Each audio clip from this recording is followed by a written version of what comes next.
forward to an inspiring event ahead. Feel free to also capture today's activities and share it on your socials using the hashtag Manila Forum 2025. Our conference will begin shortly.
Good morning, ladies and gentlemen, and welcome to the Manila Forum 2025. While you wait for the conference to begin, kindly visit our registration area to check in and receive your conference materials. We are thrilled to have you here and look forward to an inspiring event ahead. Feel free to also capture today's activities and share it on your socials using the hashtag Manila Forum 2025. Our conference will begin shortly.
Ladies and gentlemen, please all rise for the Philippine National Anthem.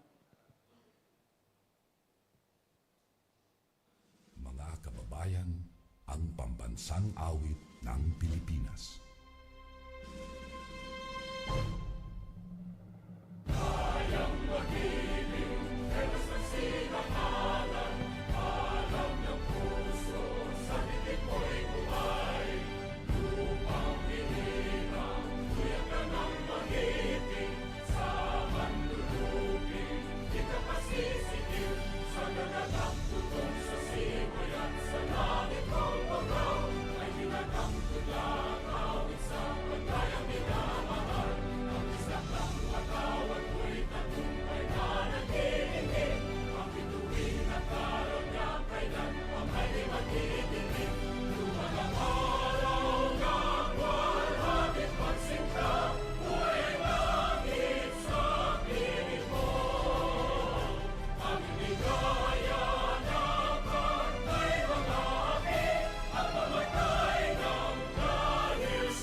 Please take your seat.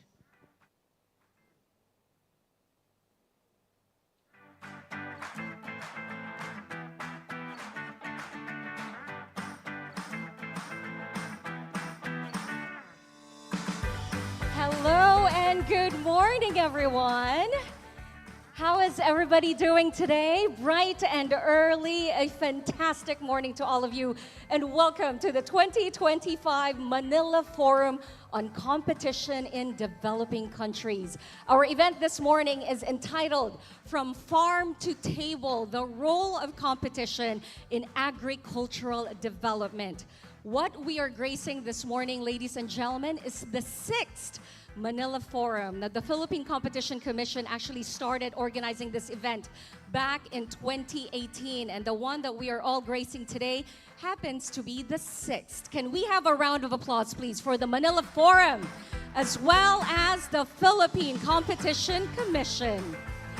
It is my absolute pleasure and honor being with all of you today. I will be your host for the next 2 days. My name is Jelly Victor, and I will be with you as we explore and dissect the essential role agriculture plays in the economic development of the Philippines. How is everybody doing today? Are we all good? Yes? Have we had coffee? Yes, okay, that was a very hesitant yes. But I did notice that we have started on great conversations all around. Speaking of conversations, I'm pretty sure those joining us online are having great conversations as well. So we are streaming live right now on all of the official pages of the PCC. So we are live on Facebook, on Zoom and YouTube. We are all around. Good morning to those of you joining us online. Thank you for taking time out of your busy schedule just to be here. We truly appreciate it. Now, agriculture remains a pillar of Philippine economic growth. In 2023, the country's agriculture, forestry, and fisheries sector, that's the AFF, grew by 5.6% and contributed 8.6% to the country's gross domestic product. However, new challenges and threats have emerged in recent years. We're talking about climate change, ongoing geopolitical conflicts, and even the aftermath of the recent global pandemic. In light of these challenges, competition policy may serve as a lever to alleviate the problems being faced by the sector by guarding against unfair market practices and giving farmers the opportunity to compete effectively. Competition has the potential to make the agricultural sector more sustainable, more resilient, and more impactful. And over the next 2 days, we will be tackling the overlap between competition and agriculture through 5 panel discussions. First, the impact of globalization to competition in agricultural markets. Second, competition enforcement in agriculture. Third, the role of merger control in agriculture. And fourth, navigating non-tariff measures in the livestock and poultry industry. And finally, enhancing competition in the Philippine fish market. Now, I'm pretty sure everyone is already excited to get the talks going, so I won't keep you waiting any longer. Ladies and gentlemen, before we proceed to these discussions, I am honored to call in to officially open the 2025 Manila Forum. We have the PCC Chairperson. A round of applause, please, for Mr. Michael G. Aguinaldo.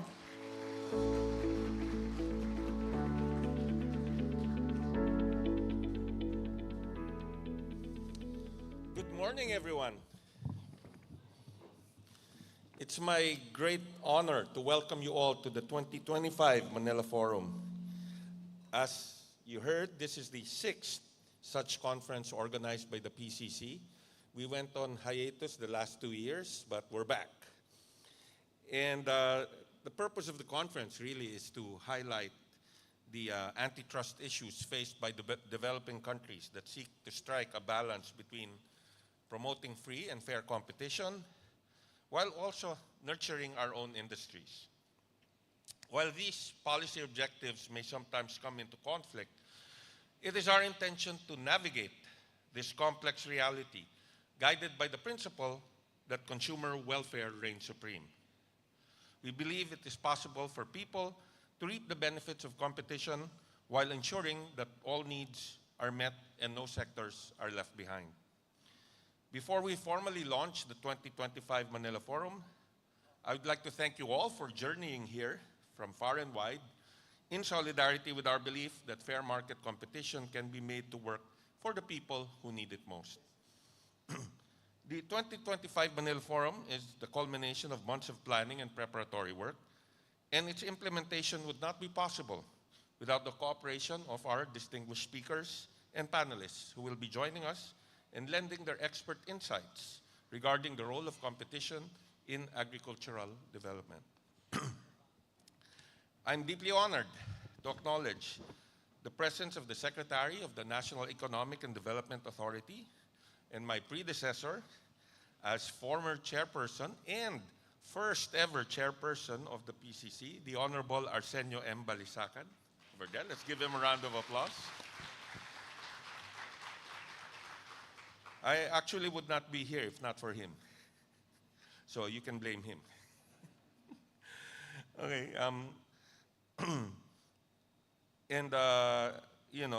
The Manila Forum actually began under his watch, and it's an honor to continue that part of his legacy at the PCC. And we do look forward to hearing a message from the Philippine government to be given by the Honorable Secretary. Furthermore, I have to point out we are joined by our keynote speaker, Professor William E. Kovacic of Georgetown Washington University Law School.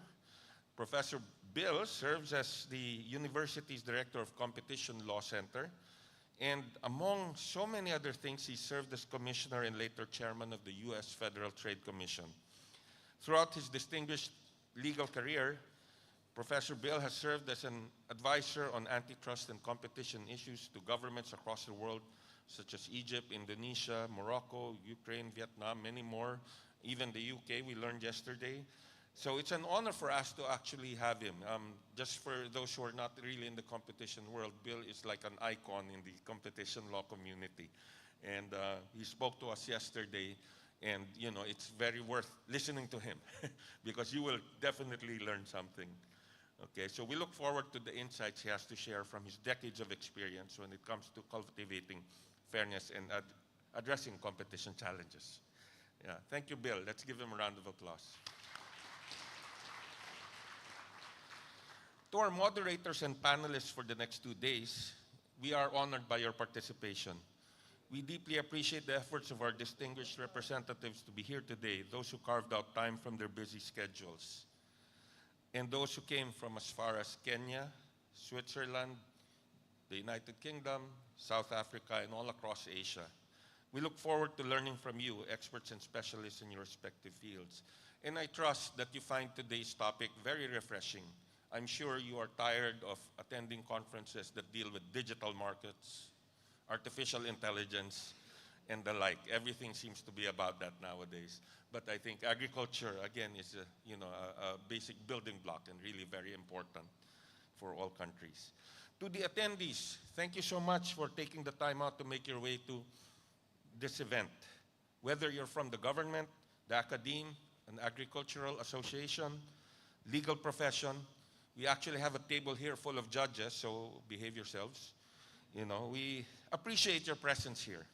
We know you're guided by your passion for agricultural sector, and we hope this can be a forum for you to gain keener insights and a deeper understanding of how competition can be of service to agriculture in the Philippines, even in the face of new and daunting challenges, some of which, such as climate change, globalization, the aftermath of the pandemic, geopolitical conflicts, the looming trade war with all these tariffs now being imposed. So all these threaten to upend the agricultural system and cycle we have been familiar with in recent decades. Truly, many of the problems we face today are unprecedented both by nature and in scope. Likewise, the Philippine agricultural sector currently finds itself at a bit of an impasse. While the contribution of agriculture to GDP has grown substantially, the sector still employs roughly 25% of the total labor force. This begs the question of how we can ensure that those continuing the vital work of our local agriculture industry, without which we could have great difficulty in feeding and clothing our people, remain somewhat protected, while also integrating the need for healthy competition. More questions tend to arise from this central issue. How can competition authorities actively address competition issues in the agricultural sector? What are international best practices with regard to competition policy? How can collaboration between competition authorities and agricultural stakeholders be improved? Is there a way forward for both stimulating growth in the agricultural sector, increasing employment, and improving competition outcomes? Again, while these are difficult questions that need to be confronted, I'm cautiously optimistic that our panel sessions will steer us one step closer towards perhaps answering them, or at least understanding them better. Our panel sessions will be tackling relevant emerging issues with regard to the impact of globalization to competition in agricultural markets, competition enforcement in agriculture and assessing impact on rising food prices, protecting producers amidst rising concentration by analyzing the role of merger control in agriculture, navigating non-tariff measures for the livestock and poultry sectors, and enhancing competition and access in the Philippine fish market. While solutions to the problems confronted by these sectors are never simple or straightforward, I'm confident that through collaboration with the agricultural community, commiserating with experts, consulting with policymakers, and cooperating with regulators, we can chart a path forward in which farmers and fishermen are not forgotten and the needs of our people are prioritized over just simple profits. It is my hope in the next 2 days we retain some of the lessons and insights shared in the panel sessions and find novel and exciting ways to apply them in our respective fields of work and study. In doing so, it's my hope that these small but significant contributions form part of the nation building we all yearn to be a part of. Once again, I want to thank you all for taking time off to attend the 2025 Manila Forum. I look forward to learning from you all and building stronger relationships with each of you. I now formally launch the 2025 Manila Forum. Thank you, good morning, and mabuhay po kayong lahat. Thank you. Thank you very much. And that was Chairperson Aguinaldo. Thank you very much for officially opening or launching the 2025 Manila Forum. Now, agriculture remains an essential component of our country's national economy, contributing not only to our GDP, but also employing more than 25% of our total labor force. Given the unique role that agriculture plays in our society, I am honored to call upon the NEDA Secretary to deliver a message from the Philippine government. Let's give him a warm round of applause. NEDA Secretary Arsenio M. Balisacan.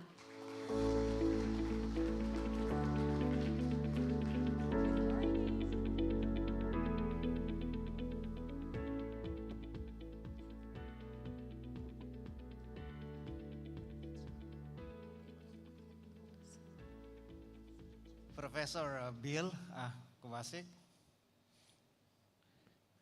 the PCC Chairperson, good friend Mike Aguinaldo, the Hong Kong Competition Commission CEO Russell Bath,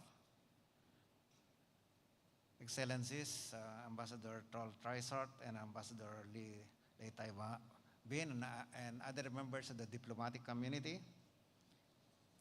PCC commissioners, past and present, and distinguished officials, our international partners, scholars, dedicated practitioners, and advocates of free and fair competition, colleagues, past and present, good morning. I congratulate and thank the Philippine Competition Commission for organizing the 2025 Manila Forum on Competition in Developing Countries. I am nostalgic and pleased to see several former colleagues from the PCC and worldwide. I am glad to be given this opportunity to be among dear friends and stalwarts of competition. When PCC initially conceptualized the Manila Forum, we envisioned it as a platform for vibrant discourse among and between competition authorities and policy practitioners from the public and private sectors, executives and business leaders, regulators and legislators, scholars, and serious observers who were interested in sharing their perspectives on shaping and implementing competition policy in their respective jurisdictions, particularly in developing countries. We know that developing economies confront a wide range of market failures. Historical experiences and country-specific political economy dynamics have resulted in the enactment of laws, regulations, and issuances that govern the incentives faced by market players. While the economic principles remain the same, the peculiarities of developing countries may pose additional challenges and risk to the success of competition authorities seeking to achieve desired competition outcomes, such as lower prices, better quality, and wider array of choices for consumers.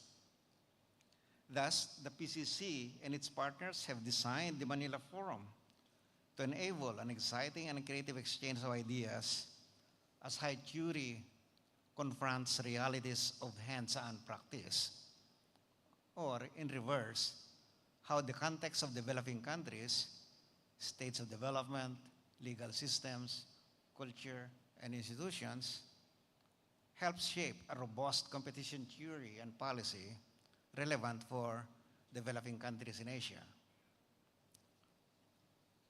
I am heartened and encouraged that this forum, the PCC's flagship advocacy initiative, has taken up a theme that combines two fields that are very dear to me, and I believe to many of you as well.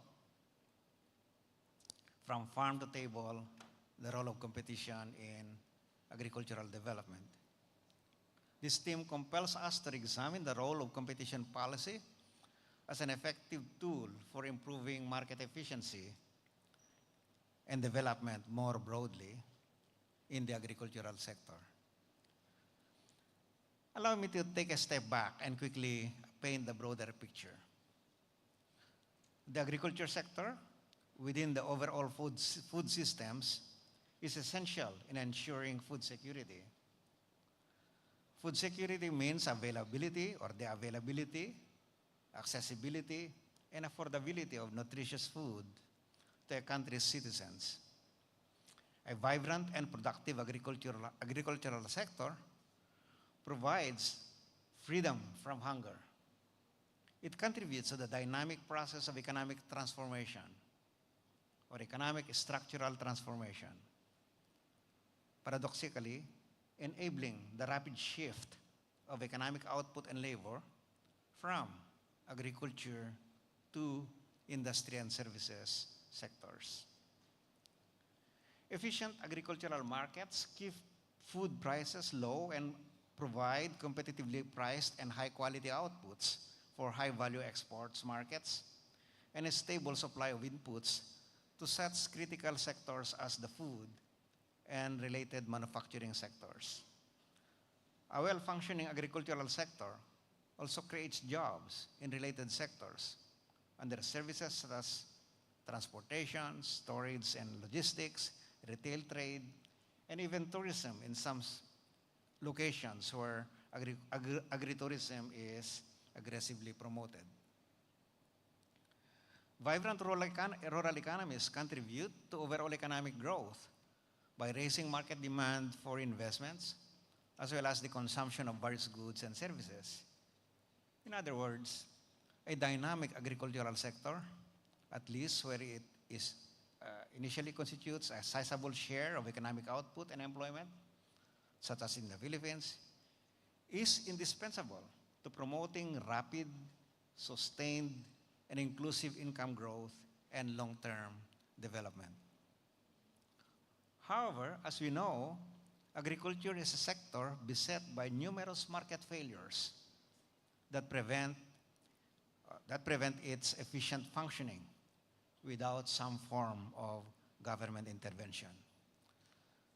From information asymmetries to the existence of market externalities or spillovers, coordination failures, and missing markets, economic theory and the lessons of history tell us that left alone, the invisible hand of the market may not necessarily deliver desired societal outcomes, including those preferred by different stakeholders. The nature of agricultural markets may facilitate anti-competitive conduct, such as cartelization or abuses of dominance. Product homogeneity, the high frequency of transactions and interactions between buyers and sellers, scale economies, extensive product regulations, and barriers to entry or import competition, among other features, can affect or be endogenously affected by firms' behavior.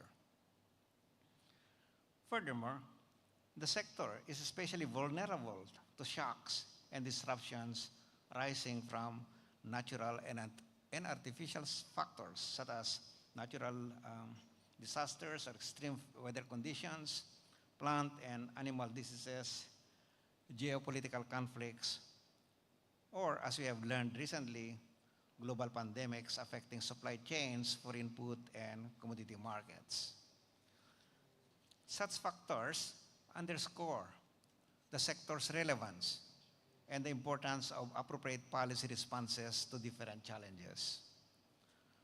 Of particular relevance to us today is how competition enforcement and more broadly, the arsenal of policy tools with implications for competition can be useful instruments for promoting agricultural development within a developing economic context and under a new normal of highly disruptive forces. Let me make it clear, however, that competition policy is not a panacea.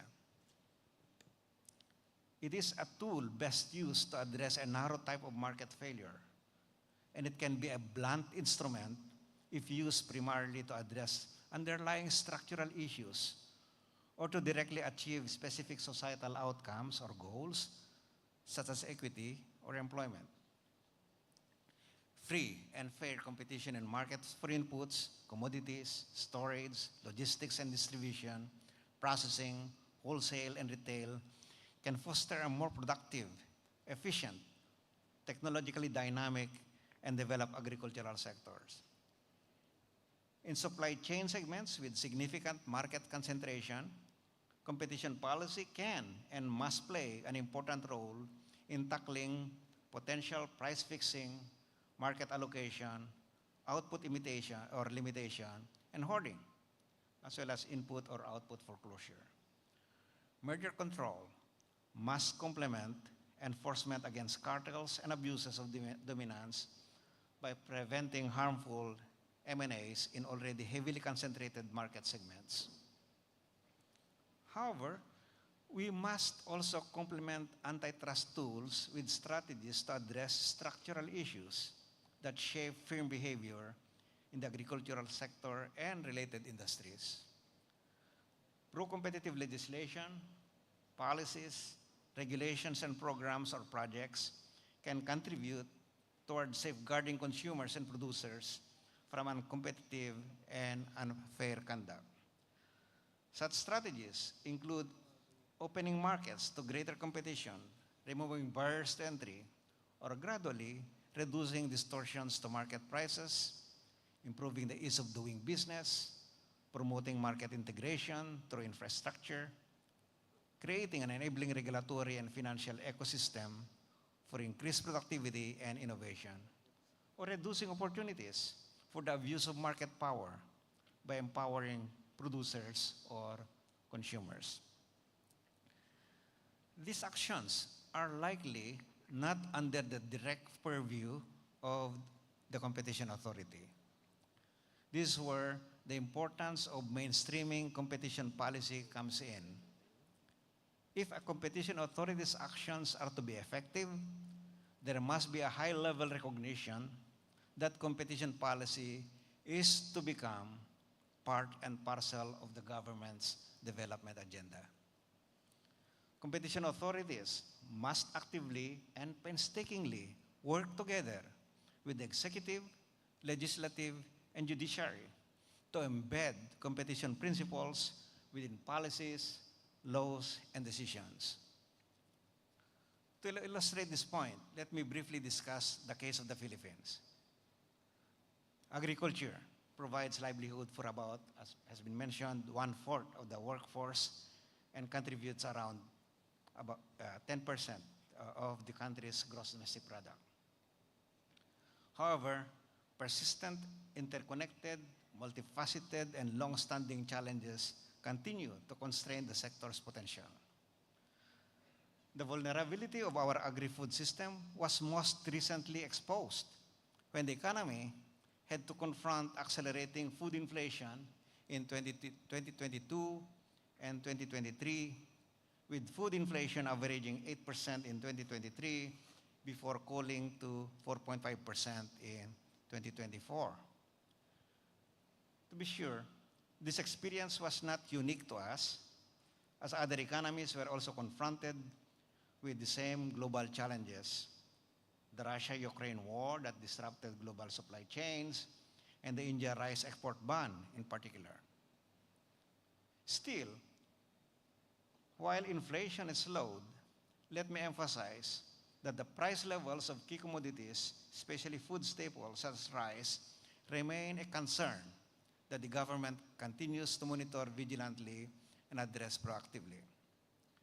The Philippine government has made use of various policy levers, particularly strategic trade policies that lower rice tariffs. We reduce tariffs from 30 to 15%, and remove non-tariff barriers to importation to encourage market players to augment local food supplies and mitigate inflationary risk.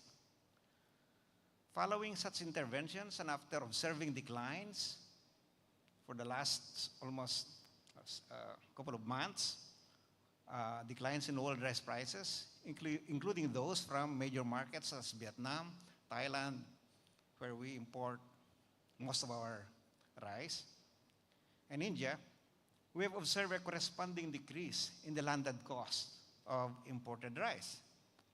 However, the retail prices are taking some time to follow the same expected trend. Thus, this raises the following questions. Might this point to potentially anti-competitive behavior among the supply chain or along the supply chain? Or can this be explained by other structural inefficiencies in the market? What further pro-competitive reforms, policies, or enforcement actions do we need to take, and which can affect competitive landscape in various supply chain segments? And if the desired effects do materialize, how do we evaluate the overall effect on the economy? considering the gains and losses from such interventions? What practical lessons can be drawn to underscore the value of pro-competitive actions to consumers and producers? Of course, I'm well aware that details about ongoing antitrust investigations cannot be disclosed. But I hope that this brief thought exercise provokes timely, lively, and relevant discussions across various aspects of competition policy for those attending today's forum. To conclude, I believe that competition policy holds much potential towards fostering agricultural development and broadly improving welfare outcomes. Together, let's work for fairer markets and amplify the pivotal role of competition in this important sector as we collectively aspire for food security and shared prosperity for all. Once again, I congratulate the organizers of the 2025 Manila Forum, and I look forward to the discussion ahead of us. Thank you, and mabuhay. Thank you very much, Secretary Balisacan. Sir, may we request for you to remain on stage and take center stage, please, as I also invite all of the speakers and the moderators for the event for the next 2 days. Please join us on stage as we are going to have a group photo op. Yes, everyone right here, you're all looking at one another like, is that us? Yes, it is indeed. Please join Secretary Balisacan right here on stage. I believe all of the tables in front, all of the occupants, please join us up here as we are going to have a group photo op.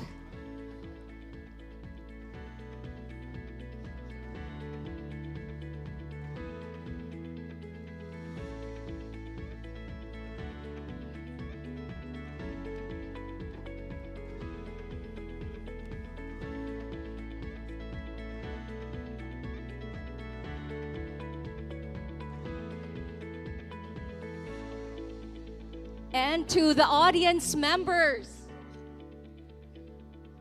please do not go anywhere, as this exact same group that is on stage right now will be joining us on the floor for a massive group photo as well. So please remain in your seats.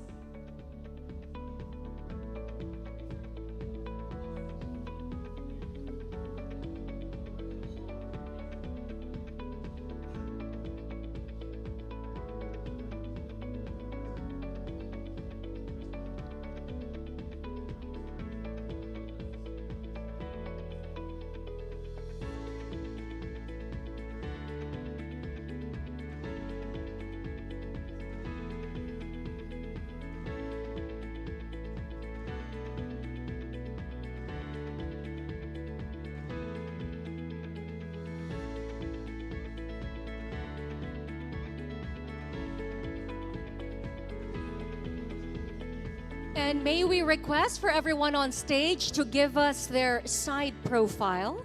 That way everyone can fit in this one photo.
And may we request for this exact group to come down to the floor and have a photo this time around with the members of the audience.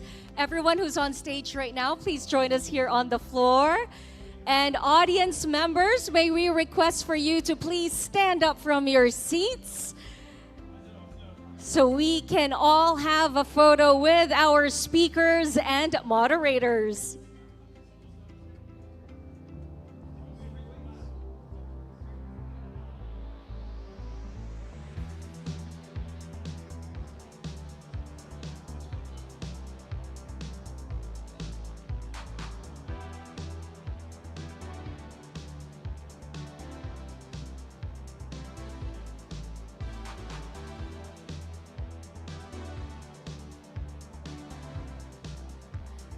Again, we would like to request for everyone to please rise up so that our photographers get to see you and you get to be part of this photograph. Thank you.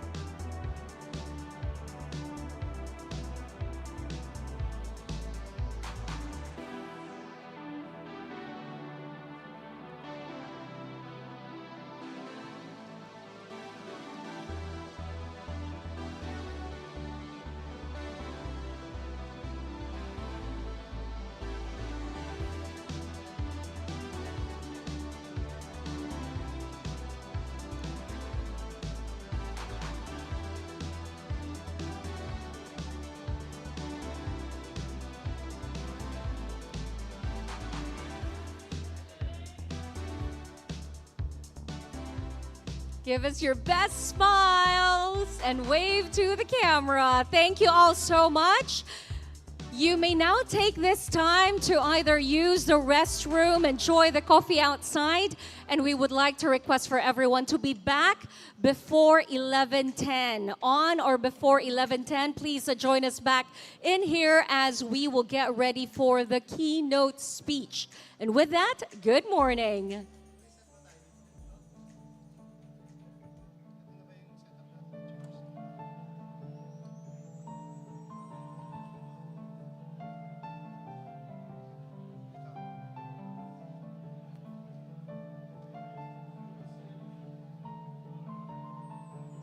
In his first professional fight, Totoy Adriano and the defending champion, Dominador Ortiz. Let's get ready to rumble! Ooh, that's a headbutt. Nag-uppercut si Dominador. Ah, that's way below the belt. Dominador just got away with everything. Hindi naman illegal maging dominante sa negosyo. Pero, pag inabuso ang pagiging dominante para pigilan ang pagpasok ng iba pang negosyo, bawal yan.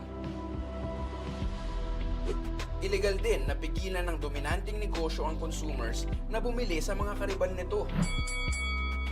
Isa yan sa mga abusong iniimbestiga ng Philippine Competition Commission para panatilihing patas ang laban sa merkado. Kaya isumbong sa PCC ang anumang pang-aabuso sa negosyo. Tandaan, kung may kompetisyon, consumers ang panalo. Para sa karagdagang impormasyon, makipag-ugnayan sa Philippine Competition Commission. It's Game 5 of Gold Fixers versus Red Riggers. Alalay passes the ball sa kalaban. Dominador is wide open. And he scores! And scores! And scores! Wala pang depensa. Ako anak, luto yung laro. Pwede pa refund? Hindi lang sa sports may luto. Minsan ang mga negosyo bumubuo ng kartel, nagsasabwatan sa halip na mag-compete, nagdidikta sa presyo ng bilihin. Sinong dihado? Consumers tulad nyo. Isa ang kartel sa iniimbestiga ng Philippine Competition Commission para mapanatiling patas ang laban sa merkado. Kaya isumbong sa PCC ang anumang pang-aabuso. Tandaan, kung walang kompetisyon, consumers ang talo.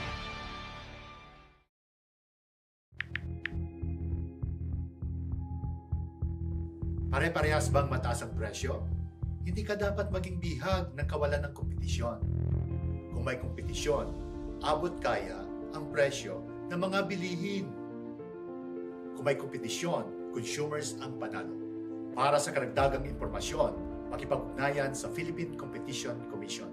Minsan sa bidding, nagsasabwatan ng mga contractors sa halip na mag-compete o magpapabaan ng offers. Bid rigging ang tawag dito. Mahal na nga ang proyekto, substandard pa ang materyales para sure na may kickback ang mga magkakasabwat. Kaya isumbong sa Philippine Competition Commission para maimbestigahan at maparusahan ang mga may sala. Tandaan, kung may kompetisyon, consumers ang panalo.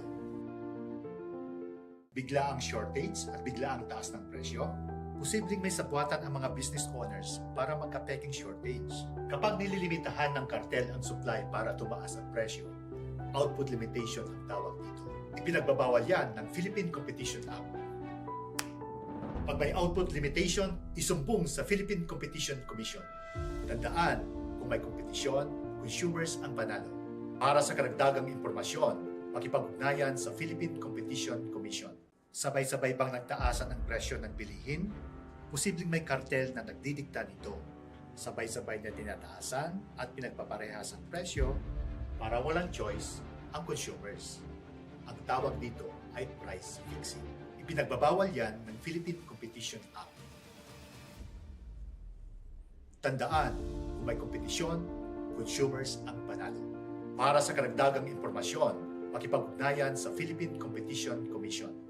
In his first professional fight, Totoy Adriano and the defending champion, Dominador Ortiz. Let's get ready to rumble! Ooh, that's a headbutt. Nag-uppercut si Dominador. Ah! That's way below the belt. Dominador just got away with everything. Hindi naman illegal maging dominante sa negosyo. Pero, pag inabuso ang pagiging dominante para pigilan ang pagpasok ng iba pang negosyo, bawal yan. Illegal din na pigilan ng dominanting negosyo ang consumers na bumili sa mga kariban nito. Isa yan sa mga abusong iniimbestiga ng Philippine Competition Commission para panatilihing patas ang laban sa merkado. Kaya isumbong sa PCC ang anumang pang-aabuso sa negosyo. Tandaan, kung may kompetisyon, consumers ang panalo. Para sa karagdagang impormasyon, makipag-ugnayan sa Philippine Competition Commission. It's Game 5 of Gold Fixers versus Red Riggers. Alalay passes the ball sa kalaban. Dominador is wide open. And he scores! And scores! And scores! Wala pang depensa. Ako anak, mukhang luto yung laro. Pwede pa refund? Hindi lang sa sports may luto. Minsan, ang mga negosyo bumubuo ng kartel, nagsasabwatan sa halip na mag-compete, nagdidikta sa presyo ng bilihin. Sinong dihado? Consumers tulad nyo. Isa ang kartel sa iniimbestiga ng Philippine Competition Commission para mapanatiling patas ang laban sa merkado. Kaya isumbong sa PCC ang anumang pang-aabuso. Tandaan, kung walang kompetisyon, consumers ang talo.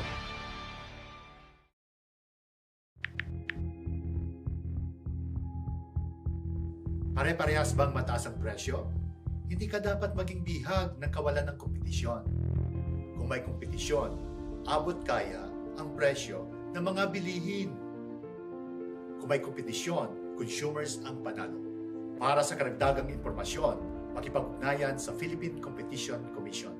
Minsan sa bidding, nagsasabwatan ng mga contractors sa halip na mag-compete o magpapabaan ng offers. Bid rigging ang tawag dito. Mahal na nga ang proyekto, substandard pa ang materyales para sure na may kickback ang mga magkakasabwat. Kaya isumbong sa Philippine Competition Commission para maimbestigahan at maparusahan ang mga may sala. Tandaan, kung may kompetisyon, consumers ang panalo. Bigla ang shortage at bigla ang taas ng presyo, posibleng may sabwatan ang mga business owners para magka-peking shortage.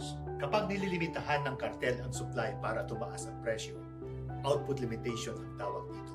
Ipinagbabawal yan ng Philippine Competition Act. Pag may output limitation, isumbong sa Philippine Competition Commission. Tandaan, kung may kompetisyon, consumers ang panalo. Para sa karagdagang impormasyon, makipag-ugnayan sa Philippine Competition Commission.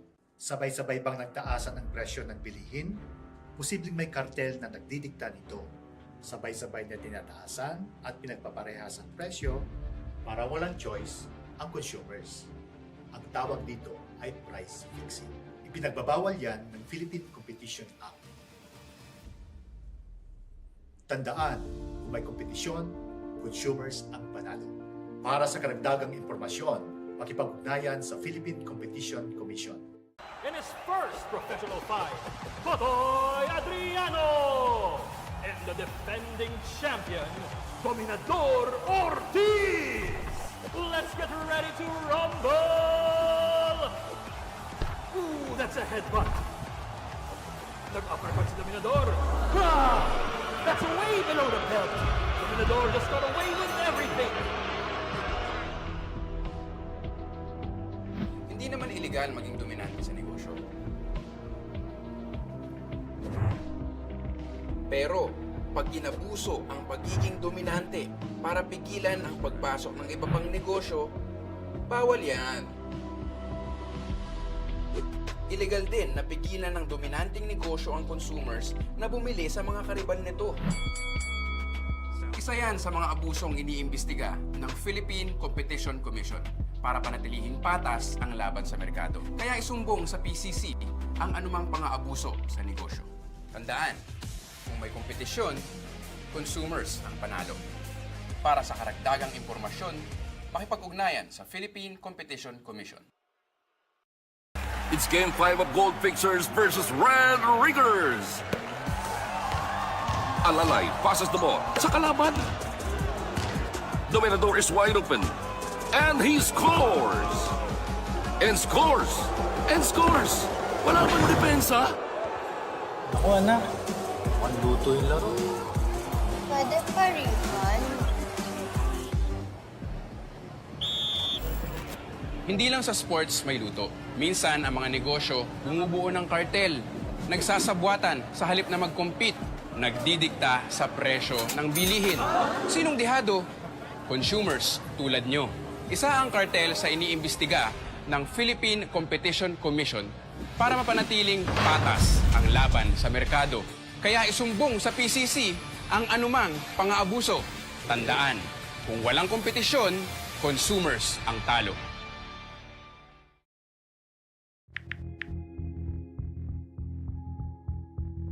Pare-parehas bang mataas ang presyo? Hindi ka dapat maging bihag ng kawalan ng kompetisyon. Kung may kompetisyon, abot kaya ang presyo ng mga bilihin. Kung may kompetisyon, consumers ang panalo. Para sa karagdagang impormasyon, makipag-ugnayan sa Philippine Competition Commission. Minsan sa bidding, nagsasabwatan ng mga contractors sa halip na mag-compete o magpapabaan ng offers. Bid rigging ang tawag dito. Mahal na nga ang proyekto, substandard pa ang materyales para sure na may kickback ang mga magkakasabwat. Kaya isumbong sa Philippine Competition Commission para maimbestigahan at maparusahan ang mga may sala. Tandaan, kung may kompetisyon, consumers ang panalo. Bigla ang shortage at bigla ang taas ng presyo, posibleng may sabwatan ang mga business owners para magka-peking shortage. Kapag nililimitahan ng kartel ang supply para tumaas ang presyo, output limitation ang tawag dito. Ipinagbabawal yan ng Philippine Competition Act. Pag may output limitation, isumbong sa Philippine Competition Commission.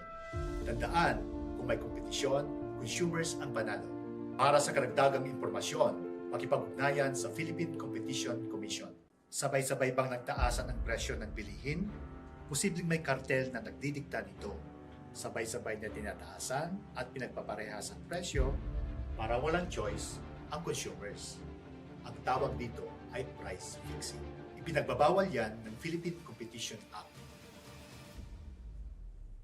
Tandaan, kung may kompetisyon, consumers ang panalo. Para sa karagdagang impormasyon, makipag-ugnayan sa Philippine Competition Commission. In his first professional fight, Totoy Adriano and the defending champion, Dominador Ortiz. Let's get ready to rumble! Ooh, that's a headbutt. Nag-uppercut si Dominador. Ha! That's way below the belt. Dominador just got away with everything. Hindi naman illegal maging dominante sa negosyo. Pero, pag inabuso ang pagiging dominante para pigilan ang pagpasok ng iba pang negosyo, bawal yan. Illegal din na pigilan ng dominanteng negosyo ang consumers na bumili sa mga kariban nito. Isa yan sa mga abusong iniimbestiga ng Philippine Competition Commission para panatilihing patas ang laban sa merkado. Kaya isumbong sa PCC ang anumang pang-aabuso sa negosyo. Tandaan, kung may kompetisyon, consumers ang panalo. Para sa karagdagang impormasyon, makipag-ugnayan sa Philippine Competition Commission. It's Game 5 of Gold Fixers versus Red Riggers. Alalay passes the ball sa kalaban. Dominador is wide open. And he scores! And scores! And scores! Wala bang depensa? Ako anak, mukhang luto yung laro. Pwede pa refund? Hindi lang sa sports may luto. Minsan, ang mga negosyo bumubuo ng kartel, nagsasabwatan sa halip na mag-compete, nagdidikta sa presyo ng bilihin. Sinong dihado? Consumers tulad nyo. Isa ang kartel sa iniimbestiga ng Philippine Competition Commission para mapanatiling patas ang laban sa merkado. Kaya isumbong sa PCC ang anumang pang-aabuso. Tandaan, kung walang kompetisyon, consumers ang talo.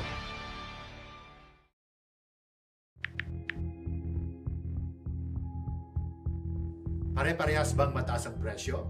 Hindi ka dapat maging bihag ng kawalan ng kompetisyon. Kung may kompetisyon, abot kaya ang presyo ng mga bilihin. Kung may kompetisyon, consumers ang panalo. Para sa karagdagang impormasyon, makipag-ugnayan sa Philippine Competition Commission. Minsan sa bidding, nagsasabwatan ng mga contractors sa halip na mag-compete o magpapabaan ng offers. Bid rigging ang tawag dito. Mahal na nga ang proyekto, substandard pa ang materyales para sure na may kickback ang mga magkakasabwat. Kaya isumbong sa Philippine Competition Commission para maimbestigahan at maparusahan ang mga may sala. Tandaan, kung may kompetisyon, consumers ang panalo. Bigla ang shortage at bigla ang taas ng presyo, posibleng may sabwatan ang mga business owners para magka-peking shortage. Kapag nililimitahan ng kartel ang supply para tumaas ang presyo, output limitation ang tawag dito. Ipinagbabawal yan ng Philippine Competition Act. Pag may output limitation, isumbong sa Philippine Competition Commission. Tandaan, kung may kompetisyon, consumers ang panalo. Para sa karagdagang impormasyon, makipag-ugnayan sa Philippine Competition Commission. Sabay-sabay bang nagtaasan ang presyo ng bilihin? Posibleng may kartel na nagdidikta nito. Sabay-sabay na tinataasan at pinagpaparehas ang presyo para walang choice ang consumers. Ang tawag dito ay price fixing. Ipinagbabawal yan ng Philippine Competition Act. Tandaan, kung may kompetisyon, consumers ang panalo. Para sa karagdagang impormasyon, makipag-ugnayan sa Philippine Competition Commission. In his first professional fight, Totoy Adriano and the defending champion, Dominador Ortiz. Let's get ready to rumble! Ooh, that's a headbutt. Nag-uppercut si Dominador. Ha! That's way below the belt. Dominador just got away with everything. Hindi naman illegal maging dominante sa negosyo. Pero pag inabuso ang pagiging dominante para pigilan ang pagpasok ng iba pang negosyo, bawal yan. Illegal din na pigilan ng dominanteng negosyo ang consumers na bumili sa mga kariban nito. Isa yan sa mga abusong iniimbestiga ng Philippine Competition Commission para panatilihing patas ang laban sa merkado. Kaya isumbong sa PCC ang anumang pang-aabuso sa negosyo. Tandaan, kung may kompetisyon, consumers ang panalo. Para sa karagdagang impormasyon, makipag-ugnayan sa Philippine Competition Commission. It's Game 5 of Gold Pictures versus Red Riggers. Alalay passes the ball sa kalaban. Dominador is wide open. And he scores!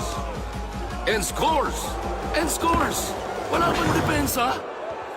Ako anak, mukhang luto yung laro. Pwede pa refund? Hindi lang sa sports may luto. Minsan, ang mga negosyo bumubuo ng kartel, nagsasabwatan sa halip na mag-compete, nagdidikta sa presyo ng bilihin. Sinong dihado? Consumers tulad nyo. Isa ang kartel sa iniimbestiga ng Philippine Competition Commission para mapanatiling patas ang laban sa merkado. Kaya isumbong sa PCC ang anumang pang-aabuso. Tandaan, kung walang kompetisyon, consumers ang talo.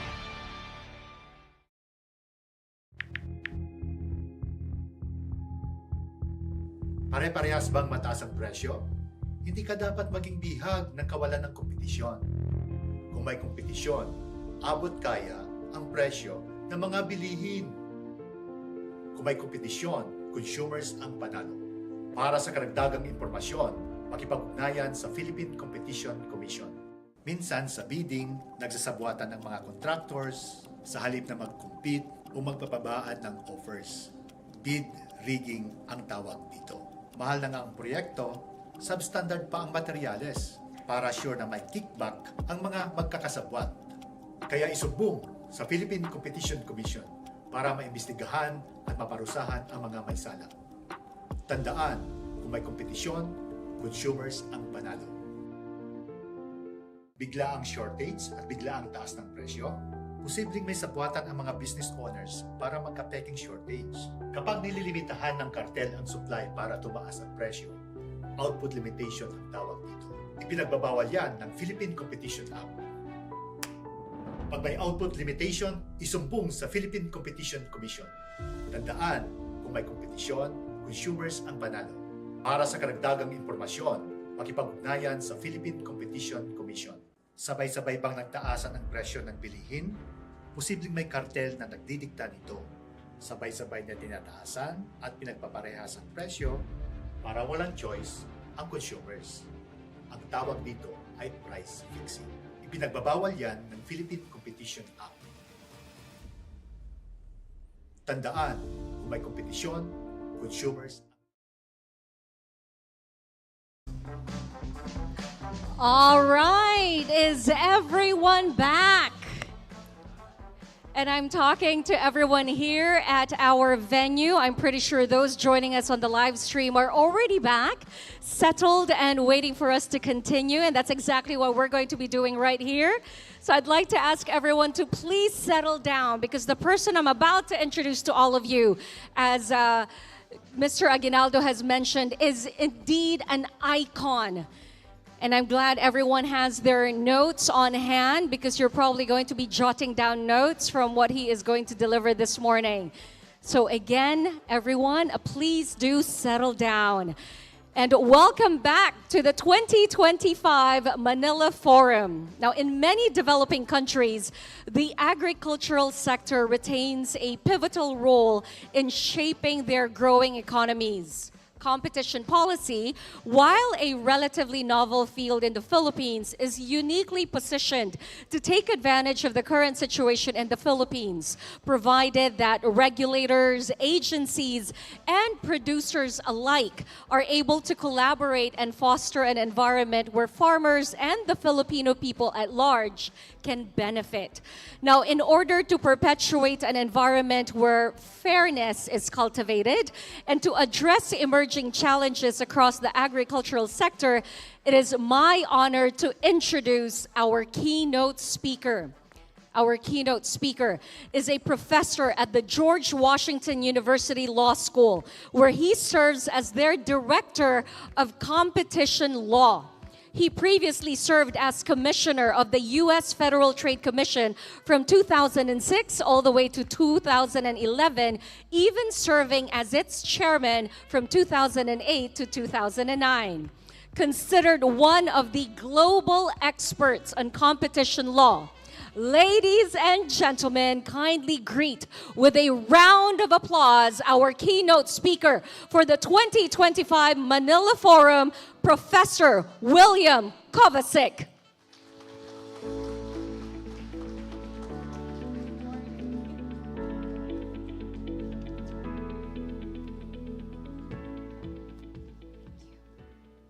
I'm going to have my dean arrange for me to be introduced in class like this every day. So I thank you very much for giving me an excellent idea to bring home to school. I'm delighted to be here. I'm most grateful to the PCC and its wonderful leadership team. Chair Mike, thank you for guiding the process, allowing me to participate, and to your wonderful staff, your exceptional staff that did this. As you know, this doesn't happen simply by accident, and anyone who thinks that a program like this is easy to put together has never done one. And it's quite a tribute to the group that it works so well. And I'm especially delighted to participate in a program that is focused on the agriculture sector.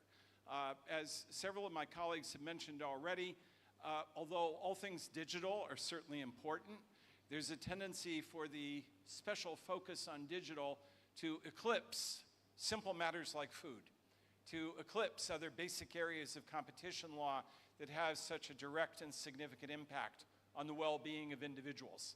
And to hold this conference is to direct attention to a subject that might be overshadowed by the focus on digital, so I'm especially happy to be here to speak about food. I'd like to talk about the topic of fairness, cultivating fairness in the agriculture sector in several parts. I want to talk a bit about the modern context, to lay out the basic framework of the supply chain that you're familiar with, to identify some of the common and recurring competition problems, and then to turn to the policies tools that are available to address these concerns, and to emphasize most of all the significance of collaborative strategies. Strategies that involve broad cooperation within a single jurisdiction, but increasingly can benefit from collaboration across borders, both at a regional level, but also at a global level. That there's something that might be called big competition policy data, and if competition agencies are going to match the abilities and challenges posed by those who engage in any competitive behavior, they will have to make better use of it and to consolidate it. There's a lot to be learned from the global experience. Collectively bringing that experience to bear on the resolution of problems is a great challenge for individual agencies, but it leaves a great deal for regional bodies and international organizations to accomplish, to supplement the good work they already do by facilitating that type of cooperation. Although I'll only be here for the balance of the week, I'm delighted to carry on the conversation in the future, and I've left my email address here for you. I'd be glad to come back to many of these topics.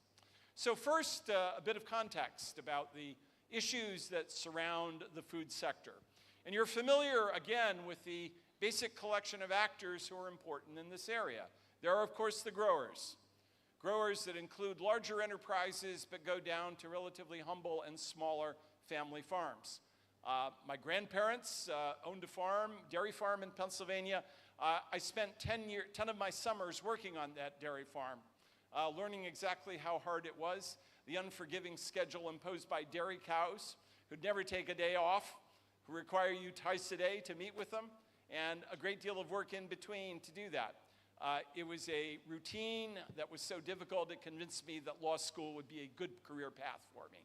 So on any day that I feel sorry for myself in the office, I realize what it's like to do real work out in the fields and to work in the sector, and to see how hard it is, especially for a smaller enterprise, to be successful in the field of agriculture. Then there are the commodities brokers, the intermediaries that are often involved in sometimes transacting in commodities, buying from the producers, selling to the processors, sometimes involved as distributors. There are, of course, the large processing organizations that are responsible for converting raw materials into finished products, the distributors who take the products and extend them to retailers who make the sales to end users. This is the conventional supply chain that you're familiar with. And there are a host of issues that are involved at each step of this process. At the same time, there are major input suppliers, and a good deal of competition policy focuses on input suppliers. The transport sector, rail, ships, trucks that are involved in moving commodities and finished products from one area to another. Firms engaged in storage of agricultural products. Labor, essential to the harvesting of fruits, vegetables, responsible for the production, supply of milk. The machinery providers. As a child, I got great pleasure of working on the farm because as a young kid, I got to drive machinery. And there was nothing more fun than being able to drive a truck or a tractor at the age of 10, which none of my colleagues in cities were able to do. A tractor in that era was a relatively simple machine, not a lot of power, not a lot of functionality. The modern tractor is a big computer on wheels, and it costs about $250,000 US. It's an astonishingly complex and expensive piece of machinery with lots of issues surrounding how it's sold and in particular how it's maintained. Fertilizers, which are the raw material for a good deal of agricultural practice, produced by a relatively small number of enterprises which have a somewhat grim history of favoring export controls, formulating export cartels, many of those formed and organized in the United States.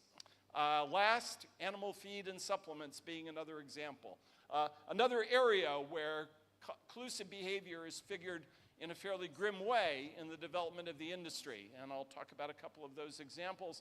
So not only do you have the individual participants in the sector, a good deal of the ultimate delivered cost of agricultural products depends on the good functioning of these input suppliers.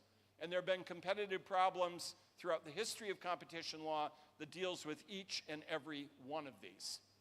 So if we were to just stop for a moment and think of what a competition agency could do, it could spend every penny of its resources dealing with this sector and not quite be able to get its arms around the problem.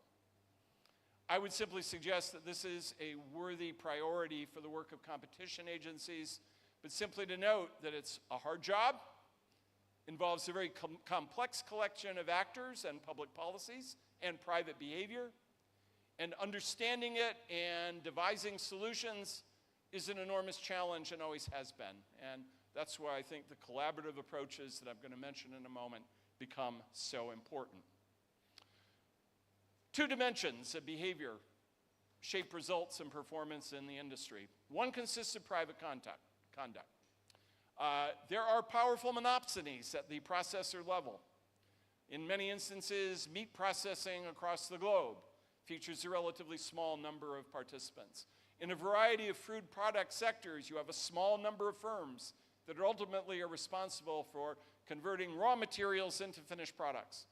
As monopsonists, they're famous for applying fairly difficult terms on the producers, and relatively small producers get pushed around in this environment. At the same time, you have monopoly bottlenecks as well. It's also at the processing level, but sometimes at the transport level, where the ultimate cost of the delivered product is determined in many ways by a relatively small number of producers in the sector. Collusion has been an unfortunate scourge in the sector for decades, and it remains one. I suspect the event that brought the fact of major international collusion to the field of vision of most in the competition area and in some ways in the popular culture involved the lysine and vitamins cartels, which were unearthed in the 1990s and prosecuted globally. The lysine cartel is made famous in a film called The Informant. Not great cinema, not Matt Damon's greatest work, They couldn't quite decide whether or not to make a comedy or a serious drama. They did some of both. Nonetheless, it gives you a fairly good glimpse of the cynicism and the determination of the major producers to raise the price of this commodity. Lysine is an input into the manufacturing of animal feed. It basically makes chickens, for example, get fat faster. It's a supplement that makes them grow faster. The lysine cartel functioned for a minimum for about 10 years effectively before it was detected. The vitamins cartel, which also operated globally, operated for at least 15 years before it was detected. And in many instances operated right under the noses of major competition agencies that didn't take collusion seriously and imposed staggering costs on the food sector. These are vitamins that are used as inputs for things like breakfast cereals, also used as dietary supplements. But the vitamins cartel, once detected, in many ways inspired the broad global adoption of leniency programs and caused many competition authorities to treat collusion as a serious and damaging affliction to the competitive process. Last, we have exploitation. Exploitation that takes advantage of unequal bargaining power. And I need not tell the audience in this region of the world the importance of having controls that deal with these asymmetries.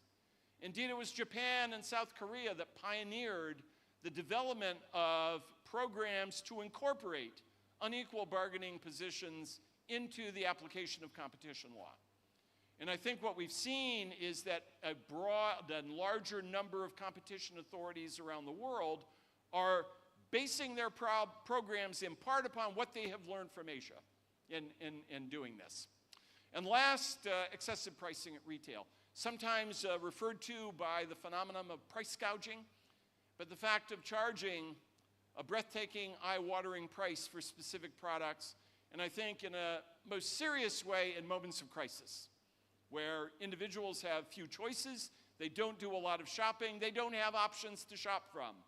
And as a result, they find prices going up dramatically and don't have a good deal of options to do something about it.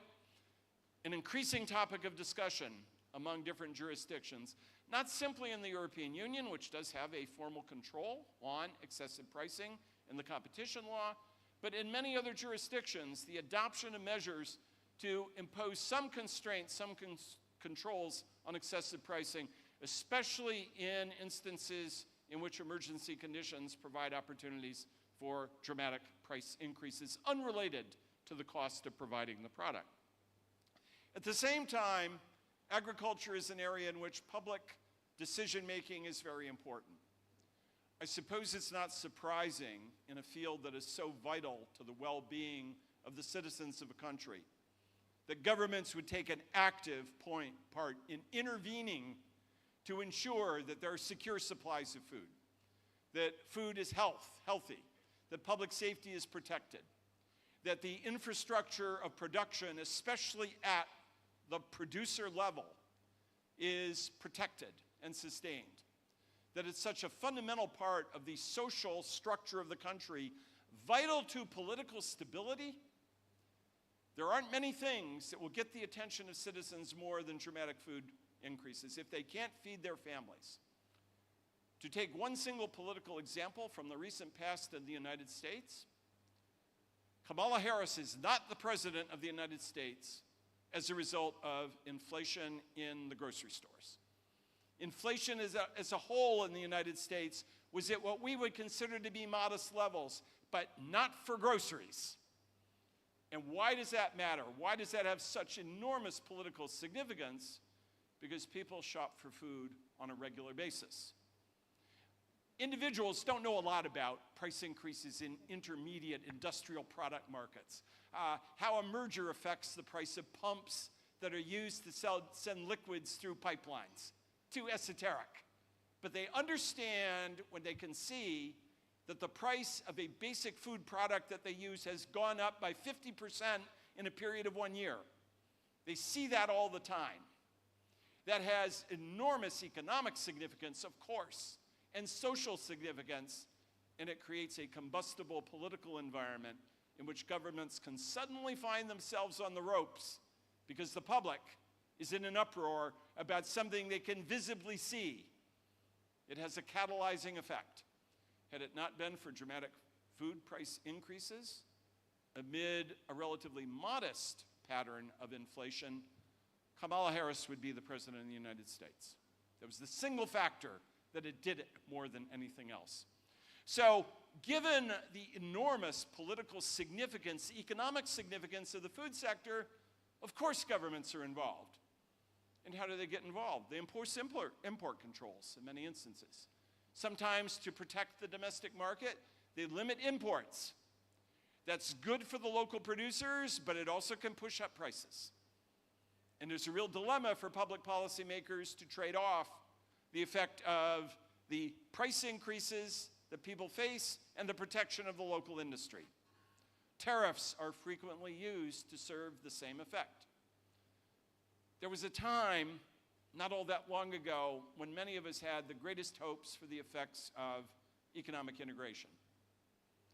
In the 1990s, when many of us came of age in this area and started to study it, there were great hopes about economic integration. Trade was going to be part of it. The improvement of economies would be part of it. Trade would be a basis for uniting firms into integrated markets to create economic interdependence that would be so significant that the thought of armed conflict would be remote. To put it in more crass terms, we'd all get so rich from it that we couldn't imagine outright warfare that might destroy the flow of wealth. How'd that turn out? Not so good. The vision of trade as a unifying force has changed dramatically. I still believe in many instances about the unifying power of trade as a powerful force for good things. But in my country, you will not see an elected official stand up and say it's a good thing. And in many countries, trade is seen as being a hazard rather than a benefit to the development of a better economic system. Tariffs being a very important part of the equation. And there are some countries, such as the one in which I live, in which tariffs are being seen now as a very useful tool for economic and political leverage for just about every matter. Next, health and safety restrictions. Of course, sensible. To have confidence in the health and safety of the food system is crucial. And to have a system that quickly identifies adulterated products and gets them out of the market and ensures that best standards are used in the production of food, indispensable to the effective operation of a food supply system. But sometimes the participants in the market can use health and safety arguments as a basis for excluding products. Products that are good equivalents for more traditionally available products that pose no health and safety risks, but under the banner of health and safety concerns, incumbents seeking to protect their position in the market, to insulate themselves from competition, mount an effective campaign to deny those who would introduce alternative products that happen to be safe to introduce them into the market. And last, subsidies. Subsidies are a favored tool for supporting the operation of different levels of the supply chain in the food sector. Subsidies provided to growers, subsidies sometimes provided to processors. In many instances, they do support and keep more humble organizations in the business. Farming is a major target of subsidies in many countries. Now, some farmers abide by the model of my grandparents' farm. They had 40 cows. They had a very humble patch of land in northeastern Pennsylvania. They were small business people who lived a good life, but a very humble life. They are not a farmer who has 10,000 head of cattle on a ranch of 10,000 acres. In many instances, the subsidy programs that would have given some support to my grandparents also supported the 10,000 acre rancher. Those were not in the same category, but they all qualified.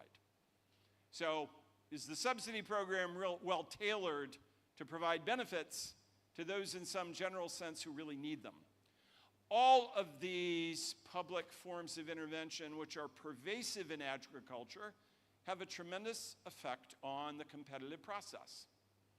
And if public policy only focuses on the private behavior and does not take account of the public dimension, you're arguably focusing on only one part of the larger competitive problem, which is why, as we'll say in a moment, the right solution here involves a more comprehensive approach to diagnosing the sources of problems in the food sector.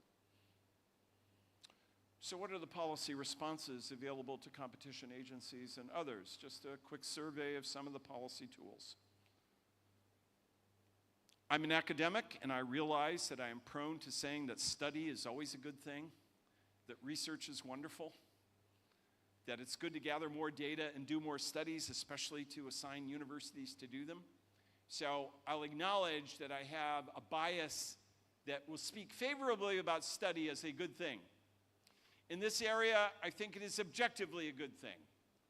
To do good work in this sector requires a careful initial effort to perform a diagnosis of the underlying causes of problems, because in many instances, the observed phenomena of poor performance are not going to be rooted in any single cause. And to do a good job in this area requires a broader understanding of all of the problems. In many ways, it's like medicine. You go to the doctor, you're doing a checkup. What does the doctor ask? I want to know everything that hurts. I want to know all the treatments that you've received. I want to know your entire surgery history if you have one. I want to know every pill you're taking now. I want to know everything about your exercise regime. I want to know about your diet. I want to know about everything that might influence the general condition of your health, because before I prescribe anything, I want to know all of the factors that affect the way you are now. That would be called a whole-of-patient approach to medicine. And that kind of broad diagnosis is essential to doing good work. I think the same principle applies in the field of competition law. And a good tool for doing this is the Competition Assessment Toolkit that the OECD has prepared. Some of the very best work that the OECD has done in its history. This is a mechanism for examining in a careful, informative way how the economy is operating and what the obstacles to competition are. A second useful tool is the market study. The market study is the vehicle that enables you to do the more comprehensive assessment. That's the whole of patient approach. That's the whole of government approach. That's the whole of the economy approach. I'm very much influenced by the 9 years that I spent as an outside director with the Competition and Markets Authority in the United Kingdom. And one thing I saw with my own eyes is how an investment of effort in market studies makes the agency much smarter. And part of what you discover is that the traditional collection of competition policy tools will not solve the underlying problem being observed. One thing that the CMA examined carefully in the course of looking at food retailing, that's that last element of the supply chain, was that there were big obstacles to entry in local markets in grocery retailing. And the question was why? The answer did not involve collusive behavior by the retailers, arguably no evident abuse of dominance, but there was a problem with land use. If you wanted to open up a new retail outlet, the process for obtaining approval at the local level required an extraordinary amount of effort going through elaborate controls on the construction of new facilities. Now, is zoning, urban planning, a sensible approach in many instances? Yes. I've been to a lot of cities where there was none, and I wish there was. However, the processes in question in many instances invited public comment, good, but who showed up, do you think, for the public comments? Who do you think filed objections? Yes, incumbent grocery retailers.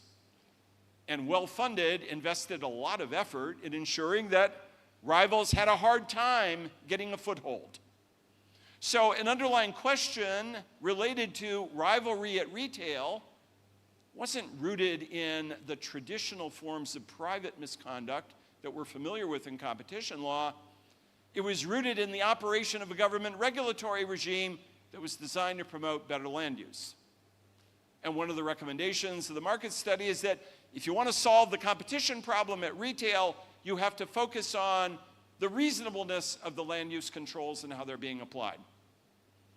And one of the best distillations of the experience that jurisdictions have had in doing market studies is the OECD's publication from 2024, Competition in the Food Supply Chain. As a starting point for research in this area, that's a must-have document. It's a short synthèse of the basic experience with modern competition policy and supply chains, a lovely 28 pages. And it's a bibliography that a person would kill for. It's a wonderful collection of the research that's been done in the area. Very current. Sean Ennis is the principal author of that document. That is an example of the kind of research starting point that one wants to have to do work in this area. And the last thing I'd add to the mix are public consultations.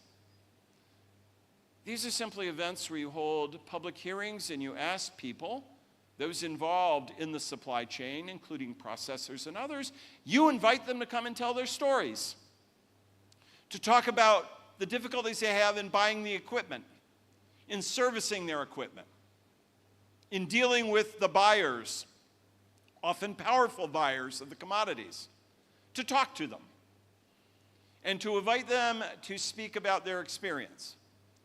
I think in a number of jurisdictions, these have been very informative.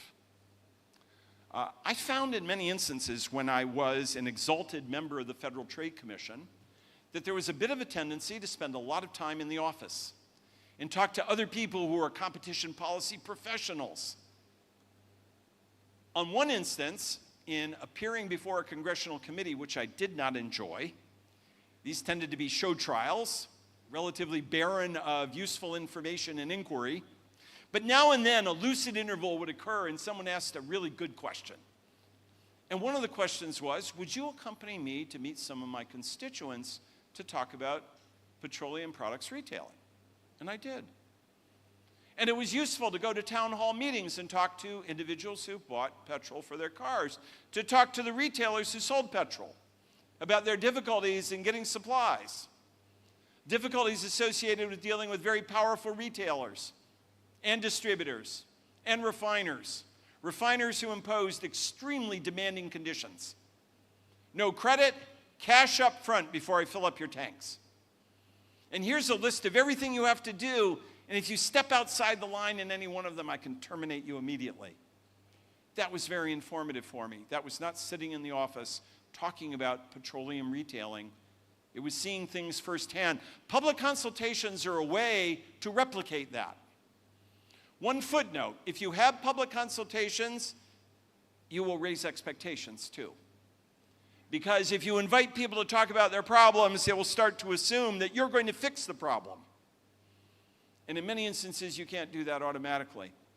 So it's a valuable way of, one, gathering useful information, two, symbolically showing that the competition authority wants to listen to ordinary people and not simply attend academic seminars and talk about the theory of competition law.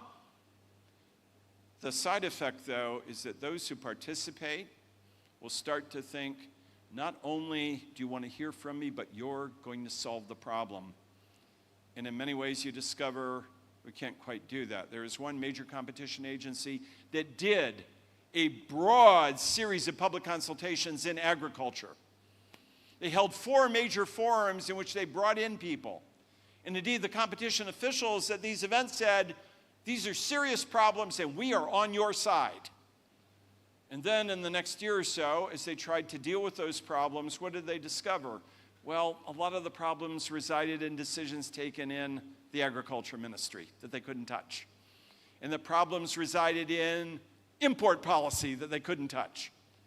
That their ability to affect outcomes was in fact very modest. And they published a report that said, oops, we've overpromised a bit here. We promised you Saturn, and we can't even get to Pittsburgh. We can't really solve the problem for you here. That created a great deal of unhappiness among those who participated and said, this was a charade. So I must caution that when you do public consultations and you raise expectations, assuring people that you are interested and sincere, but warning them that you may not be able to get a solution immediately is important. On the whole, I think they're valuable because, if for no other reason, I think in many national settings, there is a real benefit for public officials having the opportunity to confront problems face to face and to hear from those who are affected. Even if you can't ultimately solve the problem, that is a valuable perspective to have. So I'm a fan of public consultation. So the diagnostic tools that I like in advance, I like using some of these off-the-shelf methodologies, like the assessment tool. Conducting market studies, a must-have element of a public policy portfolio. And yes, public consultations. You do all of those things, you're in a much better position to understand what's going on in the sector and to understanding the specific needs of the individual participants, especially small businesses that are involved at different stages of the supply chain. Once you've done the diagnosis, yes, there are a collection of traditional competition policy tools, collusion, anti-collusion mechanisms. Cartels involving chickens are somewhat endemic in the global economy. It's a popular area for collusive behavior. Improper dominant firm behavior. Again, I use the example of meat processing, where exclusive dealing that limits the access of meat processors to needed inputs, cattle, chicken, being an important bottleneck to competition. Merger control. Modern cases that focus on sugar refining. Ocean shipping that's vital to move commodities from one place to another. Very worthy point of competition policy analysis by agencies around the world. Likewise, mergers at retail that have the effect of consolidating the number of participants at the point of sale to consumers. And increasingly, distribution practices, and I go back here to my example of farming and tractors, a modern practice of many machinery providers. Again, these computers on wheels is to say, you cannot fix this machine on your own. Part of my great education as a child when I was working on my grandparents' farm is that I became somewhat proficient at fixing vehicles. I couldn't do it now, but I got to be pretty good at taking care of a tractor. I could replace things. I could replace a wheel. I could replace a fuel pump. I could replace a piston. I could do these things because the necessity of operating with a degree of autonomy and independence taught you how to do it. It's striking to see how the humble common farmer is a good meteorologist, a good veterinarian, and a good mechanic. You learn to do all those things. Now, with the typical tractor, the manufacturer tells you, you can turn it on and drive it, but you cannot touch the machinery. You can't do that. If there's anything wrong, we'll replace it. If there's a headlamp that has to be replaced, we have to do it. We have complete control of the machine. You can't fix it yourself. You can't get spare parts on your own. You lose the protection of the warranty. And a significant focus of attention in recent years by a number of competition agencies involved what's called the right to repair, where the focus is whether or not there's an opportunity for the individual market participant to conduct the repairs on their own. Traditional focal points of competition law and policy today.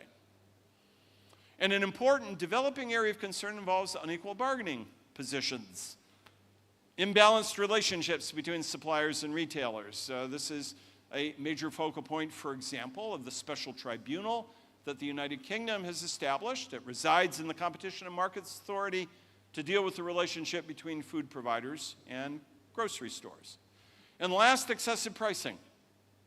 Prohibitions on price gouging, especially in times of emergency. All major frontier areas of concern involving the food supply chain. But that's not enough. To turn to the larger context and to finish with some observations about cooperation and why it's so important. My basic proposition is that a single competition agency working alone cannot win this fight. in a straight race between the private actors and other government ministries, the competition agency loses. And the only way that you succeed is through a cooperative strategy, which our colleagues already today have referred to. That's what the former chair mentioned in his remarks, and he's right. Where does the collaboration have to happen? At 3 levels. Let's start at the national level. Yes, a key anchor tenant of the shopping mall of policymaking is the competition authority, through its enforcement program and through its market studies, through its public consultations. That's step 1. But who else inevitably will be involved? It's the agriculture ministry, which in some countries has more power to affect competitive outcomes than the competition agency does. The competition agency can work furiously, but it can't put a dent in customs, habits, and norms that have been established by the ag ministry. The transport ministry that has an important role to play in determining the cost at which products will be shipped from one point to another. Transport is a crucial input into the ag sector. If that sector doesn't function well, it's a huge tax and drag on the whole system. Ports authorities responsible for shipping, freight forwarding, freight handling, and the interface with the local transit system. Those who provide subsidies. In some jurisdictions, subsidies have been provided to firms to enter the meatpacking sector and other areas of food processing. And last, anti-corruption authorities. Any jurisdiction here that's absolutely clean on anti-corruption, please stand up. Didn't think so. The question isn't whether it exists, it does. The real issue is how much. If the corruption tax is 50%, ouch. If it's 20%, that's not good, that's bad. But it's better than 50. And 5 is better than 20. And if you create especially these regulatory mechanisms that I was referring to before,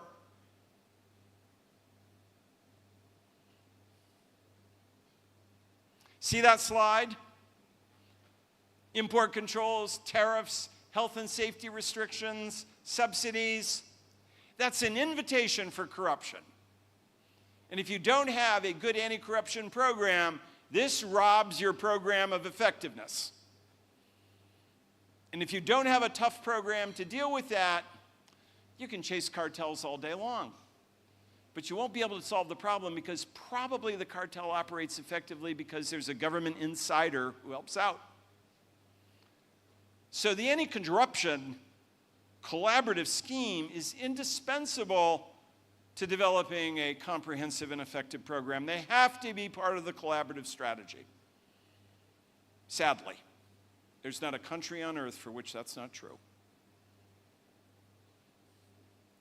An example, in Morocco, one of the first research projects I ever did on agriculture, and the product in question were ornamental flowers. These are really pretty flowers that were grown in Morocco, mainly to be placed on dining room tables in lovely households in Europe. And they were good at it. This emerged as a very successful small business in many ways, small farms that were able to move from making commodities to selling boutique products. What was the problem? 3 problems. One is that there was a transport cartel. The trucking companies that moved the flowers from the point of growth to the shipment points organized a cartel and imposed a tax on the whole system. That's 1. 2, once you got to the airport, because most of these were shipped to Europe by air freight to preserve freshness, what happened there? Well, there was a freight forwarding monopolist at the airport that charged, what a surprise, a monopoly price. That's tax number 2. Number 3, the government had a mandate that said if you want to ship products out of Morocco, you will use the national carrier, period. Nobody else. That was easy to do because they didn't give landing rights or slots to other carriers. So 1, 2, 3, punch number 1 to the face of these farmers of flowers, the transport cartel. Punch number 2, freight forwarding monopolist. Punch number 3, a government policy that said you will ship out of the country using a single dominant firm, and it's one, by the way, we choose, and you have no option. What was the basic message of the study? If you want to solve this problem, do all of these. And by the way, if you're good at this, you'll sell a lot more flowers. And those are high-value export products. You're not selling tomatoes at a dime a piece. You're selling orchids at 5 or 10 euros a piece. So a simple choice. Would you like to sell more orchids at 5 to 10 a piece? Or do you want to keep selling tomatoes, which, by the way, face the same problems?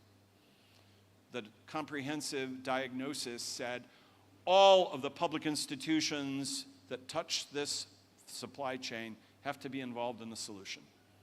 And the simple message, by the way, of the finance ministry is, do you want the country to be richer or poorer? And who are going to be the main beneficiaries? Relatively small farmers, small plots of land growing high-value products with really good margins if you get them to Europe.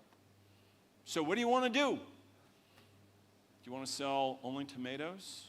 Would you like to sell the flowers?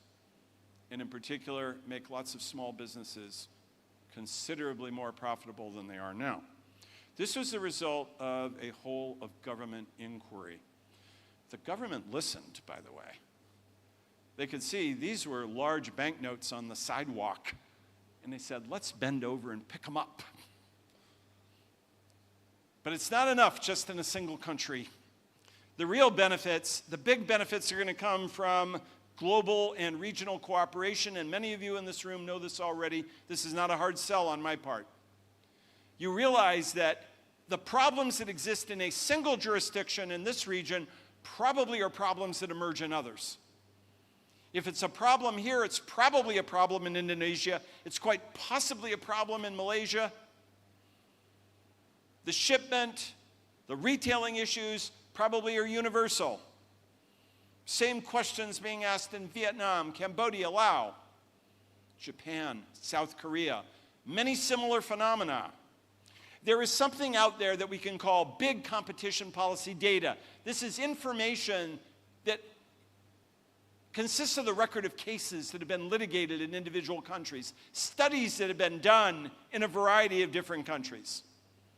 The rich body of information that comes from doing a detailed case-related investigation or study about how the cartel functions, about its broader cross-border dimensions, and information about experiences that individual jurisdictions have had in applying their own anti-cartel, their own competition policy, and their broader advocacy powers.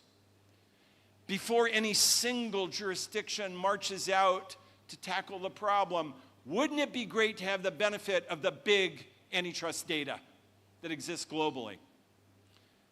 And to know what other jurisdictions are doing, to know about the good, the bad, and the too hard to tell. There are huge benefits here of common programs. And much of this has been realized already at the regional level here. If you're going to do that diagnostic market study, it'd be nice not to just do it by yourself, but to do it with a partner in the area.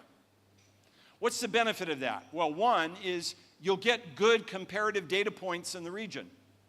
You will collectively build an understanding about specific practices. You'll realize the interdependence of individual countries and get a better idea of where the problems are. And you might be able to do studies collectively that you could not do on your own.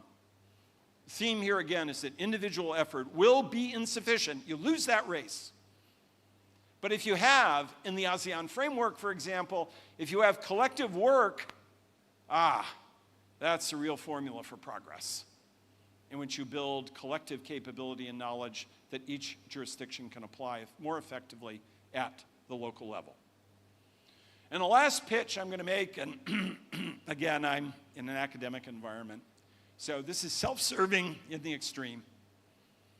But sometimes being self-serving and right are compatible. And I think I'm right about this. A rich partnership that competition agencies can build is with what I'd call academic hubs. Who are they? universities with research departments. It's the University of the Philippines here with its economics department, its business group. In Indonesia, it's the University of Indonesia, which has a first-rate economics department. In Malaysia, which is building good relationships with its universities. In Hong Kong, that has a wonderful academic infrastructure. It's building links with researchers who are doing work in this area and engaging them in formulating the research project that can be carried out on a regional level. The academic hubs are what Alan Fels, the former head of the ACCC, used to call co-producers. And Alan's basic intuition is that if you don't enlist co-producers, you fail. The government's never going to give you enough money. So you have to find partners with compatible interests to work with you to do this work. And having academic hubs on your side is a way to design better studies, to operate them more effectively. And if you can do it on a regional level, there's a lot more that can be learned, with the lesson being collective effort within a jurisdiction, within a region, and even more ambitious globally, are paths that can greatly improve performance in this area. Thank you.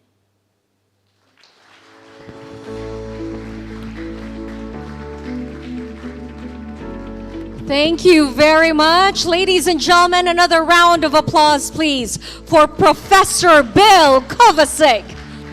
Just like a rock star, eh? Better than a rock star. Better than a rock star. I completely agree. I'm pretty sure all of those joining us via the live stream thoroughly enjoyed that presentation.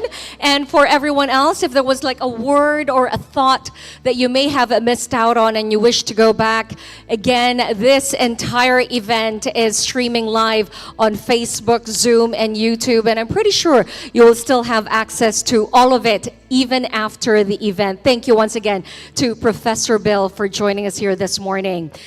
Following the keynote address, well, guess what? We will now be enjoying the sumptuous lunch that has been prepared for all of us by our colleagues from the Hilton Manila. Please proceed to the Kusina Sea Kitchens that is near the front desk for our lunch buffet. Again, our venue for lunch is the Kusina Sea Kitchens. For our foreign friends, Kusina translates to kitchen. So this is Kitchen Sea Kitchens. All right, so we will have ushers right outside who will lead you and guide you to the dining hall. Please enjoy that. Enjoy your meal. Take this time to rest and to recuperate. And we will be resuming our program with the first panel session at 1:30 this afternoon. And with that, see you then. And good afternoon. Enjoy your lunch.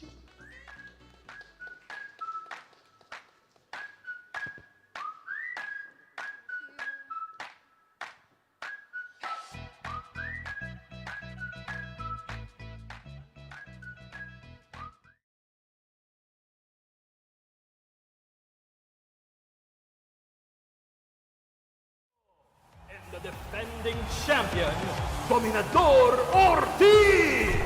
Let's get ready to rumble! Ooh, that's a headbutt. Nag-uppercut si Dominador. Ah! That's way below the belt. Dominador just got away with everything. Hindi naman illegal maging dominante sa negosyo. Pero, pag inabuso ang pagiging dominante para pigilan ang pagpasok ng iba pang negosyo, bawal yan. Illegal din na pigilan ng dominanteng negosyo ang consumers na bumili sa mga kariban nito. Isa yan sa mga abusong iniimbestiga ng Philippine Competition Commission para panatilihing patas ang laban sa merkado. Kaya isumbong sa PCC ang anumang pang-aabuso sa negosyo. Tandaan, kung may kompetisyon, consumers ang panalo. Para sa karagdagang impormasyon, makipag-ugnayan sa Philippine Competition Commission. It's Game 5 of Gold Pictures versus Red Riggers. Alalay passes the ball sa kalaban. Dominador is wide open. And he scores! And scores! And scores! Wala bang depensa? Ako anak, mukhang luto yung laro. Pwede pa refund? Hindi lang sa sports may luto. Minsan, ang mga negosyo bumubuo ng kartel, nagsasabwatan sa halip na mag-compete, nagdidikta sa presyo ng bilihin. Sinong dihado? Consumers tulad nyo. Isa ang kartel sa iniimbestiga ng Philippine Competition Commission para mapanatiling patas ang laban sa merkado. Kaya isumbong sa PCC ang anumang pang-aabuso. Tandaan, kung walang kompetisyon, consumers ang talo.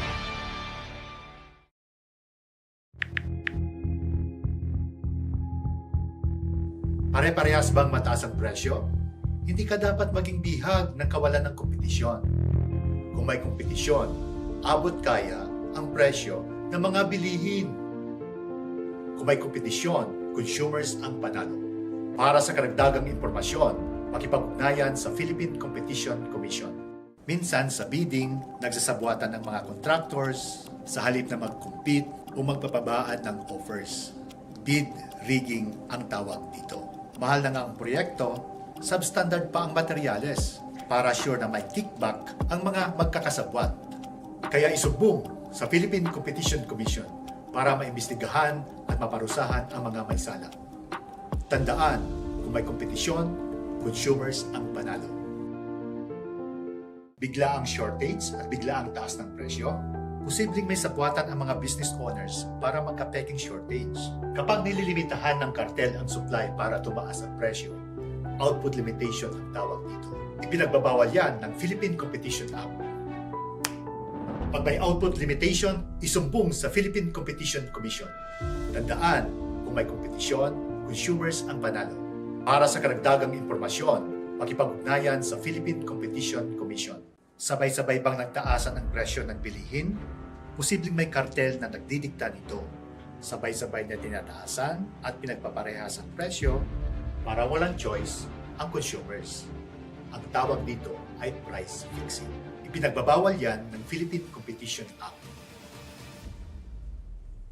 Tandaan, kung may kompetisyon, consumers ang panalo.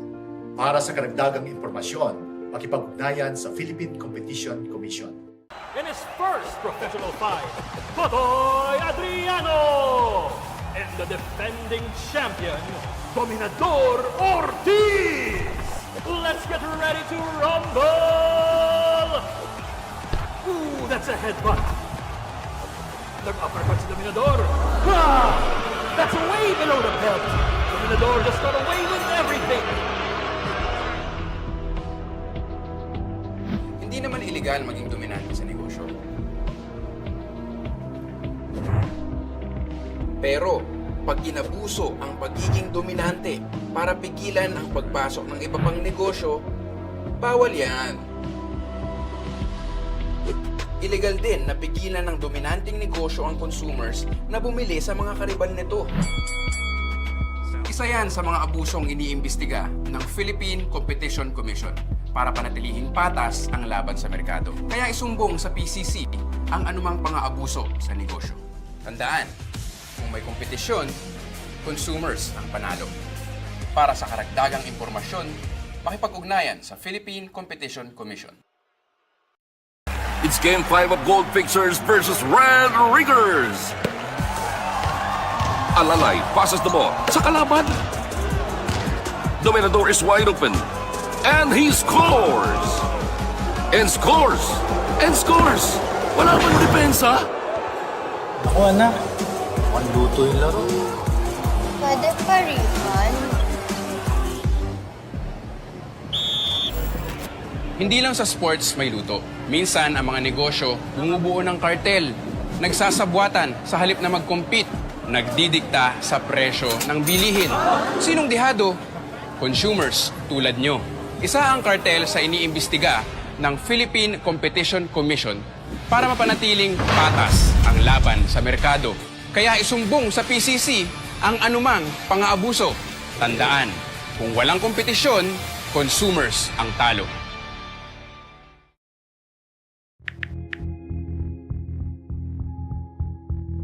Pare-parehas bang mataas ang presyo? Hindi ka dapat maging bihag ng kawalan ng kompetisyon. Kung may kompetisyon, abot kaya ang presyo ng mga bilihin. Kung may kompetisyon, consumers ang panalo. Para sa karagdagang impormasyon, makipag-ugnayan sa Philippine Competition Commission. Minsan sa bidding, nagsasabuatan ng mga contractors sa halip na mag-compete o magpapabaan ng offers. Bid rigging ang tawag dito. Mahal na nga ang proyekto, substandard pa ang materyales para sure na may kickback ang mga magkakasabwat. Kaya isumbong sa Philippine Competition Commission para maimbestigahan at maparusahan ang mga may sala. Tandaan, kung may kompetisyon, consumers ang panalo. Bigla ang shortage at bigla ang taas ng presyo, posibleng may sabwatan ang mga business owners para magka-peking shortage. Kapag nililimitahan ng kartel ang supply para tumaas ang presyo, output limitation ang tawag dito. Ipinagbabawal yan ng Philippine Competition Act. Pag may output limitation, isumbong sa Philippine Competition Commission. Tandaan, kung may kompetisyon, consumers ang panalo. Para sa karagdagang impormasyon, makipag-ugnayan sa Philippine Competition Commission. Sabay-sabay bang nagtaasan ang presyo ng bilihin? Posibleng may kartel na nagdidikta nito. Sabay-sabay na tinataasan at pinagpaparehas ang presyo para walang choice ang consumers. Ang tawag dito ay price fixing. Ipinagbabawal yan ng Philippine Competition Act. Tandaan, kung may kompetisyon, consumers ang panalo. Para sa karagdagang impormasyon, makipag-ugnayan sa Philippine Competition Commission. In his first professional fight, Totoy Adriano and the defending champion, Dominador Ortiz. Let's get ready to rumble! Ooh, that's a headbutt. Nag-uppercut si Dominador. Ha!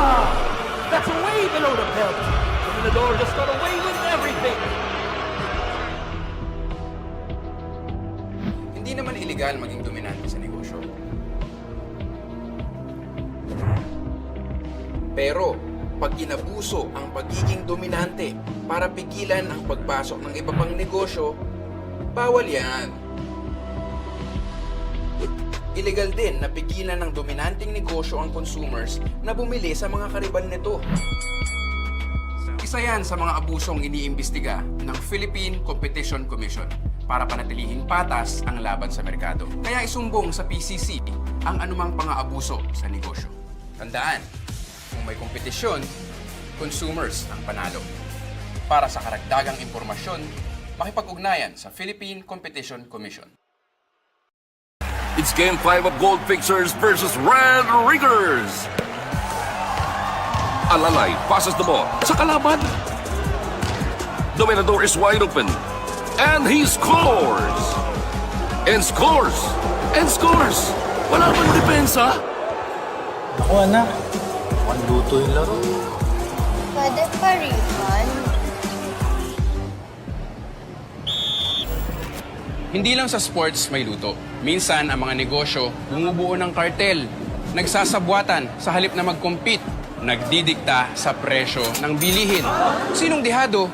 Consumers tulad nyo. Isa ang kartel sa iniimbestiga ng Philippine Competition Commission para mapanatiling patas ang laban sa merkado.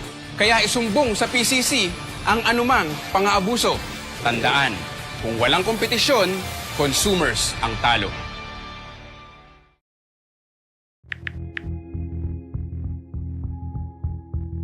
Pare-parehas bang mataas ang presyo? Hindi ka dapat maging bihag ng kawalan ng kompetisyon. Kung may kompetisyon, abot kaya ang presyo ng mga bilihin. Kung may kompetisyon, consumers ang panalo. Para sa karagdagang impormasyon, makipag-ugnayan sa Philippine Competition Commission. Minsan sa bidding, nagsasabuatan ng mga contractors sa halip na mag-compete o magpapabaan ng offers. Bid rigging ang tawag dito. Mahal na nga ang proyekto, substandard pa ang materyales para sure na may kickback ang mga magkakasabwat. Kaya isumbong sa Philippine Competition Commission para maimbestigahan at maparusahan ang mga may sala. Tandaan, kung may kompetisyon, consumers ang panalo.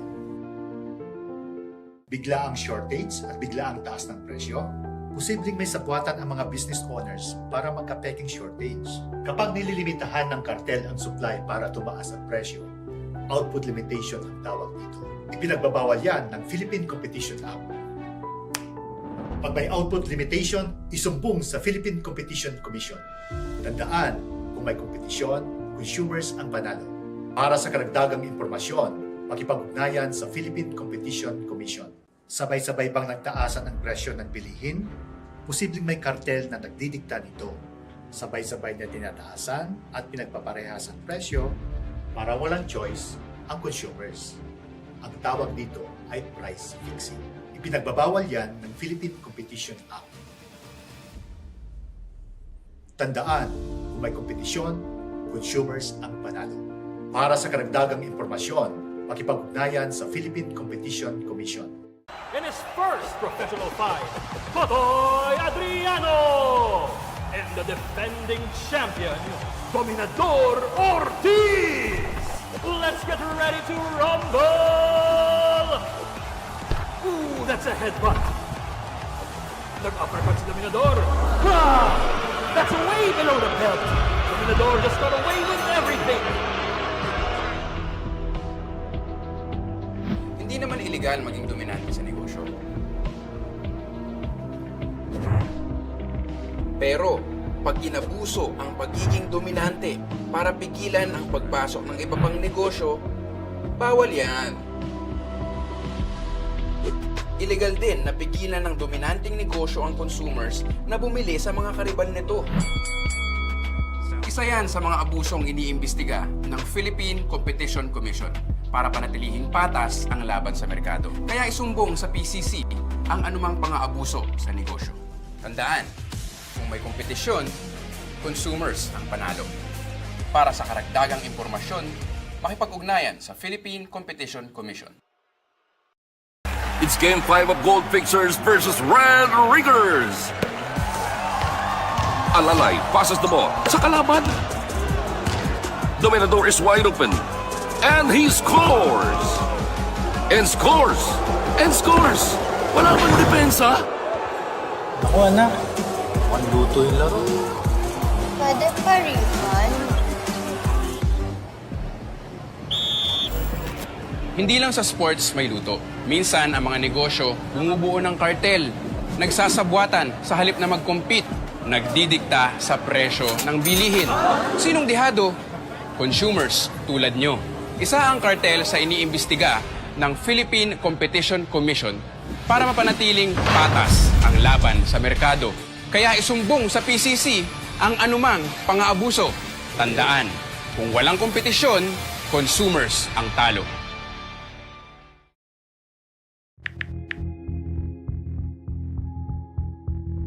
Pare-parehas bang mataas ang presyo? Hindi ka dapat maging bihag ng kawalan ng kompetisyon. Kung may kompetisyon, abot kaya ang presyo ng mga bilihin. Kung may kompetisyon, consumers ang panalo.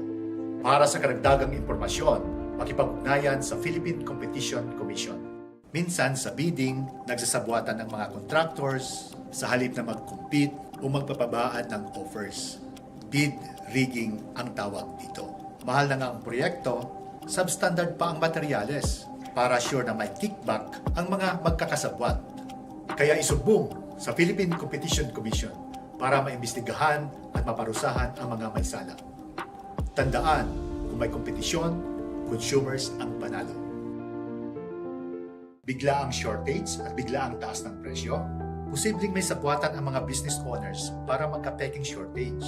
Kapag nililimitahan ng kartel ang supply para tumaas ang presyo, output limitation ang tawag dito. Ipinagbabawal yan ng Philippine Competition Act. Pag may output limitation, isumbong sa Philippine Competition Commission. Tandaan, kung may kompetisyon, consumers ang panalo.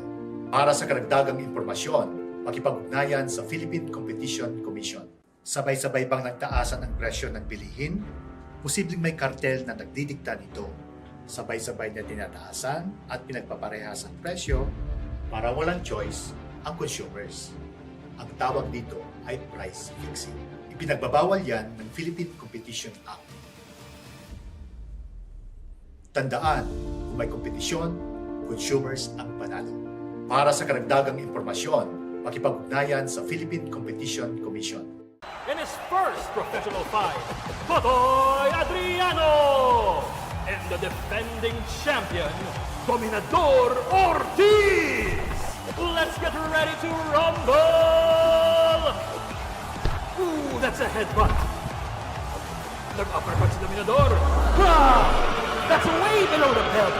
Dominador just got away with everything. Hindi naman illegal maging dominante sa negosyo. Pero, pag inabuso ang pagiging dominante para pigilan ang pagpasok ng iba pang negosyo, bawal yan. Illegal din na pigilan ng dominanteng negosyo ang consumers na bumili sa mga kariban nito. Isa yan sa mga abusong iniimbestiga ng Philippine Competition Commission para panatilihing patas ang laban sa merkado. Kaya isumbong sa PCC ang anumang pang-aabuso sa negosyo. Tandaan, kung may kompetisyon, consumers ang panalo. Para sa karagdagang impormasyon, makipag-ugnayan sa Philippine Competition Commission. It's Game 5 of Gold Pictures versus Red Riggers. Alalay passes the ball sa kalaban. Dominador is wide open. And he scores! And scores! And scores! Wala pang depensa. Ako anak, mukhang luto yung laro. Pwede pa refund? Hindi lang sa sports may luto. Minsan, ang mga negosyo bumubuo ng kartel, nagsasabwatan sa halip na mag-compete, nagdidikta sa presyo ng bilihin. Sinong dihado? Consumers tulad nyo. Isa ang kartel sa iniimbestiga ng Philippine Competition Commission para mapanatiling patas ang laban sa merkado. Kaya isumbong sa PCC ang anumang pang-aabuso. Tandaan, kung walang kompetisyon, consumers ang talo.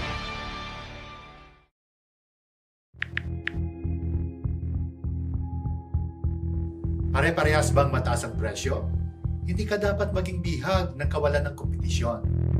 Kung may kompetisyon, abot kaya ang presyo ng mga bilihin. Kung may kompetisyon, consumers ang panalo. Para sa karagdagang impormasyon, makipag-ugnayan sa Philippine Competition Commission.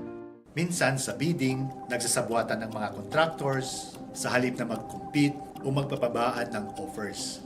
Bid rigging ang tawag dito.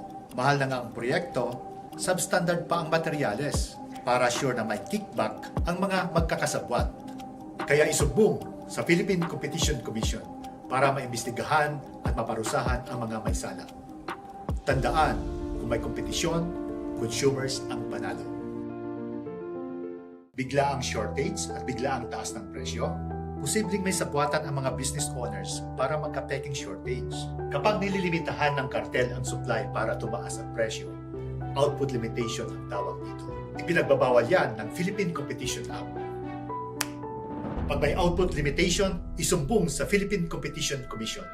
Tandaan, kung may kompetisyon, consumers ang panalo. Para sa karagdagang impormasyon, makipag-ugnayan sa Philippine Competition Commission. Sabay-sabay bang nagtaasan ang presyo ng bilihin? Posibleng may kartel na nagdidikta nito. Sabay-sabay na tinataasan at pinagpaparehas ang presyo para walang choice ang consumers. Ang tawag dito ay price fixing. Ipinagbabawal yan ng Philippine Competition Act. Tandaan, kung may kompetisyon, consumers ang panalo. Para sa karagdagang impormasyon, makipag-ugnayan sa Philippine Competition Commission. In his first professional fight, Totoy Adriano and the defending champion, Dominador Ortiz. Let's get ready to rumble! Ooh, that's a headbutt. Nag-uppercut si Dominador. Ah! That's way below the belt. Dominador just got away with everything. Hindi naman illegal maging dominante sa negosyo. Pero, pag inabuso ang pagiging dominante para pigilan ang pagpasok ng iba pang negosyo, bawal yan. Illegal din na pigilan ng dominanteng negosyo ang consumers na bumili sa mga kariban nito. Isa yan sa mga abusong iniimbestiga ng Philippine Competition Commission para panatilihing patas ang laban sa merkado. Kaya isumbong sa PCC ang anumang pang-aabuso sa negosyo. Tandaan, kung may kompetisyon, consumers ang panalo. Para sa karagdagang impormasyon, makipag-ugnayan sa Philippine Competition Commission. It's Game 5 of Gold Fixers versus Red Riggers. Alalay passes the ball sa kalaban. Dominador is wide open. And he scores! And scores! And scores! Wala bang depensa? Ako anak, mukhang luto yung laro. Pwede pa refund? Hindi lang sa sports may luto. Minsan ang mga negosyo bumubuo ng kartel, nagsasabwatan sa halip na mag-compete, nagdidikta sa presyo ng bilihin. Sinong dihado? Consumers tulad nyo. Isa ang kartel sa iniimbestiga ng Philippine Competition Commission para mapanatiling patas ang laban sa merkado. Kaya isumbong sa PCC ang anumang pang-aabuso. Tandaan, kung walang kompetisyon, consumers ang talo.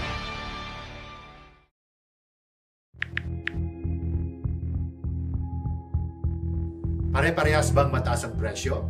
Hindi ka dapat maging bihag ng kawalan ng kompetisyon. Kung may kompetisyon, abot kaya ang presyo ng mga bilihin. Kung may kompetisyon, consumers ang panalo. Para sa karagdagang impormasyon, makipag-ugnayan sa Philippine Competition Commission. Minsan sa bidding, nagsasabwatan ng mga contractors sa halip na mag-compete o magpapabaan ng offers. Bid rigging ang tawag dito. Mahal na nga ang proyekto, substandard pa ang materyales para sure na may kickback ang mga magkakasabwat. Kaya isumbong sa Philippine Competition Commission para maimbestigahan at maparusahan ang mga may sala. Tandaan, kung may kompetisyon, consumers ang panalo. Bigla ang shortage at bigla ang taas ng presyo, posibleng may sabwatan ang mga business owners para magka-peking shortage. Kapag nililimitahan ng kartel ang supply para tumaas ang presyo, output limitation ang tawag dito. Ipinagbabawal yan ng Philippine Competition Act. Pag may output limitation, isumbong sa Philippine Competition Commission. Tandaan, kung may kompetisyon, consumers ang panalo. Para sa karagdagang impormasyon, makipag-ugnayan sa Philippine Competition Commission. Sabay-sabay bang nagtaasan ang presyo ng bilihin? Posibleng may kartel na nagdidikta nito. Sabay-sabay na tinataasan at pinagpaparehas ang presyo para walang choice ang consumers. Ang tawag dito ay price fixing. Ipinagbabawal yan ng Philippine Competition Act. Tandaan, kung may kompetisyon, consumers ang panalo. Para sa karagdagang impormasyon, makipag-ugnayan sa Philippine Competition Commission. In his first professional fight, Totoy Adriano and the defending champion, Dominador Ortiz. Let's get ready to rumble!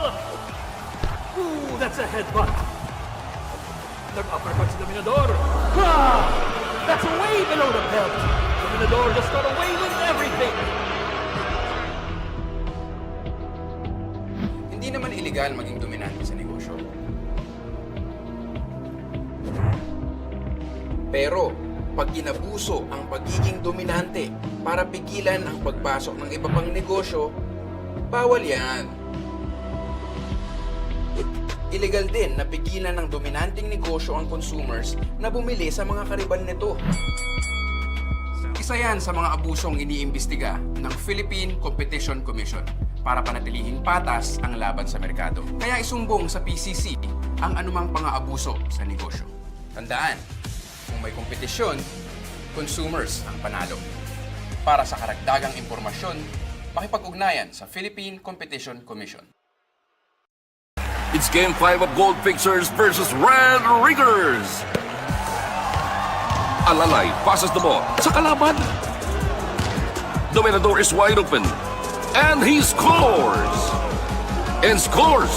And scores! Wala bang depensa? Ako anak, mukhang luto yung laro. Pwede pa refund? Hindi lang sa sports may luto. Minsan ang mga negosyo bumubuo ng kartel, nagsasabwatan sa halip na mag-compete, nagdidikta sa presyo ng bilihin. Sinong dihado? Consumers tulad nyo. Isa ang kartel sa iniimbestiga ng Philippine Competition Commission para mapanatiling patas ang laban sa merkado. Kaya isumbong sa PCC ang anumang pang-aabuso. Tandaan, kung walang kompetisyon, consumers ang talo.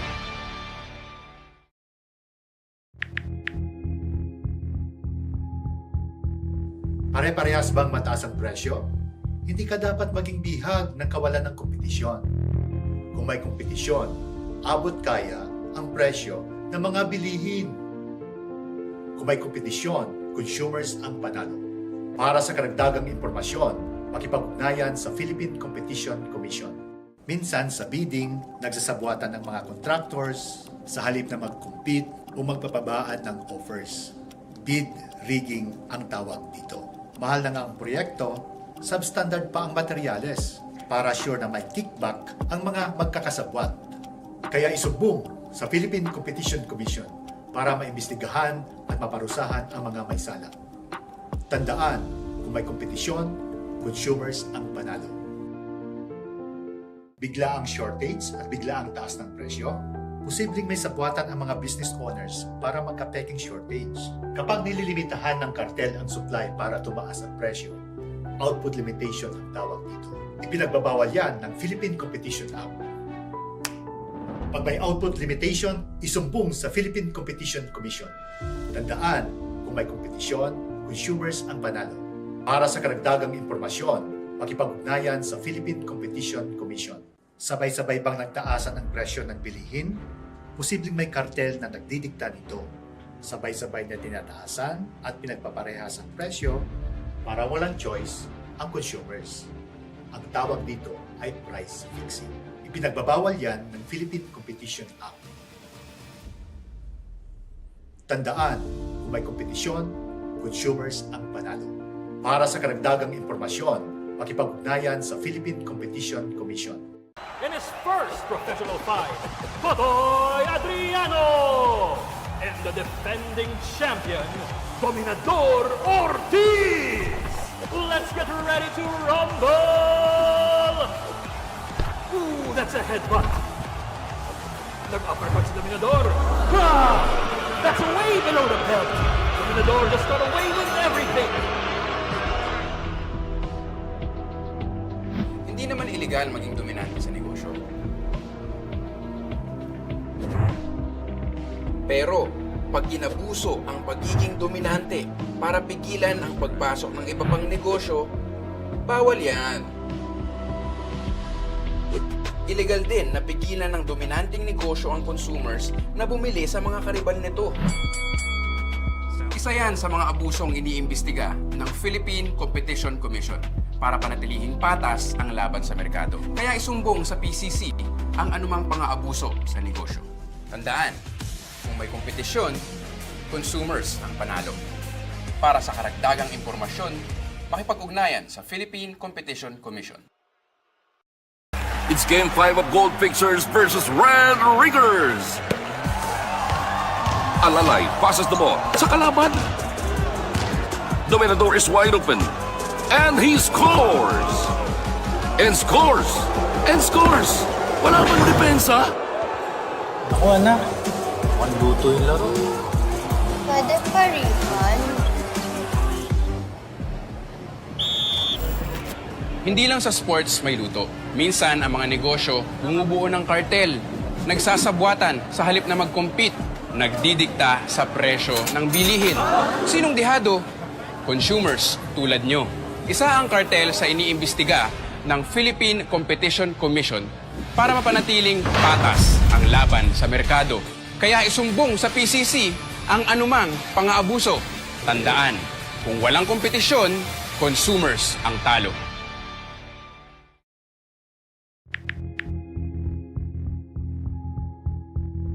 Pare-parehas bang mataas ang presyo? Hindi ka dapat maging bihag ng kawalan ng kompetisyon. Kung may kompetisyon, abot kaya ang presyo ng mga bilihin. Kung may kompetisyon, consumers ang panalo. Para sa karagdagang impormasyon, makipag-ugnayan sa Philippine Competition Commission. Minsan sa bidding, nagsasabwatan ng mga contractors sa halip na mag-compete o magpapabaan ng offers. Bid rigging ang tawag dito. Mahal na nga ang proyekto, substandard pa ang materyales para sure na may kickback ang mga magkakasabwat. Kaya isumbong sa Philippine Competition Commission para maimbestigahan at maparusahan ang mga may sala. Tandaan, kung may kompetisyon, consumers ang panalo. Bigla ang shortage at bigla ang taas ng presyo, posibleng may sabwatan ang mga business owners para magka-peking shortage. Kapag nililimitahan ng kartel ang supply para tumaas ang presyo, output limitation ang tawag dito. Ipinagbabawal yan ng Philippine Competition Act. Pag may output limitation, isumbong sa Philippine Competition Commission. Tandaan, kung may kompetisyon, consumers ang panalo. Para sa karagdagang impormasyon, makipag-ugnayan sa Philippine Competition Commission. Sabay-sabay bang nagtaasan ang presyo ng bilihin? Posibleng may kartel na nagdidikta nito. Sabay-sabay na tinataasan at pinagpaparehas ang presyo para walang choice ang consumers. Ang tawag dito ay price fixing. Ipinagbabawal yan ng Philippine Competition Act. Tandaan, kung may kompetisyon, consumers ang panalo.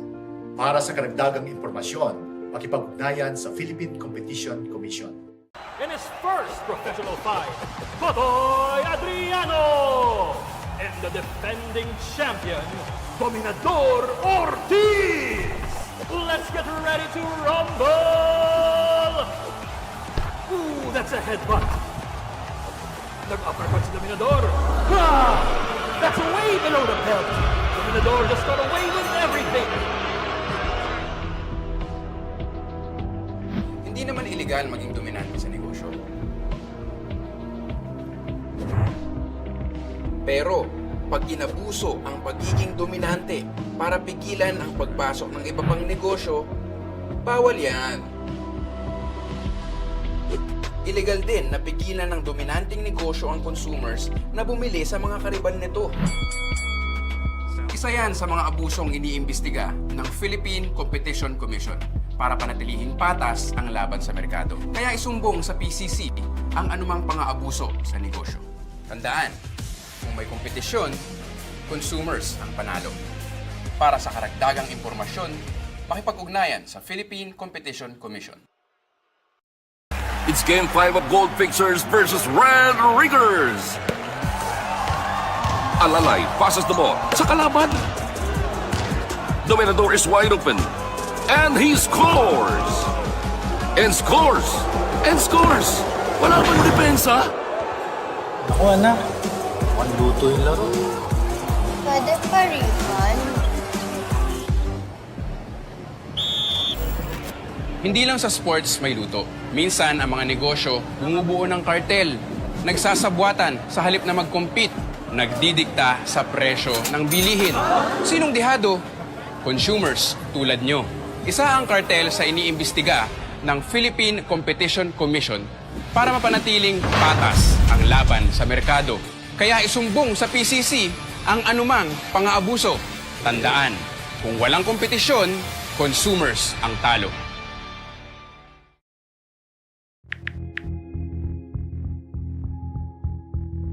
Pare-parehas bang mataas ang presyo? Hindi ka dapat maging bihag ng kawalan ng kompetisyon. Kung may kompetisyon, abot kaya ang presyo ng mga bilihin. Kung may kompetisyon, consumers ang panalo. Para sa karagdagang impormasyon, makipag-ugnayan sa Philippine Competition Commission. Minsan sa bidding, nagsasabwatan ng mga contractors sa halip na mag-compete o magpapabaan ng offers. Bid rigging ang tawag dito. Mahal na nga ang proyekto, substandard pa ang materyales para sure na may kickback ang mga magkakasabwat. Kaya isumbong sa Philippine Competition Commission para maimbestigahan at maparusahan ang mga may sala. Tandaan, kung may kompetisyon, consumers ang panalo. Bigla ang shortage at bigla ang taas ng presyo, posibleng may sabwatan ang mga business owners para magka-peking shortage. Kapag nililimitahan ng kartel ang supply para tumaas ang presyo, output limitation ang tawag dito. Ipinagbabawal yan ng Philippine Competition Act. Pag may output limitation, isumbong sa Philippine Competition Commission. Tandaan, kung may kompetisyon, consumers ang panalo. Para sa karagdagang impormasyon, makipag-ugnayan sa Philippine Competition Commission. Sabay-sabay bang nagtaasan ang presyo ng bilihin? Posibleng may kartel na nagdidikta nito. Sabay-sabay na tinataasan at pinagpaparehas ang presyo para walang choice ang consumers. Ang tawag dito ay price fixing. Ipinagbabawal yan ng Philippine Competition Act. Tandaan, kung may kompetisyon, consumers ang panalo. Para sa karagdagang impormasyon, makipag-ugnayan sa Philippine Competition Commission. In his first professional fight, Totoy Adriano and the defending champion, Dominador Ortiz. Let's get ready to rumble! Ooh, that's a headbutt. Nag-uppercut si Dominador. Ah!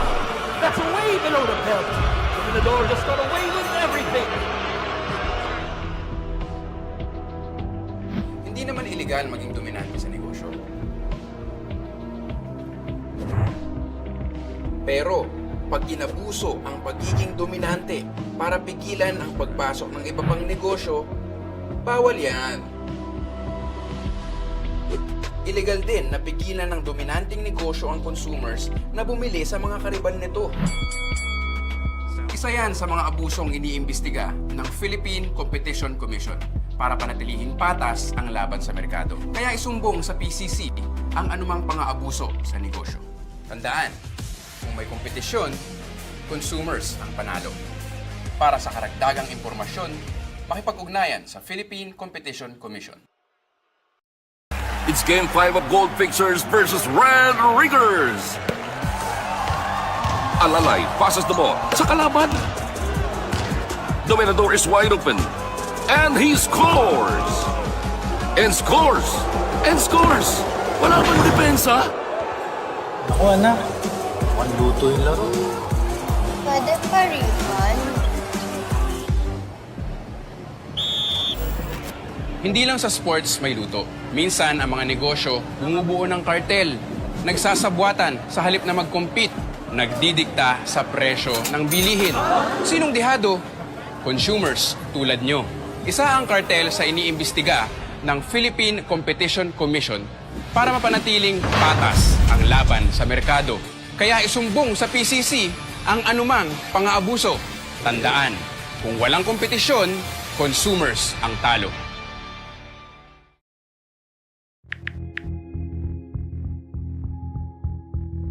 Pare-parehas bang mataas ang presyo? Hindi ka dapat maging bihag ng kawalan ng kompetisyon. Kung may kompetisyon, abot kaya ang presyo ng mga bilihin. Kung may kompetisyon, consumers ang panalo. Para sa karagdagang impormasyon, makipag-ugnayan sa Philippine Competition Commission. Minsan sa bidding, nagsasabuatan ng mga contractors sa halip na mag-compete o magpapabaan ng offers. Bid rigging ang tawag dito. Mahal na nga ang proyekto, substandard pa ang materyales para sure na may kickback ang mga magkakasabwat. Kaya isumbong sa Philippine Competition Commission para maimbestigahan at maparusahan ang mga may sala. Tandaan, kung may kompetisyon, consumers ang panalo.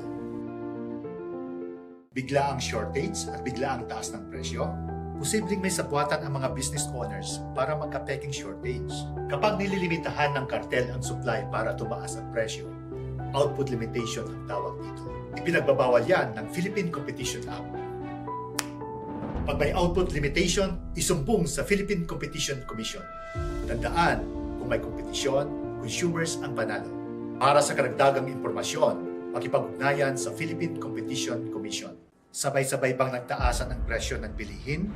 Posibleng may kartel na nagdidikta nito. Sabay-sabay na tinataasan at pinagpaparehas ang presyo para walang choice ang consumers. Ang tawag dito ay price fixing. Ipinagbabawal yan ng Philippine Competition Act.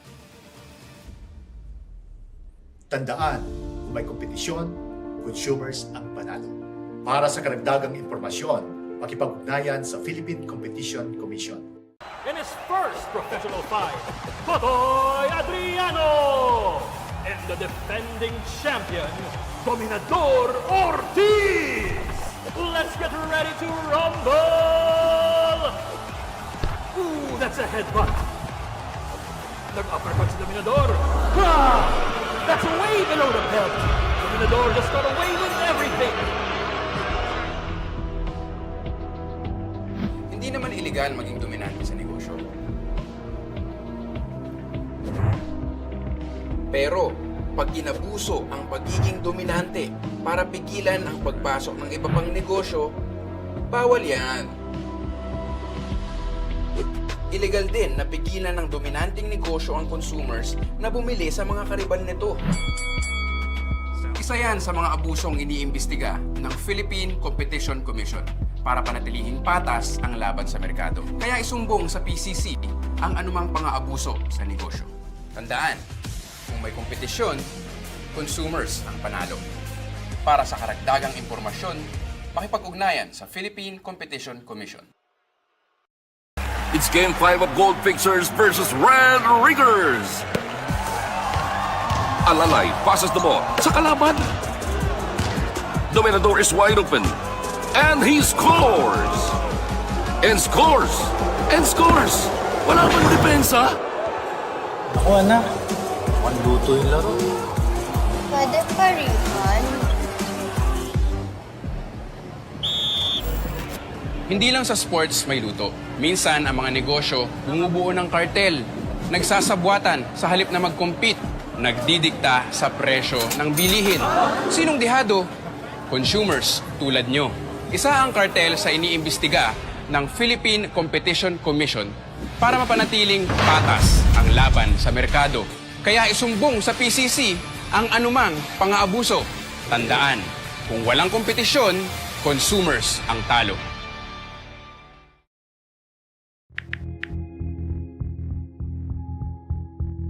Pare-parehas bang mataas ang presyo? Hindi ka dapat maging bihag ng kawalan ng kompetisyon. Kung may kompetisyon, abot kaya ang presyo ng mga bilihin. Kung may kompetisyon, consumers ang panalo. Para sa karagdagang impormasyon, makipag-ugnayan sa Philippine Competition Commission. Minsan sa bidding, nagsasabwatan ng mga contractors sa halip na mag-compete o magpapabaan ng offers. Bid rigging ang tawag dito. Mahal na nga ang proyekto, substandard pa ang materyales para sure na may kickback ang mga magkakasabwat. Kaya isumbong sa Philippine Competition Commission para maimbestigahan at maparusahan ang mga may sala. Tandaan, kung may kompetisyon, consumers ang panalo. Bigla ang shortage at bigla ang taas ng presyo, posibleng may sabwatan ang mga business owners para magka-peking shortage. Kapag nililimitahan ng kartel ang supply para tumaas ang presyo, output limitation ang tawag dito. Ipinagbabawal yan ng Philippine Competition Act. Pag may output limitation, isumbong sa Philippine Competition Commission. Tandaan, kung may kompetisyon, consumers ang panalo. Para sa karagdagang impormasyon, makipag-ugnayan sa Philippine Competition Commission. Sabay-sabay bang nagtaasan ang presyo ng bilihin? Posibleng may kartel na nagdidikta nito. Sabay-sabay na tinataasan at pinagpaparehas ang presyo para walang choice ang consumers. Ang tawag dito ay price fixing. Ipinagbabawal yan ng Philippine Competition Act. Tandaan, kung may kompetisyon, consumers ang panalo. Para sa karagdagang impormasyon, makipag-ugnayan sa Philippine Competition Commission. In his first professional fight, Totoy Adriano! And the defending champion, Dominador Ortiz! Let's get ready to rumble! Ooh, that's a headbutt. Nag-uppercut si Dominador. Ah! That's way below the belt. Dominador just got away with everything. Hindi naman illegal maging dominante sa negosyo. Pero, pag inabuso ang pagiging dominante para pigilan ang pagpasok ng iba pang negosyo, bawal yan. Illegal din na pigilan ng dominanteng negosyo ang consumers na bumili sa mga kariban nito. Isa yan sa mga abusong iniimbestiga ng Philippine Competition Commission para panatilihing patas ang laban sa merkado. Kaya isumbong sa PCC ang anumang pang-aabuso sa negosyo. Tandaan, kung may kompetisyon, consumers ang panalo. Para sa karagdagang impormasyon, makipag-ugnayan sa Philippine Competition Commission. It's Game 5 of Gold Fixers versus Red Riggers. Alalay passes the ball sa kalaban. Dominador is wide open. And he scores! And scores! And scores! Wala pang depensa. Ako anak, mukhang luto yung laro. Pwede pa refund? Hindi lang sa sports may luto. Minsan, ang mga negosyo bumubuo ng kartel, nagsasabwatan sa halip na mag-compete, nagdidikta sa presyo ng bilihin. Sinong dihado? Consumers tulad nyo. Isa ang kartel sa iniimbestiga ng Philippine Competition Commission para mapanatiling patas ang laban sa merkado. Kaya isumbong sa PCC ang anumang pang-aabuso. Tandaan, kung walang kompetisyon, consumers ang talo.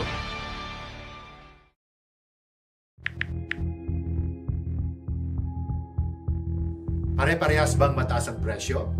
Hindi ka dapat maging bihag ng kawalan ng kompetisyon. Kung may kompetisyon, abot kaya ang presyo ng mga bilihin. Kung may kompetisyon, consumers ang panalo. Para sa karagdagang impormasyon, makipag-ugnayan sa Philippine Competition Commission. Minsan sa bidding, nagsasabwatan ng mga contractors sa halip na mag-compete o magpapabaan ng offers. Bid rigging ang tawag dito. Mahal na nga ang proyekto, substandard pa ang materyales para sure na may kickback ang mga magkakasabwat.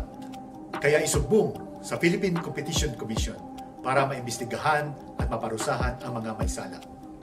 Tandaan, kung may kompetisyon, consumers ang panalo. Bigla ang shortage at bigla ang taas ng presyo, posibleng may sabwatan ang mga business owners para magka-peking shortage. Kapag nililimitahan ng kartel ang supply para tumaas ang presyo, output limitation ang tawag dito. Ipinagbabawal yan ng Philippine Competition Act. Pag may output limitation, isumbong sa Philippine Competition Commission. Tandaan, kung may kompetisyon, consumers ang panalo. Para sa karagdagang impormasyon, makipag-ugnayan sa Philippine Competition Commission. Sabay-sabay bang nagtaasan ang presyo ng bilihin? Posibleng may kartel na nagdidikta nito. Sabay-sabay na tinataasan at pinagpaparehas ang presyo para walang choice ang consumers. Ang tawag dito ay price fixing. Ipinagbabawal yan ng Philippine Competition Act. Tandaan, kung may kompetisyon, consumers ang panalo. Para sa karagdagang impormasyon, makipag-ugnayan sa Philippine Competition Commission. In his first professional fight, Totoy Adriano and the defending champion, Dominador Ortiz. Let's get ready to rumble! Ooh, that's a headbutt. Nag-uppercut si Dominador. Ah! That's way below the belt. Dominador just got away with everything. Hindi naman illegal maging dominante sa negosyo. Pero, pag inabuso ang pagiging dominante para pigilan ang pagpasok ng iba pang negosyo, bawal yan. Illegal din na pigilan ng dominanteng negosyo ang consumers na bumili sa mga kariban nito. Isa yan sa mga abusong iniimbestiga ng Philippine Competition Commission para panatilihing patas ang laban sa merkado. Kaya isumbong sa PCC ang anumang pang-aabuso sa negosyo. Tandaan, kung may kompetisyon, consumers ang panalo. Para sa karagdagang impormasyon, makipag-ugnayan sa Philippine Competition Commission. It's Game 5 of Gold Fixers versus Red Riggers. Alalay passes the ball sa kalaban. Dominador is wide open. And he scores! And scores! And scores! Wala pang depensa. Ako anak, mukhang luto yung laro. Pwede pa refund? Hindi lang sa sports may luto. Minsan, ang mga negosyo bumubuo ng kartel. Nagsasabwatan sa halip na mag-compete. Nagdidikta sa presyo ng bilihin. Sinong dihado?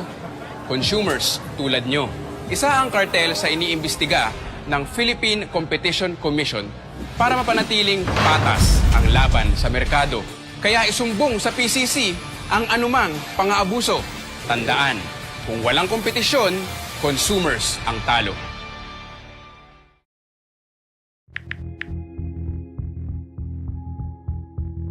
Pare-parehas bang mataas ang presyo?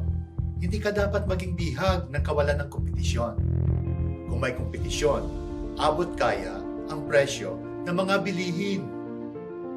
Kung may kompetisyon, consumers ang panalo. Para sa karagdagang impormasyon, makipag-ugnayan sa Philippine Competition Commission.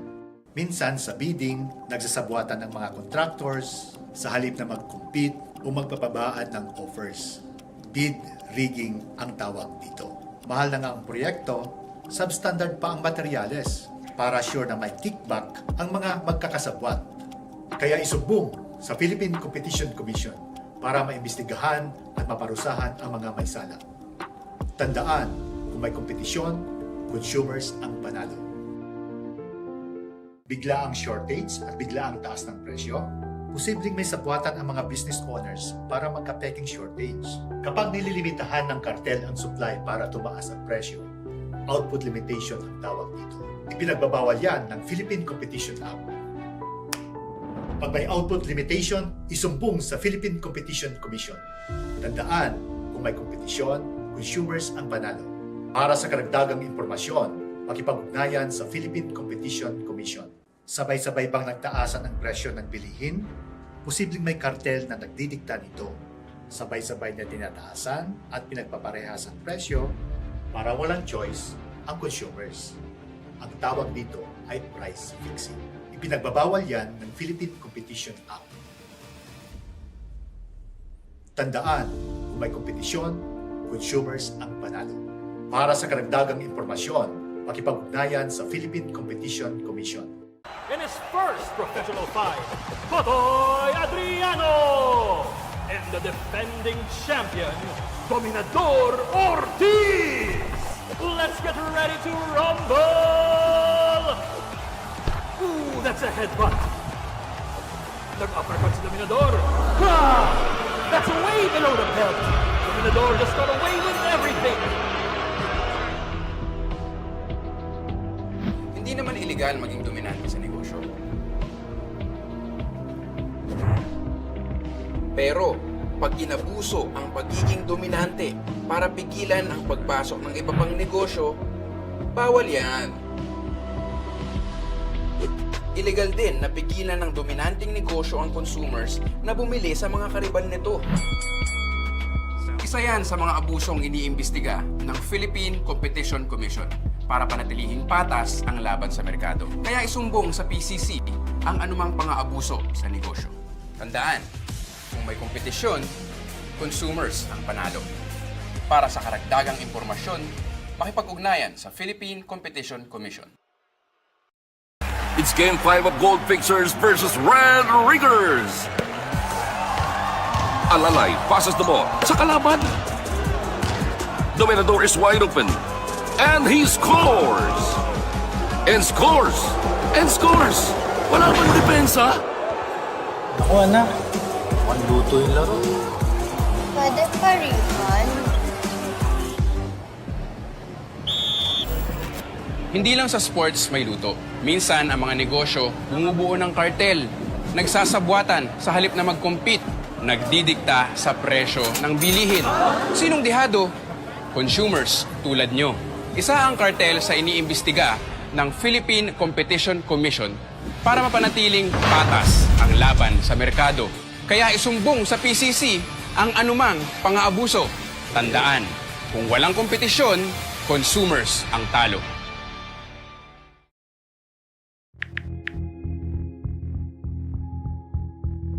Pare-parehas bang mataas ang presyo?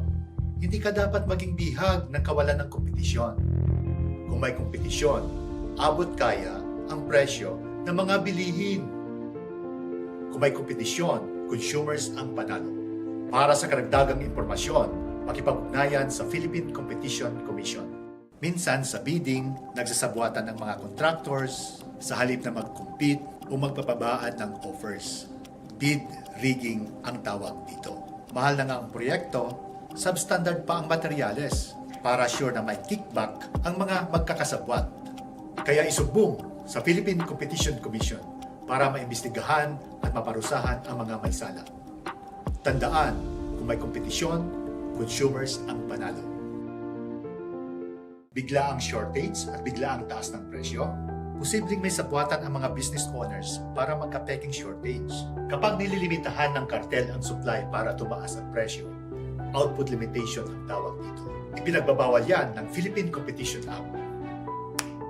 Pag may output limitation, isumbong sa Philippine Competition Commission. Tandaan, kung may kompetisyon, consumers ang panalo. Para sa karagdagang impormasyon, makipag-ugnayan sa Philippine Competition Commission. Sabay-sabay bang nagtaasan ang presyo ng bilihin? Posibleng may kartel na nagdidikta nito.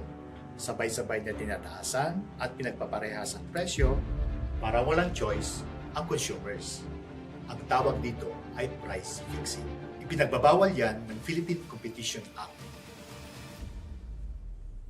Tandaan, kung may kompetisyon, consumers ang panalo. Para sa karagdagang impormasyon, makipag-ugnayan sa Philippine Competition Commission. In his first professional fight, Totoy Adriano and the defending champion, Dominador Ortiz. Let's get ready to rumble! Ooh, that's a headbutt. Nag-uppercut si Dominador. Ah! That's way below the belt. Dominador just got away with everything. Hindi naman illegal maging dominante sa negosyo. Pero, pag inabuso ang pagiging dominante para pigilan ang pagpasok ng iba pang negosyo, bawal yan. Illegal din na pigilan ng dominanteng negosyo ang consumers na bumili sa mga kariban nito. Isa yan sa mga abusong iniimbestiga ng Philippine Competition Commission para panatilihin patas ang laban sa merkado. Kaya isumbong sa PCC ang anumang pang-aabuso sa negosyo. Tandaan, kung may kompetisyon, consumers ang panalo. Para sa karagdagang impormasyon, makipag-ugnayan sa Philippine Competition Commission. It's Game 5 of Gold Fixers versus Red Riggers. Alalay passes the ball sa kalaban. Dominador is wide open. And he scores! And scores! And scores! Wala bang depensa? Ako anak, mukhang luto yung laro. Pwede pa refund? Hindi lang sa sports may luto. Minsan ang mga negosyo bumubuo ng kartel, nagsasabwatan sa halip na mag-compete, nagdidikta sa presyo ng bilihin. Sinong dihado? Consumers tulad nyo. Isa ang kartel sa iniimbestiga ng Philippine Competition Commission para mapanatiling patas ang laban sa merkado. Kaya isumbong sa PCC ang anumang pang-aabuso. Tandaan, kung walang kompetisyon, consumers ang talo.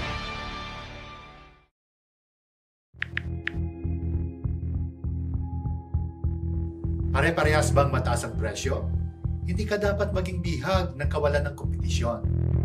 Kung may kompetisyon, abot kaya ang presyo ng mga bilihin.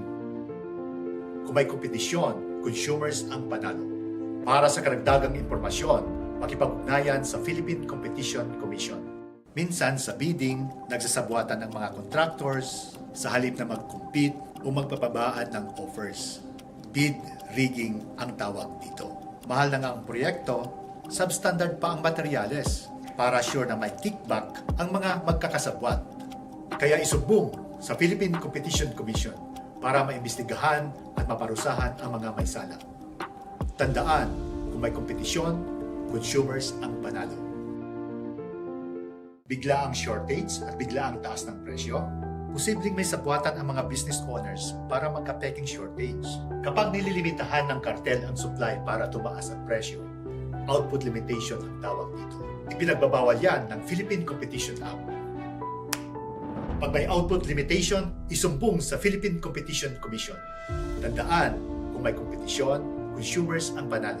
Para sa karagdagang impormasyon, makipag-ugnayan sa Philippine Competition Commission. Sabay-sabay bang nagtaasan ang presyo ng bilihin? Posibleng may kartel na nagdidikta nito. Sabay-sabay na tinataasan at pinagpaparehas ang presyo para walang choice ang consumers. Ang tawag dito ay price fixing. Ipinagbabawal yan ng Philippine Competition Act. Tandaan, kung may kompetisyon, consumers ang panalo. Para sa karagdagang impormasyon, makipag-ugnayan sa Philippine Competition Commission. In his first professional fight, Totoy Adriano! And the defending champion, Dominador Ortiz! Let's get ready to rumble! Ooh, that's a headbutt. Nag-uppercut si Dominador. Ha! That's way below the belt. Dominador just got away with everything. Hindi naman illegal maging dominante sa negosyo. Pero, pag inabuso ang pagiging dominante para pigilan ang pagpasok ng iba pang negosyo, bawal yan. Illegal din na pigilan ng dominanteng negosyo ang consumers na bumili sa mga kariban nito. Isa yan sa mga abusong iniimbestiga ng Philippine Competition Commission para panatilihin patas ang laban sa merkado. Kaya isumbong sa PCC ang anumang pang-aabuso sa negosyo. Tandaan, kung may kompetisyon, consumers ang panalo. Para sa karagdagang impormasyon, makipag-ugnayan sa Philippine Competition Commission. It's Game 5 of Gold Fixers versus Red Riggers. Alalay passes the ball sa kalaban. Dominador is wide open. And he scores! And scores! And scores! Wala bang depensa? Ako anak, mukhang luto yung laro. Pwede pa refund? Hindi lang sa sports may luto. Minsan, ang mga negosyo bumubuo ng kartel, nagsasabwatan sa halip na mag-compete, nagdidikta sa presyo ng bilihin. Sinong dihado? Consumers tulad nyo. Isa ang kartel sa iniimbestiga ng Philippine Competition Commission para mapanatiling patas ang laban sa merkado. Kaya isumbong sa PCC ang anumang pang-aabuso. Tandaan, kung walang kompetisyon, consumers ang talo.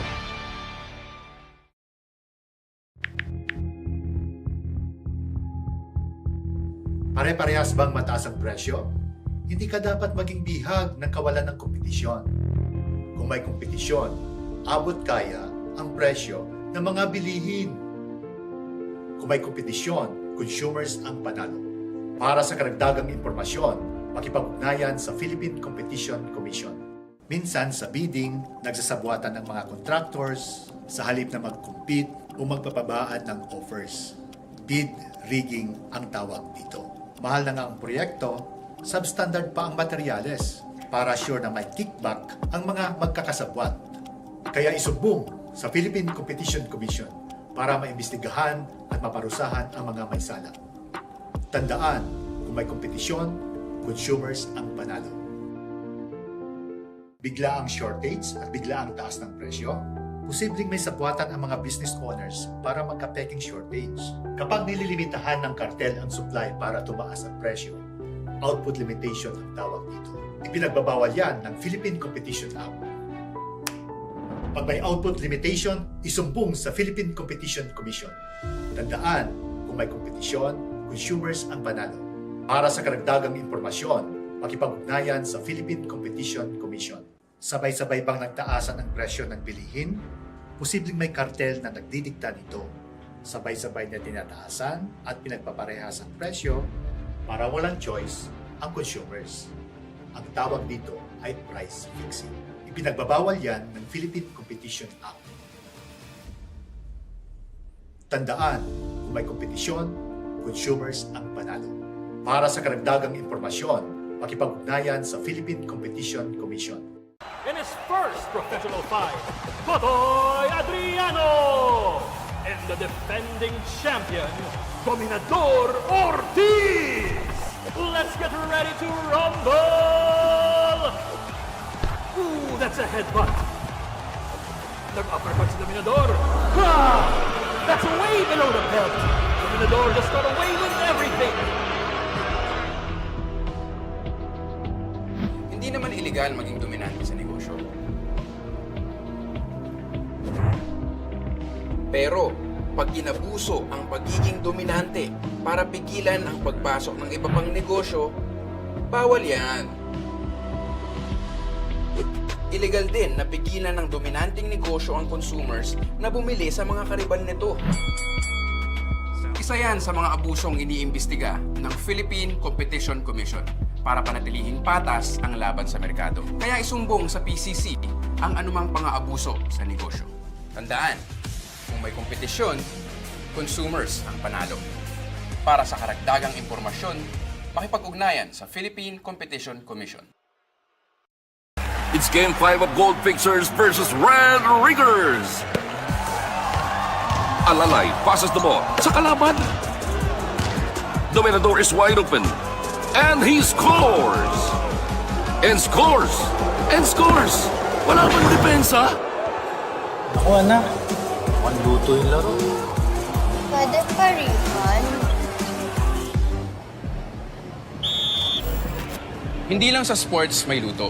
Minsan, ang mga negosyo bumubuo ng kartel, nagsasabwatan sa halip na mag-compete, nagdidikta sa presyo ng bilihin. Sinong dihado? Consumers tulad nyo. Isa ang kartel sa iniimbestiga ng Philippine Competition Commission para mapanatiling patas ang laban sa merkado. Kaya isumbong sa PCC ang anumang pang-aabuso. Tandaan, kung walang kompetisyon, consumers ang talo.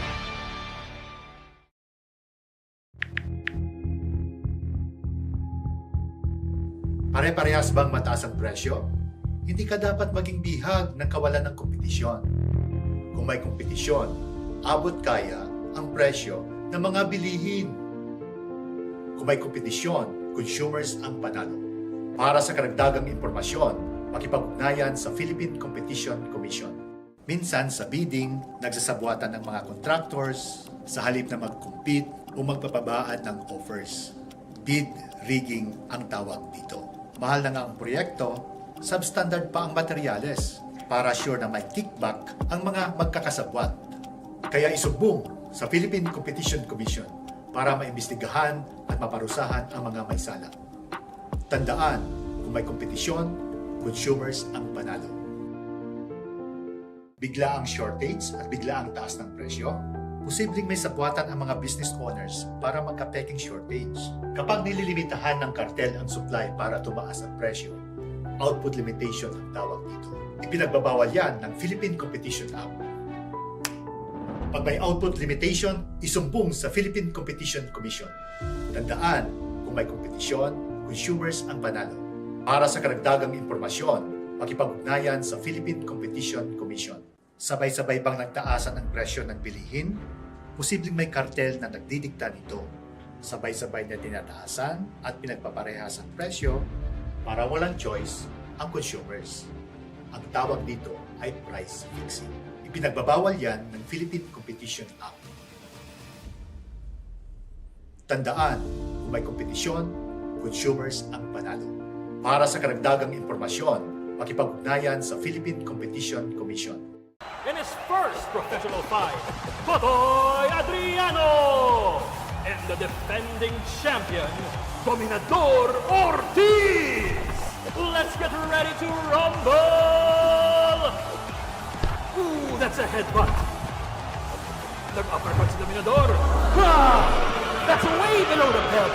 Dominador just got away with everything. Hindi naman illegal maging dominante sa negosyo. Pero, pag inabuso ang pagiging dominante para pigilan ang pagpasok ng iba pang negosyo, bawal yan. Illegal din na pigilan ng dominanteng negosyo ang consumers na bumili sa mga kariban nito. Isa yan sa mga abusong iniimbestiga ng Philippine Competition Commission para panatilihing patas ang laban sa merkado. Kaya isumbong sa PCC ang anumang pang-aabuso sa negosyo. Tandaan, kung may kompetisyon, consumers ang panalo.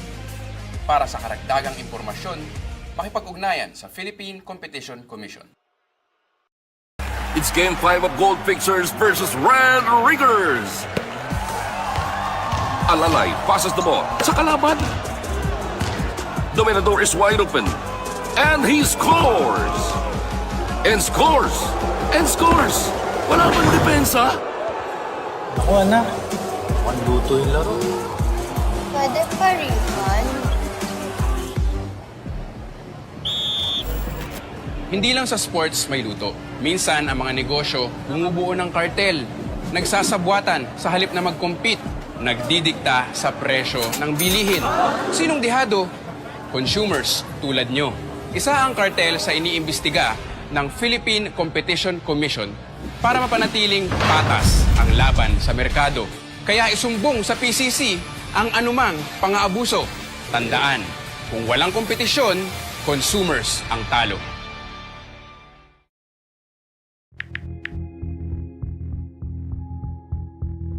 Pare-parehas bang mataas ang presyo? Hindi ka dapat maging bihag ng kawalan ng kompetisyon.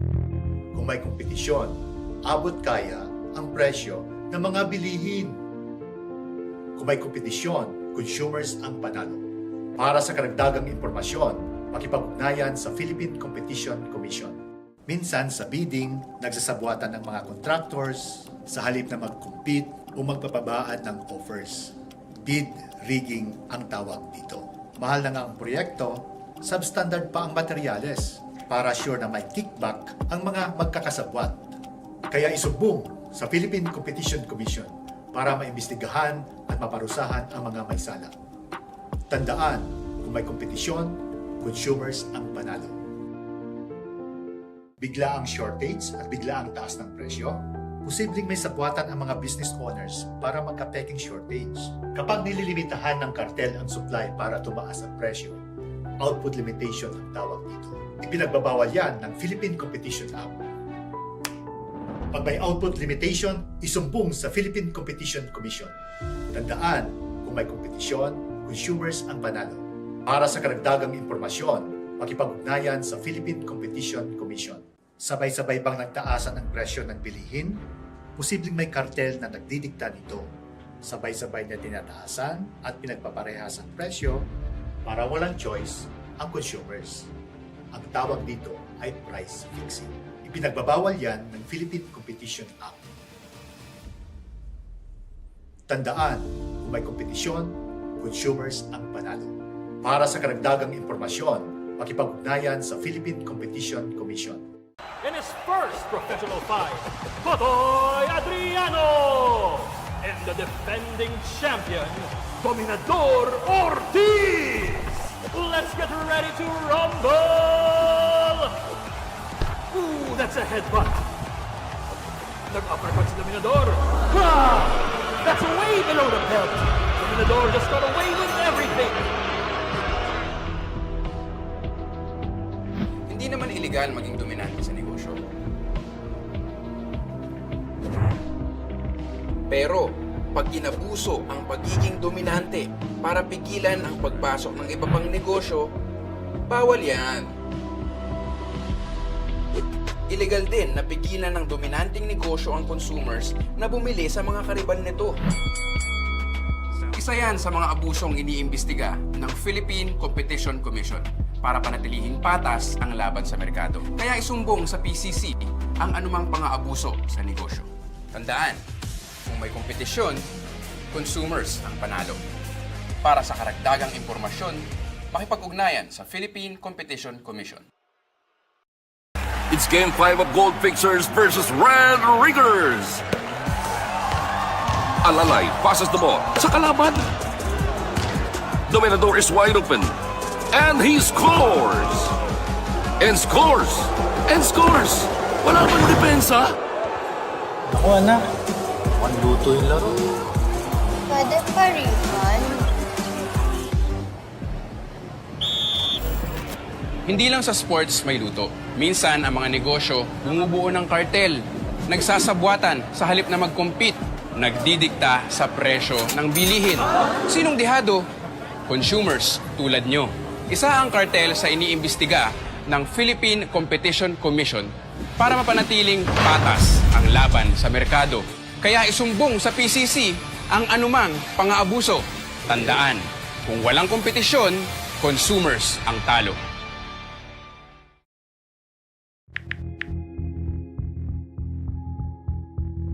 Pare-parehas bang mataas ang presyo? Hindi ka dapat maging bihag ng kawalan ng kompetisyon. Kung may kompetisyon, abot kaya ang presyo ng mga bilihin. Kung may kompetisyon, consumers ang panalo.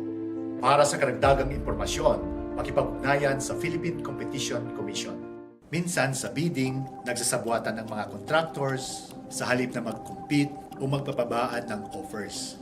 Bid rigging ang tawag dito. Mahal na nga ang proyekto, substandard pa ang materyales para sure na may kickback ang mga magkakasabwat. Kaya isumbong sa Philippine Competition Commission para maimbestigahan at maparusahan ang mga may sala. Tandaan, kung may kompetisyon, consumers ang panalo. Bigla ang shortage at bigla ang taas ng presyo, posibleng may sabwatan ang mga business owners para magka-peking shortage. Kapag nililimitahan ng kartel ang supply para tumaas ang presyo, output limitation ang tawag dito. Ipinagbabawal yan ng Philippine Competition Act. Pag may output limitation, isumbong sa Philippine Competition Commission. Tandaan, kung may kompetisyon, consumers ang panalo. Para sa karagdagang impormasyon, makipag-ugnayan sa Philippine Competition Commission. Sabay-sabay bang nagtaasan ang presyo ng bilihin? Posibleng may kartel na nagdidikta nito. Sabay-sabay na tinataasan at pinagpaparehas ang presyo para walang choice ang consumers. Ang tawag dito ay price fixing. Ipinagbabawal yan ng Philippine Competition Act. Tandaan, kung may kompetisyon, consumers ang panalo. Para sa karagdagang impormasyon, makipag-ugnayan sa Philippine Competition Commission. In his first professional fight, Totoy Adriano and the defending champion, Dominador Ortiz. Let's get ready to rumble! Ooh, that's a headbutt. Nag-uppercut si Dominador. Ah! That's way below the belt. Dominador just got away with everything. Hindi naman illegal maging dominante sa negosyo. Pero, pag inabuso ang pagiging dominante para pigilan ang pagpasok ng iba pang negosyo, bawal yan. Illegal din na pigilan ng dominanteng negosyo ang consumers na bumili sa mga kariban nito. Isa yan sa mga abusong iniimbestiga ng Philippine Competition Commission para panatilihin patas ang laban sa merkado. Kaya isumbong sa PCC ang anumang pang-aabuso sa negosyo. Tandaan, kung may kompetisyon, consumers ang panalo. Para sa karagdagang impormasyon, makipag-ugnayan sa Philippine Competition Commission. It's Game 5 of Gold Pictures versus Red Riggers. Alalay passes the ball sa kalaban. Dominador is wide open. And he scores! And scores! And scores! Wala bang depensa? Ako anak, mukhang luto yung laro. Pwede pa refund? Hindi lang sa sports may luto. Minsan, ang mga negosyo bumubuo ng kartel. Nagsasabwatan sa halip na mag-compete. Nagdidikta sa presyo ng bilihin. Sinong dihado? Consumers tulad nyo. Isa ang kartel sa iniimbestiga ng Philippine Competition Commission para mapanatiling patas ang laban sa merkado. Kaya isumbong sa PCC ang anumang pang-aabuso. Tandaan, kung walang kompetisyon, consumers ang talo.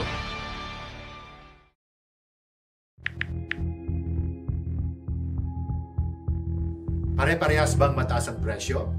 Hindi ka dapat maging bihag ng kawalan ng kompetisyon. Kung may kompetisyon, abot kaya ang presyo ng mga bilihin.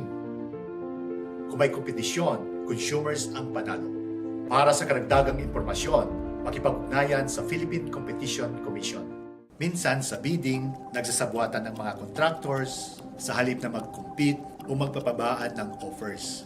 Bid rigging ang tawag dito.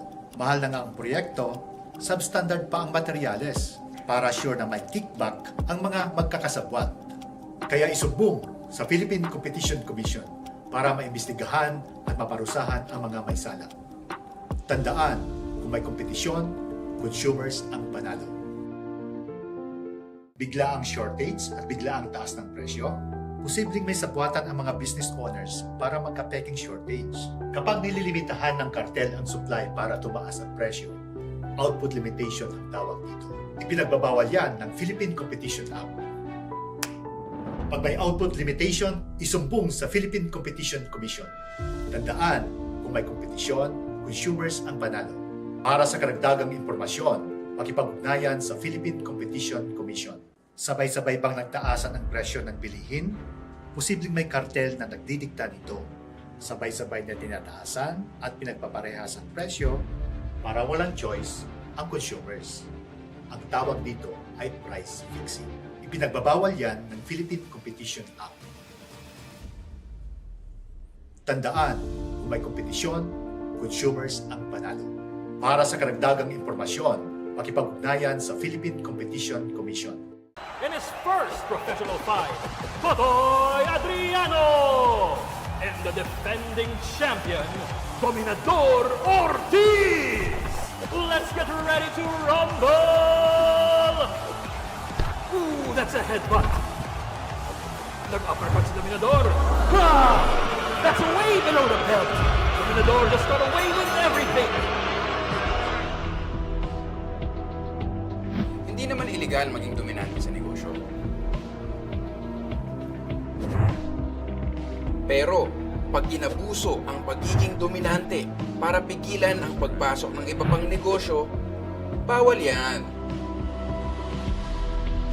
Illegal din na pigilan ng dominanteng negosyo ang consumers na bumili sa mga kariban nito. Isa yan sa mga abusong iniimbestiga ng Philippine Competition Commission para panatilihing patas ang laban sa merkado. Kaya isumbong sa PCC ang anumang pang-aabuso sa negosyo. Tandaan, kung may kompetisyon, consumers ang panalo. Para sa karagdagang impormasyon, makipag-ugnayan sa Philippine Competition Commission. It's Game 5 of Gold Fixers versus Red Riggers. Alalay passes the ball sa kalaban. Dominador is wide open. And he scores! And scores! And scores! Wala bang depensa? Ako anak, mukhang luto yung laro. Pwede pa refund? Hindi lang sa sports may luto. Minsan ang mga negosyo bumubuo ng kartel, nagsasabwatan sa halip na mag-compete, nagdidikta sa presyo ng bilihin. Sinong dihado? Consumers tulad nyo. Isa ang kartel sa iniimbestiga ng Philippine Competition Commission para mapanatiling patas ang laban sa merkado. Kaya isumbong sa PCC ang anumang pang-aabuso. Tandaan, kung walang kompetisyon, consumers ang talo.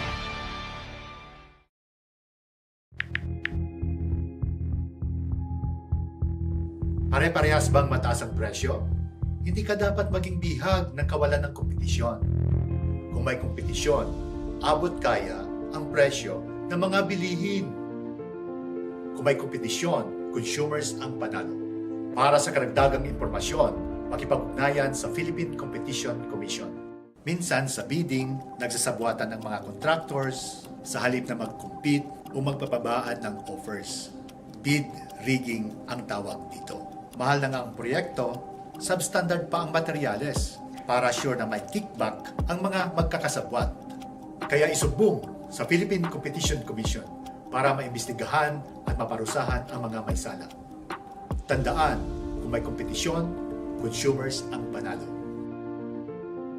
Bigla ang shortage at bigla ang taas ng presyo, posibleng may sabwatan ang mga business owners para magka-peking shortage.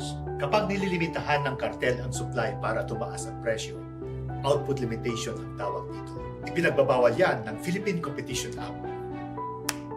Pag may output limitation, isumbong sa Philippine Competition Commission. Tandaan, kung may kompetisyon, consumers ang panalo. Para sa karagdagang impormasyon, makipag-ugnayan sa Philippine Competition Commission. Sabay-sabay bang nagtaasan ang presyo ng bilihin? Posibleng may kartel na nagdidikta nito. Sabay-sabay na tinataasan at pinagpaparehas ang presyo para walang choice ang consumers. Ang tawag dito ay price fixing. Ipinagbabawal yan ng Philippine Competition Act. Tandaan, kung may kompetisyon, consumers ang panalo. Para sa karagdagang impormasyon, makipag-ugnayan sa Philippine Competition Commission. In his first professional fight, Totoy Adriano and the defending champion, Dominador Ortiz. Let's get ready to rumble! Ooh, that's a headbutt. Nag-uppercut si Dominador. Ah! That's way below the belt. Dominador just got away with everything. Hindi naman illegal maging dominante sa negosyo. Pero, pag inabuso ang pagiging dominante para pigilan ang pagpasok ng iba pang negosyo, bawal yan. Illegal din na pigilan ng dominanteng negosyo ang consumers na bumili sa mga kariban nito. Isa yan sa mga abusong iniimbestiga ng Philippine Competition Commission para panatilihing patas ang laban sa merkado. Kaya isumbong sa PCC ang anumang pang-aabuso sa negosyo. Tandaan, kung may kompetisyon, consumers ang panalo. Para sa karagdagang impormasyon, makipag-ugnayan sa Philippine Competition Commission. It's Game 5 of Gold Fixers versus Red Riggers. Alalay passes the ball sa kalaban. Dominador is wide open. And he scores! And scores! And scores!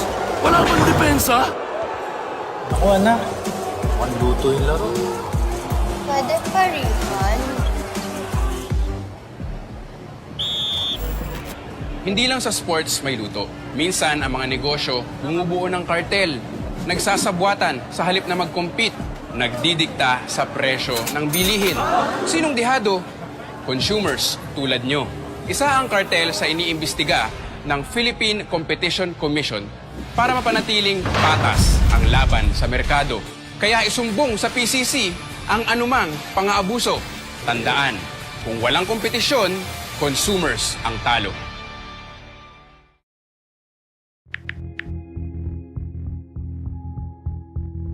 Pare-parehas bang mataas ang presyo? Hindi ka dapat maging bihag ng kawalan ng kompetisyon. Kung may kompetisyon, abot kaya ang presyo ng mga bilihin. Kung may kompetisyon, consumers ang panalo. Para sa karagdagang impormasyon, makipag-ugnayan sa Philippine Competition Commission. Minsan sa bidding, nagsasabwatan ng mga contractors sa halip na mag-compete o magpapabaan ng offers. Bid rigging ang tawag dito. Mahal na nga ang proyekto, substandard pa ang materyales para sure na may kickback ang mga magkakasabwat. Kaya isumbong sa Philippine Competition Commission para maimbestigahan at maparusahan ang mga may sala. Tandaan, kung may kompetisyon, consumers ang panalo. Bigla ang shortage at bigla ang taas ng presyo, posibleng may sabwatan ang mga business owners para magka-peking shortage. Kapag nililimitahan ng kartel ang supply para tumaas ang presyo, output limitation ang tawag dito. Ipinagbabawal yan ng Philippine Competition Act. Pag may output limitation, isumbong sa Philippine Competition Commission. Tandaan, kung may kompetisyon, consumers ang panalo. Para sa karagdagang impormasyon, makipag-ugnayan sa Philippine Competition Commission. Sabay-sabay bang nagtaasan ang presyo ng bilihin? Posibleng may kartel na nagdidikta nito. Sabay-sabay na tinataasan at pinagpaparehas ang presyo para walang choice ang consumers. Ang tawag dito ay price fixing. Ipinagbabawal yan ng Philippine Competition Act. Tandaan, kung may kompetisyon, consumers ang panalo. Para sa karagdagang impormasyon, makipag-ugnayan sa Philippine Competition Commission.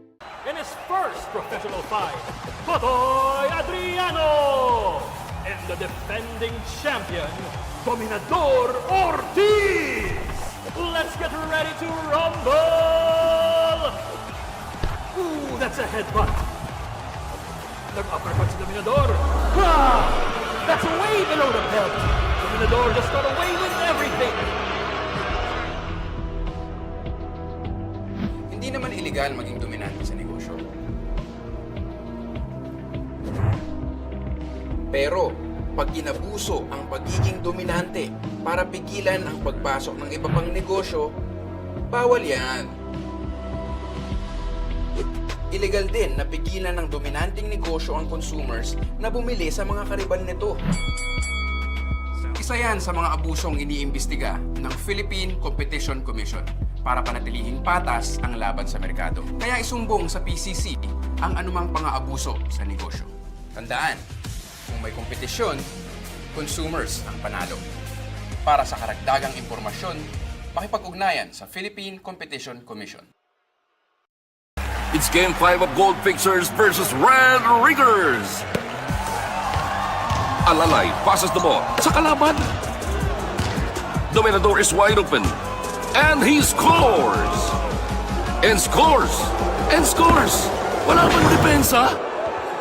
Ako anak, mukhang luto yung laro. Pwede pa refund? Hindi lang sa sports may luto. Minsan, ang mga negosyo bumubuo ng kartel, nagsasabwatan sa halip na mag-compete, nagdidikta sa presyo ng bilihin. Sinong dihado? Consumers tulad nyo. Isa ang kartel sa iniimbestiga ng Philippine Competition Commission para mapanatiling patas ang laban sa merkado. Kaya isumbong sa PCC ang anumang pang-aabuso. Tandaan, kung walang kompetisyon, consumers ang talo.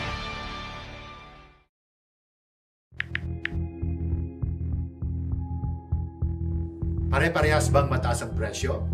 Hindi ka dapat maging bihag ng kawalan ng kompetisyon.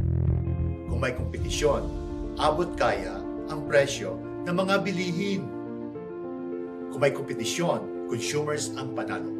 Para sa karagdagang impormasyon, makipag-ugnayan sa Philippine Competition Commission. Minsan sa bidding, nagsasabwatan ng mga contractors sa halip na mag-compete o magpapabaan ng offers. Bid rigging ang tawag dito. Mahal na nga ang proyekto, substandard pa ang materyales para sure na may kickback ang mga magkakasabwat.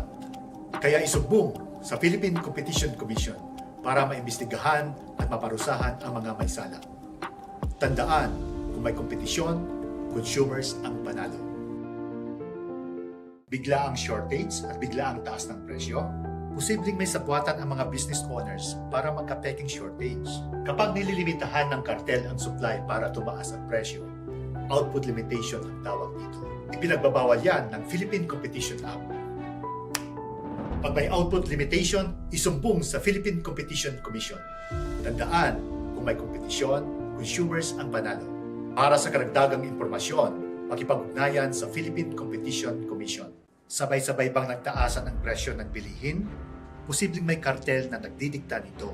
Sabay-sabay na tinataasan at pinagpaparehas ang presyo para walang choice ang consumers. Ang tawag dito ay price fixing. Ipinagbabawal yan ng Philippine Competition Act.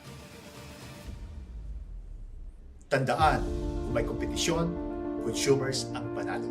Para sa karagdagang impormasyon, makipag-ugnayan sa Philippine Competition Commission.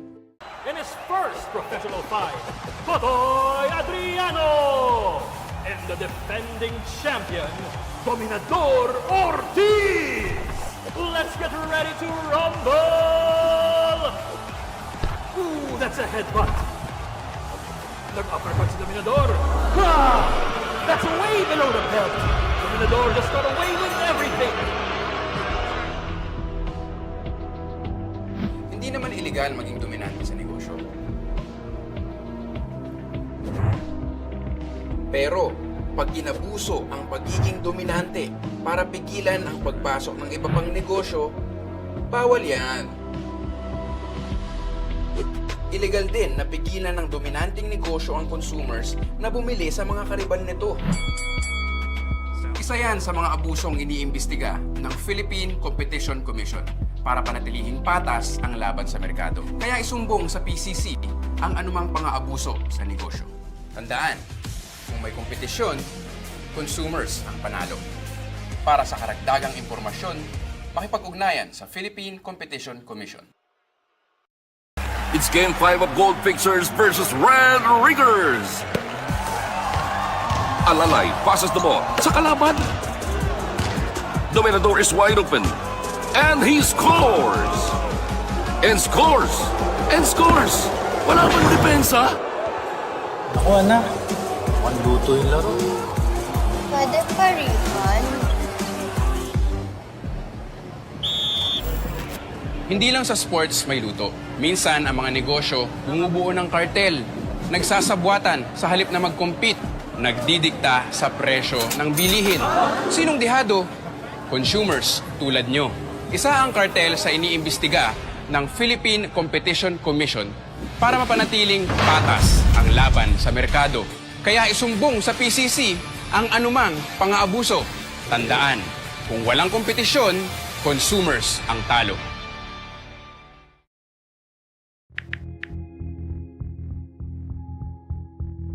Pare-parehas bang mataas ang presyo? Hindi ka dapat maging bihag ng kawalan ng kompetisyon. Kung may kompetisyon, abot kaya ang presyo ng mga bilihin. Kung may kompetisyon, consumers ang panalo.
Good afternoon, everyone, and welcome back. I sure do hope that you all enjoyed the sumptuous lunch over at Kusina Sea Kitchens. Thank you very much for joining us once again this afternoon. A pleasure being in front of everyone. I'm your host. My name is Jelly Victor. Now, I did make mention earlier this morning that we are also streaming live on the official pages of the Philippine Competition Commission, which is the official page on Facebook as well as on YouTube. And we are also streaming live on Zoom. So for those joining us just now and you missed the morning session, let me just give you a quick summary of what it was that you missed. We started off the entire day with the opening remarks courtesy of course, the PCC Chairperson, Mr. Michael Aguinaldo, followed by an address by the NEDA Secretary Balisacan, and finally, the keynote presentation of Professor William Kovacic. All of that took place earlier this morning, and this afternoon, it is going to be filled with panel sessions. Are you ready for that? Yes? Let me guess. You're still digesting what you enjoyed over lunch. That's okay, because I'm pretty sure the discussions will liven and energize everyone. So let me get straight into it. Now, before we proceed with the panel sessions for the afternoon, allow me to give you a quick rundown of how the panel discussions will be taking place. So listen up. Each session of the 2025 Manila Forum will be led by a moderator, to be followed by presentations or discussions from each of the panelists. Afterwards, there will be an opportunity for the audience to pose questions to the panel through Slido. Let me move to the side so you get to see it. The QR code is on screen right now. You can also put in the number. That's 3596204. Since we do have notepads on the side, please jot down that number. Again, that's 3596204, or simply scan the QR code right now. Let me move to the side, making sure I'm not blocking the way. So that will bring you into Slido and our event page. If you have any questions all throughout the presentation, something comes to mind, you may want to send it in right away. Please do not wait until the very end to send in your questions. That way, it gives us enough time to collate all of your queries and then address it with the panelists. So scan the QR code, open your browsers, and type in the link that is flashed on the screen. Just click on Join Event, and then type in your questions during or after each panel session. Without further ado, let's get to our first session, shall we? Globalization has significantly transformed the agriculture sector, making agricultural markets more integrated. In view of this, competition policy is needed to ensure that the rise in globalization benefits all stakeholders along the supply chain. As of 2023, agricultural trade balance of the Philippines amounted to a negative deficit of 1.5 billion US dollars, implying dependence on imports to meet consumer demand for agricultural needs.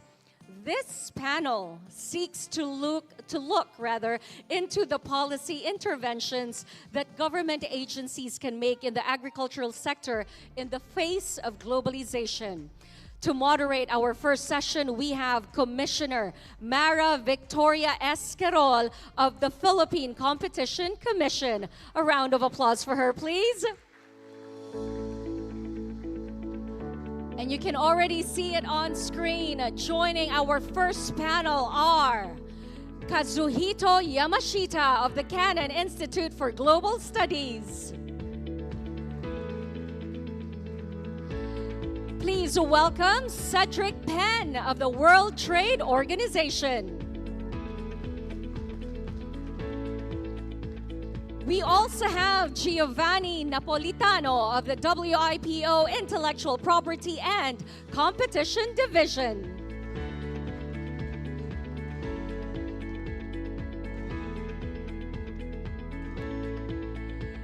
Now, before we begin the discussion, let's take a quick photo of the panelists on stage. Let's have a photo up first.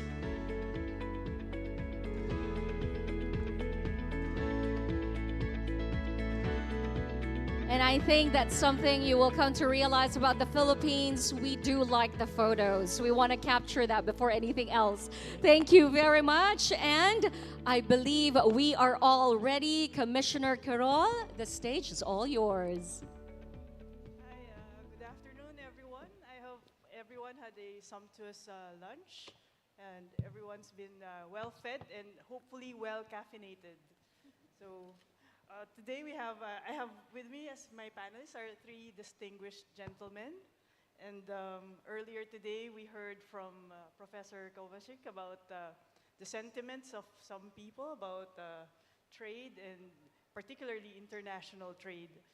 I have here Dr. Yamashita. Dr. Yamashita has been involved in a number of research projects and institutions that deal with agriculture and international trade.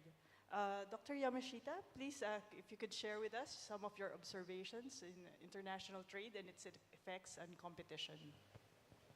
Thank you very much. So I should start my presentation. So thank you very much for having me. And this is my first time to visit this beautiful country. So unfortunately, I couldn't visit this country for such a long time. But let me first introduce myself. I used to work for the Ministry of Agriculture, Forest and Fisheries of the Japanese government, and I also took part in several trade negotiations, such as the Uruguay negotiations, which established the World Trade Organization. So let me start my presentation. And could you say next slide, please?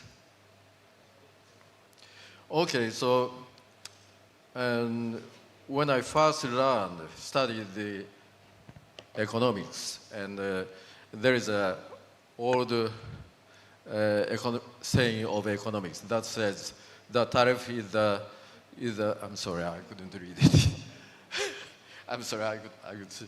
Tariff is the mother of trust. So the tariff and non-tariff barriers prevent competition from overseas. So we should better reduce tariff and non-tariff barriers through the trade negotiations. But there is a you can get a better access to a foreign market if you conclude some free trade agreement with some countries. But WTO is more than that. If you do not negotiate with the United States, if the United States reduce tariff through negotiation with the European Union and some other countries, you can get the benefit of the negotiation from those countries. So that's the effect of the principle of the most favored nations. So even though you don't participate in the negotiation, you can get the result of the negotiation.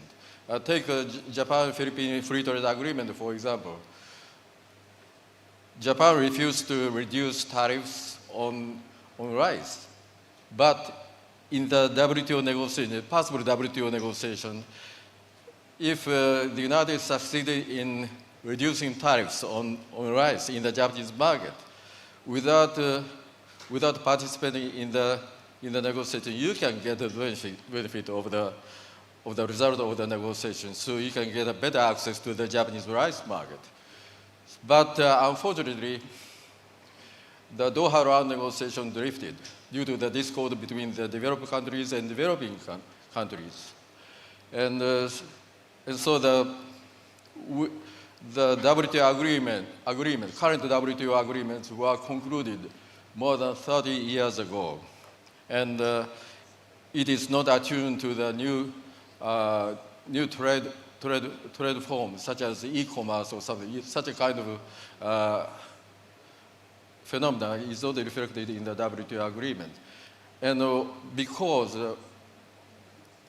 we applied the agreement established 30 years ago, and so the WTO dispute settlement body interpreted the old agreement as if to create a new agreement. So that interpretations are quite different from what we have agreed in in the WTO negotiations, the Rivera negotiations. So the United States was very much frustrated about that. So the United States refused to appoint new members of the appellate body. So the WTO ceased to be active in terms of both legislative and judiciary functions.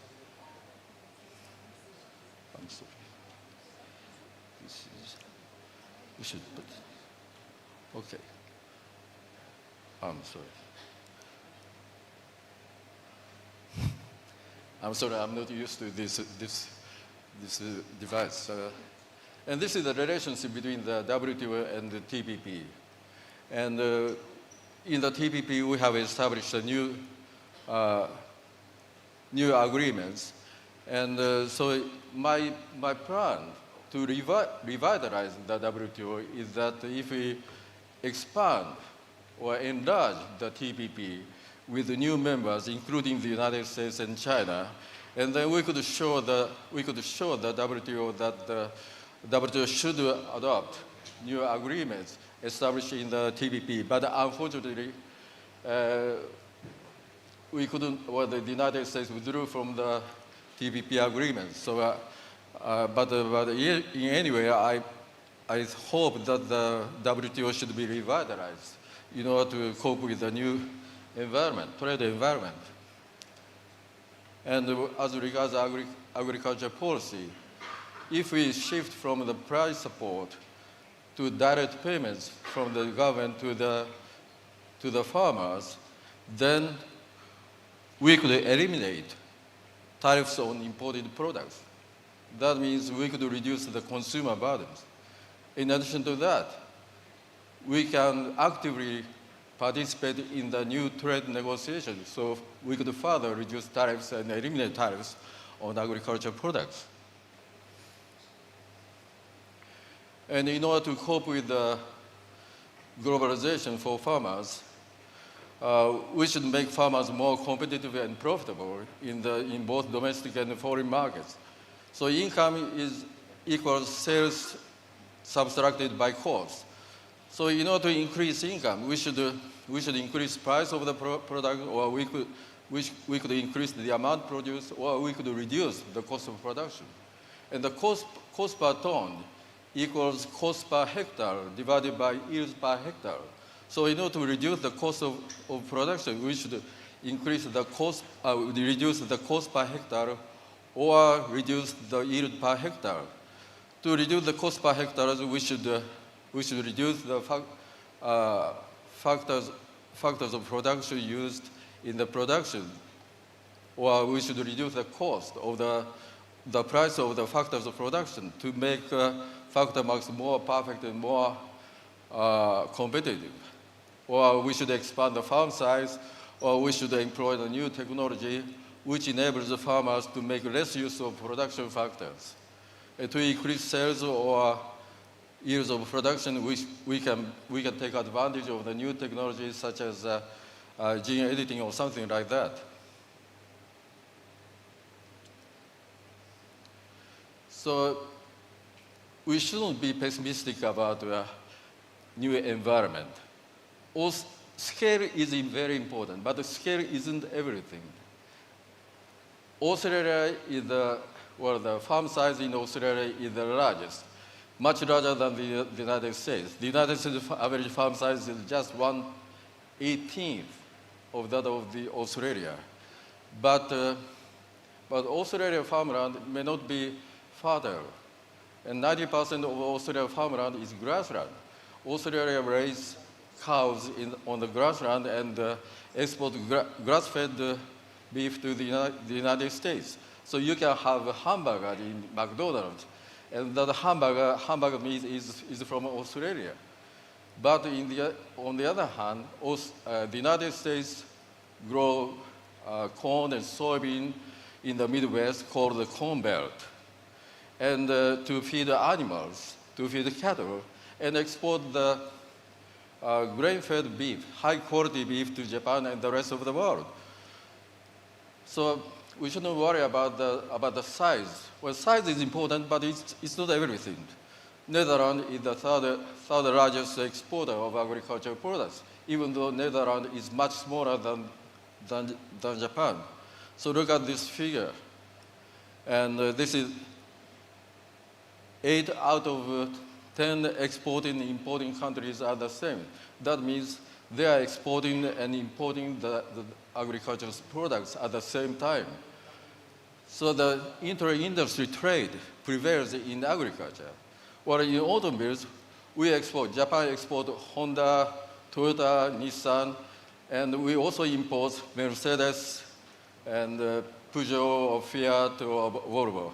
And such kind of inter-industry trade prevails even in agriculture. But what's more important, what's more interesting about agriculture is that although Corolla or Lexus, Corolla is Corolla, even where you produced, in the United States or in Japan. In Japan, Corolla is Corolla, Lexus is Lexus. But even when you plant the same variety of rice, in California or in Japan or in China, you can get a different quality of rice. This shows the difference of the price of rice for the same variety called hokoshikari. This is a very interesting part of the story of agriculture.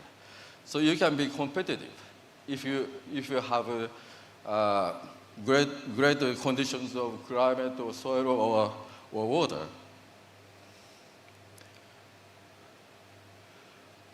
So what's more interesting is that technological progress is made in processing agricultural products and in transporting agricultural products. Well, the second largest exporter of milk to China is New Zealand. Fourth largest exporter of milk to China is Australia. Which country is the largest and which country is the third largest exporter of milk to China? Can you guess? Japan? No. The United States? No. Russia? No. No, neither Australia or New Zealand. It's Germany. Germany is the largest exporter of milk to China. Poland is the third largest exporter of milk to China. So technological progress in transportation has overcome the long distance between China and Europe. So that's a challenge for farmers or for agricultural products.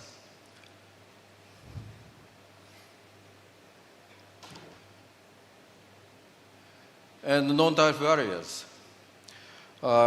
Import quantity restriction is banned under the Article 4.2, Paragraph 2 of the Agreement on Agriculture.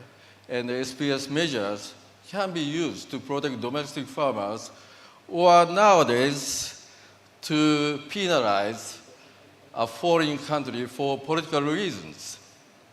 China bans the imports of some fruits from Taiwan. But according to the SPS agreement, China has to show some scientific evidence to authorize the SPS measures. And also we have to satisfy the new measures or new requirements called the HACCP for processed food or traceability. So that's a new challenge. And private standard. Private standards are getting more and more important than governmental standards or regulations. This is a private organization called, Global Food Safety Initiative. That is a private organization about food safety. And it argued that this organization's recognition offers a passport to the global market. it is not exaggeration. It's true. Because without global gap, good agricultural practice certification, farmers cannot sell their products in the European Union's supermarkets. So, and these private standards are not covered or are not disciplined in the WTO's TBT agreements. On the other hand, for the farmer side, farmers can use certification as a brand, GAP certification as a brand of their products or proof of high quality for their products. So that's a new challenge. And well, we can develop, in order to cope with let farmers cope with the globalization. We can develop their countervailing power to the big businesses.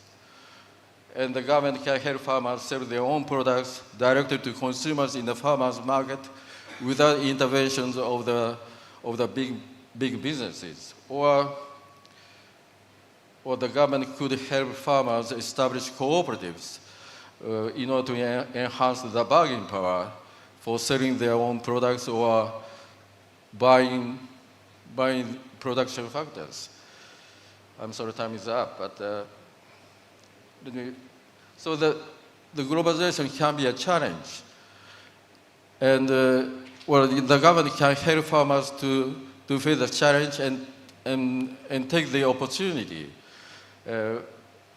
in order to enhance their income. And lastly, I'd like to talk about the food security.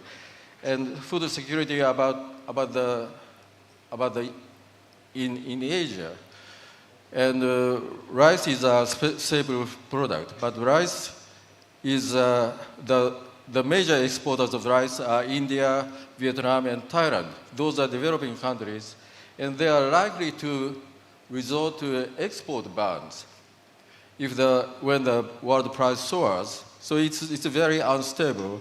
And in addition to that, the value of rice traded in the world is one third or 1/4 of that of other grains such as wheat, soybeans, corn or soybeans. And in addition to that, only 7% of the total rice production is traded, while 23% of wheat production and 45% of soybean production is traded. And so slight decrease of production would substantially reduce the rice traded in the world market. So rice is a very unstable agricultural product compared with the other grains or soybeans. So special consideration should be given to the food security in this region. So I myself took part is one of the Japanese delegations to propose after ASEAN Plus 3 rice reserve system in 2002 agriculture ministerial meeting of ASEAN Plus 3 meeting.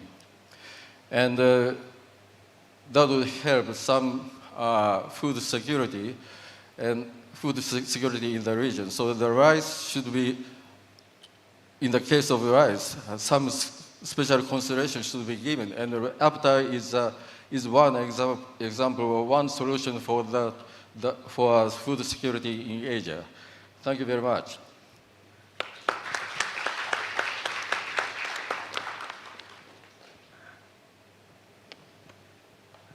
Thank you, Professor, for that very insightful presentation, especially that part where you mentioned how small changes in production has an effect on exports. That's something that's of particular interest in the Philippines, being a net importer of rice. Earlier, we were having this talk about this agricultural cooperatives that were encouraged, I think, not only in Japan, but in some jurisdictions, the farmers are encouraged to form cooperatives to improve their bargaining position. If you don't mind, can you just give us a very brief, your brief insights on this? And Cedric is smiling. Well, I recommend that Philippine farmers should establish agricultural cooperatives. But Japan made a very, very bad mistake in establishing agricultural cooperatives in Japan, because the Japanese agricultural cooperatives have too many privileges. They could provide banking service, they could provide insurance service, they could sell agricultural products, and they could they could buy fertilizers, insecticides on behalf of farmers. So they can do everything. So, and they are also exempt from antitrust laws. So, in order to combat monopoly power, we help farmers establish the agricultural cooperatives. But now, agricultural cooperatives is the biggest monopoly in the Japanese factory market.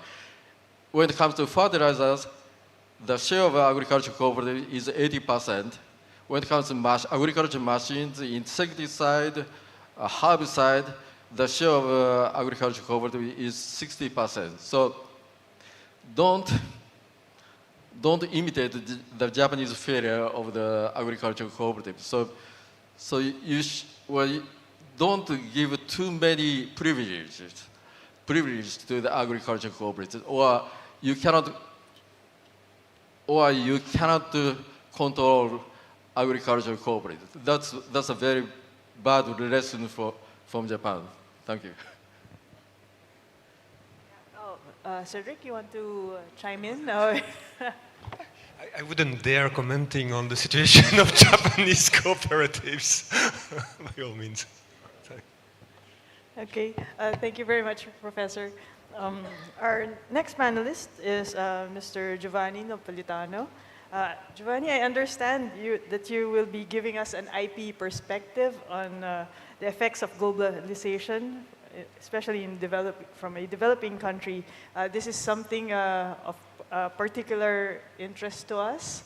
But my personal interest is actually, I'd like to get your thoughts, is how do the IP sector view the competition side? So we always see the competition side of this. So maybe if you have some time, you could just breeze it through. Thank you very much. Thank you for the invitation. So before working in the intellectual property arena, I was for 15 years working for the Italian Competition Authority. And so that makes me an expert of neither competition nor intellectual property, but nonetheless I will do my best in trying to explore the different aspects of intellectual property and competition. And as I like to say, intellectual property is a little bit like your mother-in-law. You may not see her, but she's everywhere. And this is in fact what IP is. I will show you in a minute. I will stand up as well so that I can. You have the magic thing. Yes, and I push the grid one, right?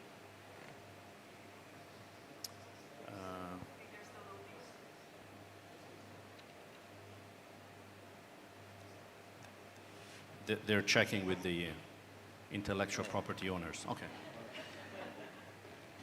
Let's see. This is WTO. That's Cedric's presentation.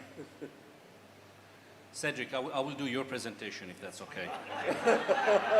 Just, you can do mine.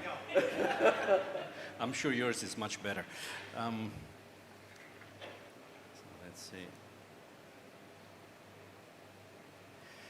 So what I would like to explore with you today is, first of all, the impact of intellectual property on innovation and how that impacts on market control and farmers' right. Before I talk about that, let me tell you just in 2 words, what is WIPO? It is the United Nations Agency for Intellectual Property, and our main goal is to help inventors and creators around the world to protect the products of their ingenuity worldwide. While intellectual property remains a territorial right, nonetheless there are several international treaties that allow us to provide services to both individuals and the private sector so that they can protect their intellectual property around the world. So what kind of intellectual property is involved, in fact, in agriculture? Pretty much everything. There's patents with genetically modified organisms. There's biotechnologies, precision agriculture technologies. There are the plant breeders' rights. There's trademarks with branding. And that is a very wide right, in a way, because branding goes from the logos or the symbols that you may have, but also the way in which you do your window in a store, that's also protected by intellectual property. There are geographical indications whereby a certain product is not only protected by its name or collective mark, but also because of the way it is done in a certain territory with certain techniques. There's copyrights, and that's has to do with software, but also research databases. And there's, of course, trade secrets. Now, the big advantage of all these types of intellectual property, with the exception of trade secrets, of course, is that they're all public. So that means that they're all accessible, everybody knows about it, and you can invent around. In the case of patents, that's why I was saying, you know, it's a little bit like your mother-in-law. As you can see, it's really in every aspect of economic activities. And while there is a certain reputation that intellectual property is not really a friend, or is not always a friend of competition, I just wanted to mention something that the chair of the Italian Competition Authority told me when I was about to leave the organization to join WIPO in Geneva. He told me, Giovanni, you will be doing a very interesting job in Geneva, because without intellectual property, there would be no markets and therefore no competition. And then he left. And so I was left with this thought. I wasn't quite sure what he meant. But then I realized over time that it is true that what IP does is really to give that competitive edge to small and large companies, that competitive edge that makes them different from their competitors and therefore creates that dynamics within markets.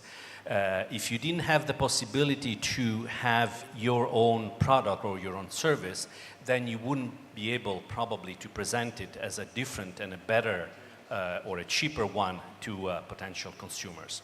So that's why in this respect, I think the two areas are pretty much complementary. One of the activities that we do in order to make intellectual property more accessible is also to provide studies like this one, which are patent landscape reports. And this give an overview of what happens around the world in different areas. We just issued one a few months ago on agri-food that maps around the world what are the emerging technologies, and these are some of them, which countries are the leading countries in certain areas, but also we provide the names of the individual companies that hold patents in certain technologies and areas, and that makes it easier for those who would like to get licenses to approach these companies and get licenses to use them in their own markets.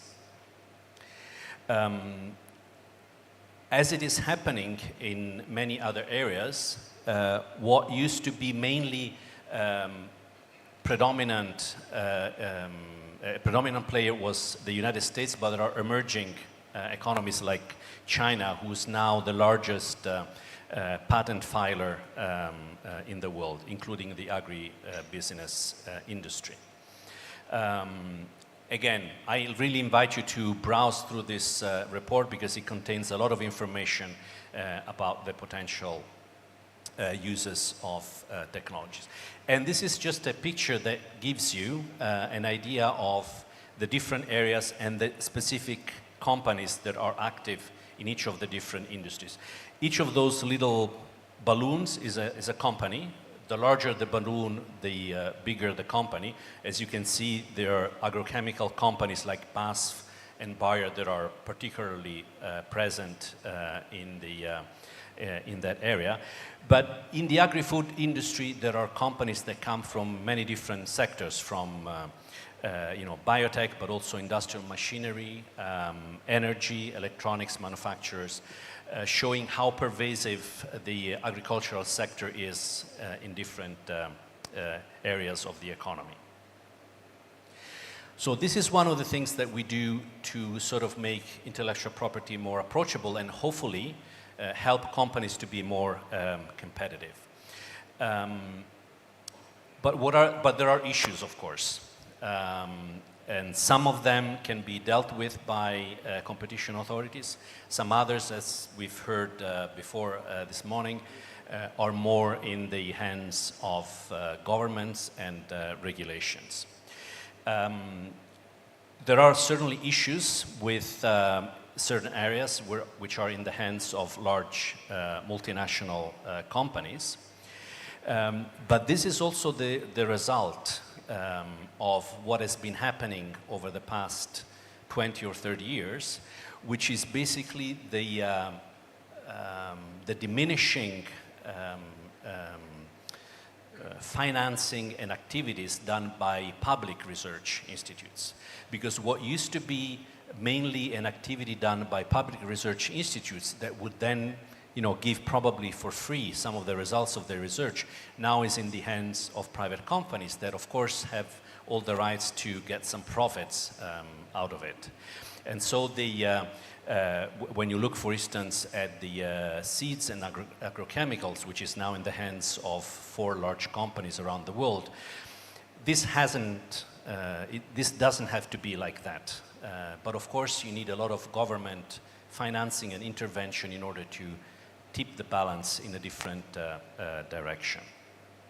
Of course, this has an impact also on small businesses, and we're going to see in a minute how we at WIPO, we're also helping small businesses to get some of the advantages of IP rights. There's, of course, also the issue of exclusive licensing, which may impact negatively on the competition dynamics. There are other competition issues. One of them that I just want to talk about for a minute is the biopiracy and traditional knowledge. WIPO was able, after 20 years of negotiations, to have an international treaty approved last year on genetic resources that establishes a new system whereby this is not going to happen anymore, or that's at least what member states have committed to. And this is quite important because that means that whoever holds traditional knowledge or they have genetic resources that are typical of a certain territory that may be helpful in different areas, not only will have to be recognized in terms of its origin, but also in economic terms. And this is quite an important step forward compared to what was happening up until last year.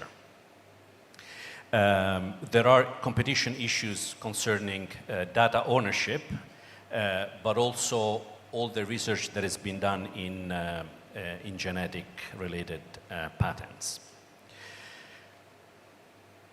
So what have we established a few years ago, and now it's picking up more and more. It's a program that deals with climate change and food security, and we've heard how important food security is. And as part of this program, we have developed a large database of supplier of technologies in different areas, including agriculture in particular. And this program not only helps to achieve a certain matchmaking activities, but we also have programs on the ground. And my colleagues at WIPO Green told me that in the Philippines, for instance, there will be a specific program that we will be running starting this spring on fisheries, exactly to take advantage of technologies that are available worldwide and that can be used in the specific situation of Philippines. We also have what we call acceleration projects, whereby through expert consultants that we hire and that we manage, we make sure that all the IP that is available in a certain area is actually exploited locally.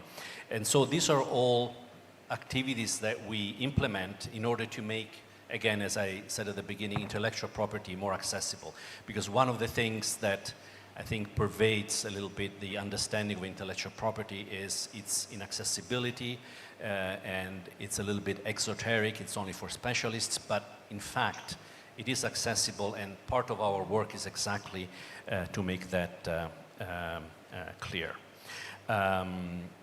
We have in particular also the management clinics, whereby our experts identify specific situations. We have several of such projects in Latin America and also in Indonesia, whereby small businesses have access to specialized intellectual property, and we make sure that this intellectual property is in fact adopted to make exactly to give those companies that little edge that would make them more competitive.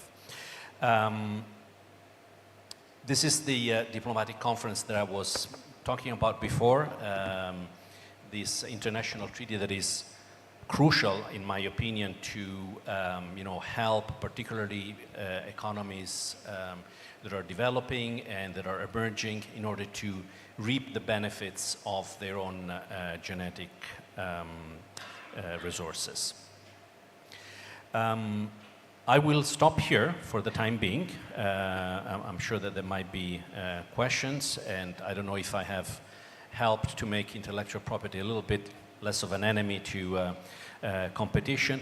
But again, I think that accessing this intellectual property can really help companies to become more competitive both nationally and internationally. And we're trying to do our little part in achieving that goal. Thank you very much.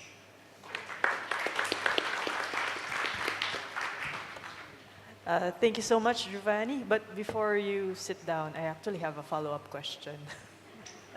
Yeah, there was a mention that the top 4 big companies actually hold 60% of seed in agriculture. They control over 60% of seeds and agrochemicals.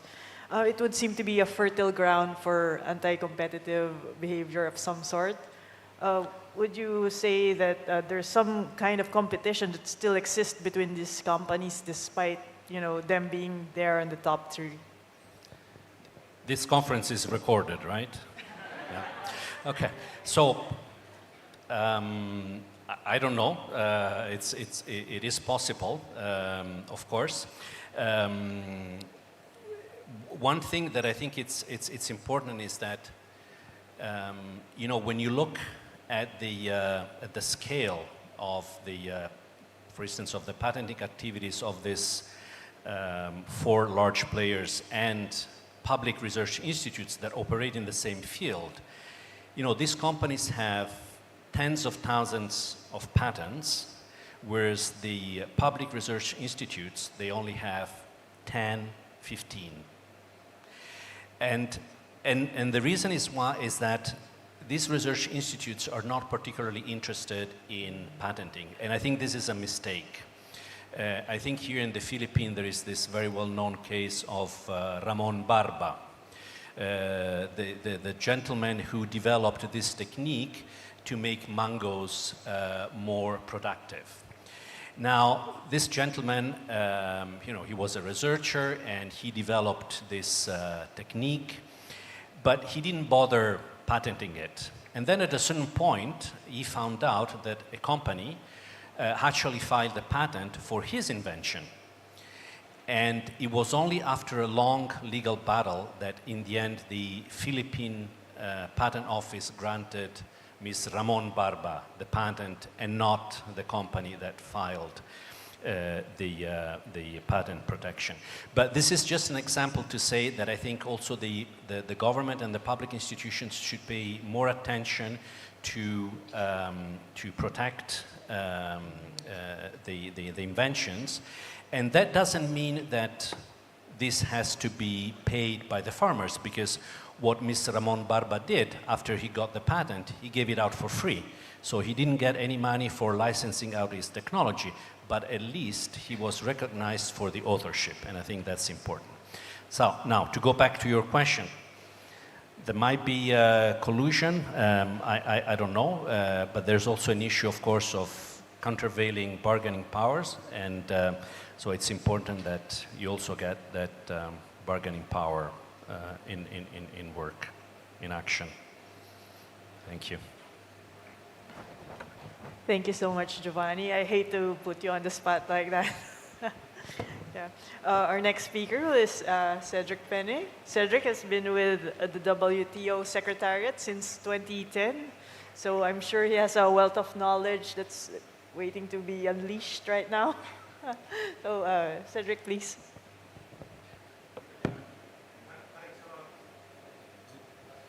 It's okay? Yeah. Great. So,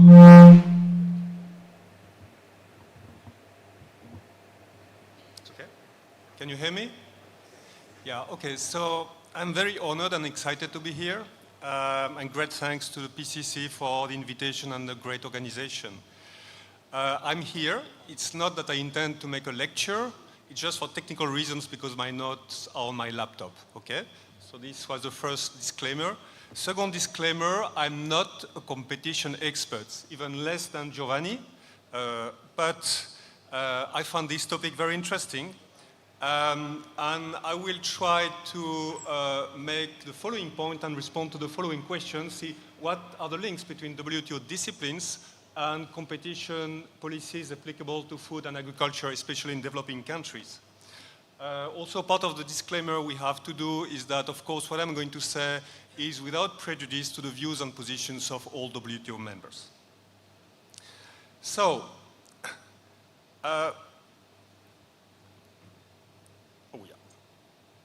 so immediately the response to the question I just asked for me would be the following. I mean, WTO disciplines, as you know, they apply to government's policies and measures with a view to reducing distortions on and improving predictability of international trade.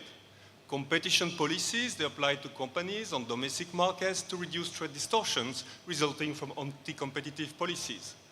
So I think it's pretty clear that we can say that we are here two complementary sets of disciplines with the same objective.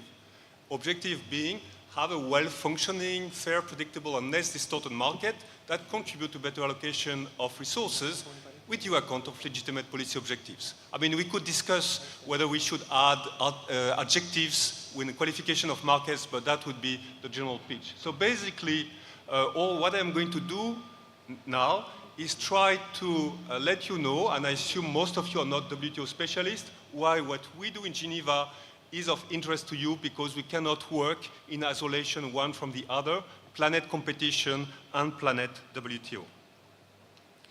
So,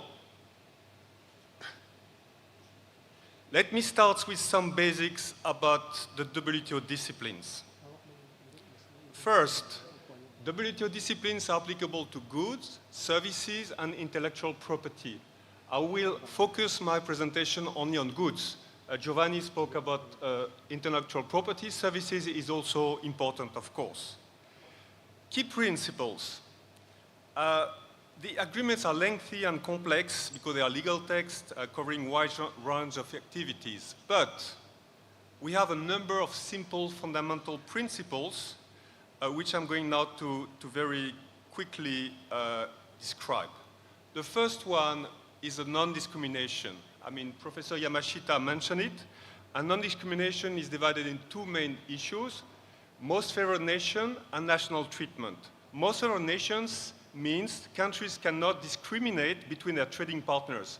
If you grant to someone a special favor, you should grant the same for all other members, such as reduced custom duty. National treatment. Imported goods should be treated in the same way as domestic goods on the local market. Second set of principles, stability and predictability. These are also pretty important. They include things like bindings. WTO members bind their tariffs at a certain maximum level. They mean also rules on how governments can apply anti-dumping or countervailing measures, or how they apply safeguard measures. So they give predictability because everybody knows the rule that everybody has to apply. Quantitative restrictions are generally prohibited. And there is also the need for transparency. I mean, there is also an important role for transparency of measures as applied by WTO members. Qualified exceptions is also very important. When we speak about principle, we immediately have exceptions. For example, I spoke about MFN, but of course we have regional agreements. Regional agreements are exceptions to MFN. Quantitative restrictions are prohibited in general, but of course, if there is a disease outbreak in another country which is exporting animal products to your country, you have the right to block the imports to protect your own safety. Special and differential treatment, extremely important also in the agreements. And finally, very quickly, the agreement on agriculture, long-term objective is fair and market-oriented agricultural trading system. Now, sorry, I have to. The supply chain scheme, I mean, you know it perfectly. I mean, that was mentioned already this morning. My only point here is that there is, of course, the value chain, but there is also the importance of services, transportation, logistics, machinery, equipment, infrastructure. By the way, also, of course, in terms of inputs, we have pesticides, which are pretty important, and that was mentioned also as a possible issue about concentration. I mean, one of the characteristics of this value chain is that we have a high number of farmers with a low negotiating bargaining power, a diversity of production system across the world, that was mentioned also by Professor Yamashita, and a possible high-level concentration at some stages of the value chain. Why is agriculture special? And as somebody who has been working for 30 years in agriculture issues, I think I'm special, I think our sector is special. So very quickly, there are critical challenges, and again, that was mentioned. Food security is one, absolutely obvious. It is of key importance from an economic and social point of view, and that was also mentioned this morning during the initial presentation, for example, in the Philippines, and especially in developing countries. High level of employment, important parts of GDP. Food safety and nutrition, extremely important. Environmental concerns, growing importance. Agricultural markets have some specificities that you do not necessarily have in industrial products. Supply uncertainties, we all know that. Weather adverse events, pests and disease, price uncertainties. We also have low demand and supply elasticities. Low demand elasticity because you eat what you have to eat. Low supply elasticity in the short run because you cannot immediately adjust production to the request. I mean, of course, in the longer term, you can increase the production when you have right price signals. For some products, perishability, which may create some specific challenges. And then also something new, which is a correlation with the energy market, new in the sense that we always have energy related to inputs, but now also because of biofuels, for some crops, there is some kind of clear correlation. Finally, and as a result of all this is a sector where we have a strong government intervention. That was highlighted by Professor Kovacic just before. And what I'm going to do now, and I'm trying to rush a little bit because I'm late, is to go through different areas where you have government intervention and where I can see some kind of relation with competition issues. Market protection. Tariffs.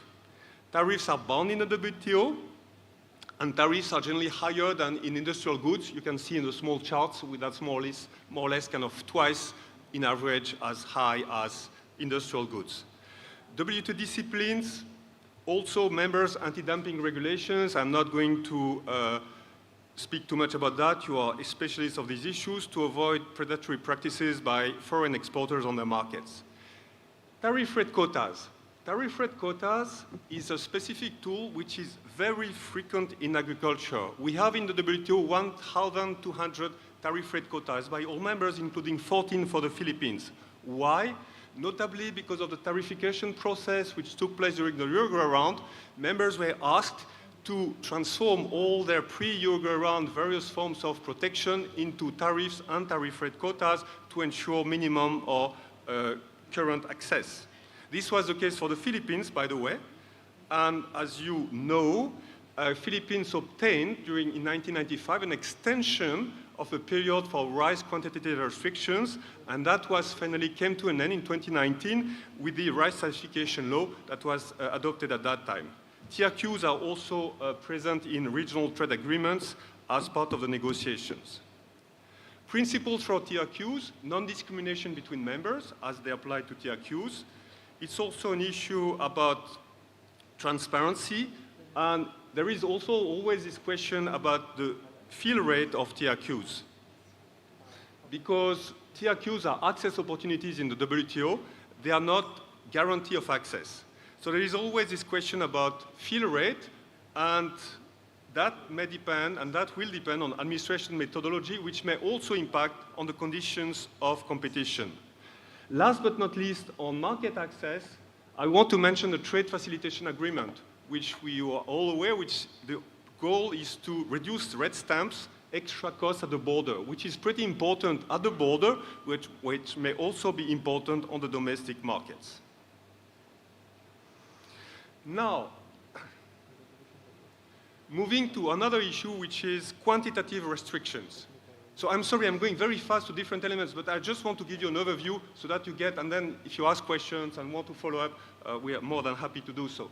Quantitative restrictions, as I said, are generally prohibited in WTO because they are somehow unpredictable. But there are some exceptions, and a very important one is the one that export prohibition or restrictions temporarily applied to prevent or relieve critical shortage of foodstuff are allowed.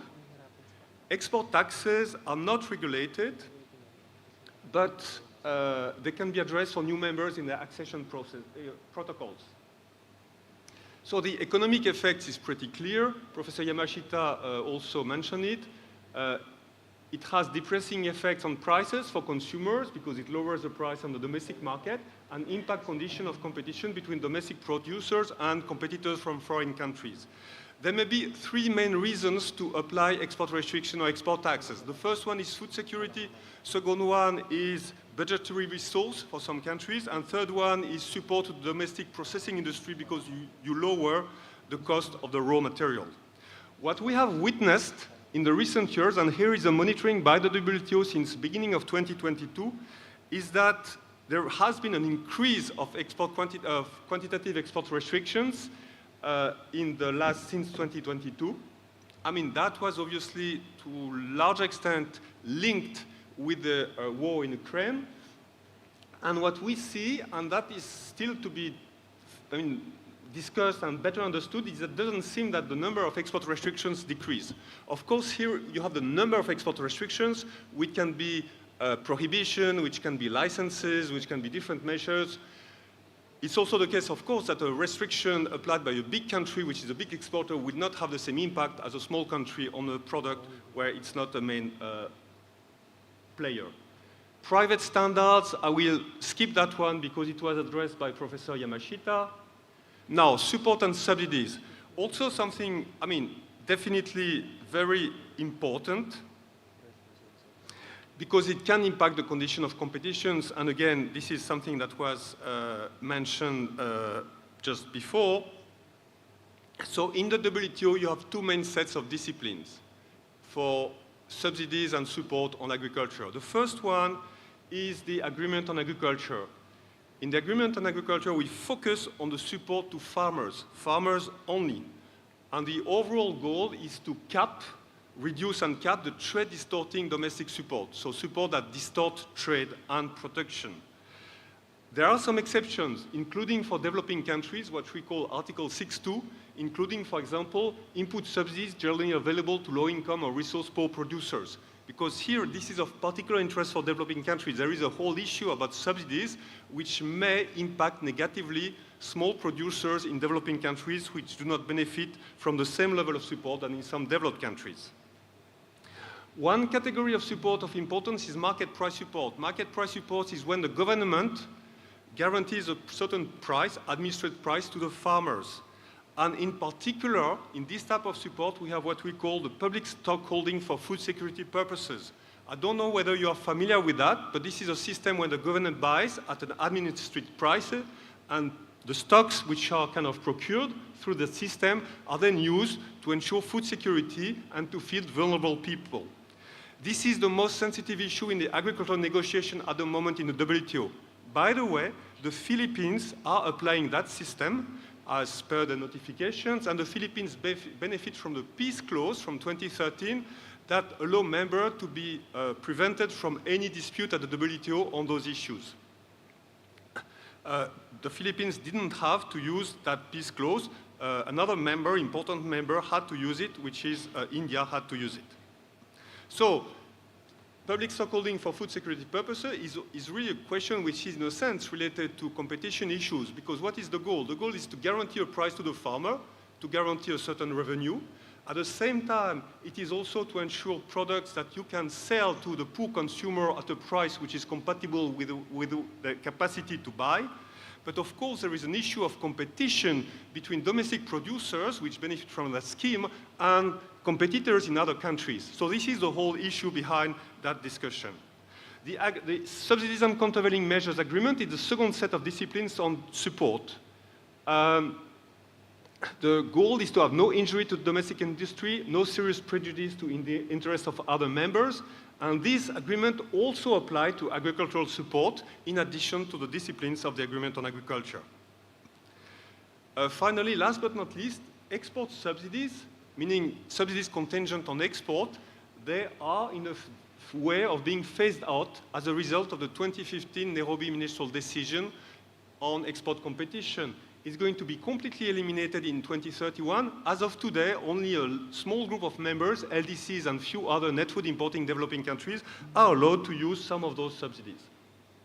So just to give you a sense of the order of magnitude in terms of support, here that data comes from the OECD, and I'm not sure you can see it, but overall, the calculation is 840 billion US dollars kind of last 2021, 2023 in average.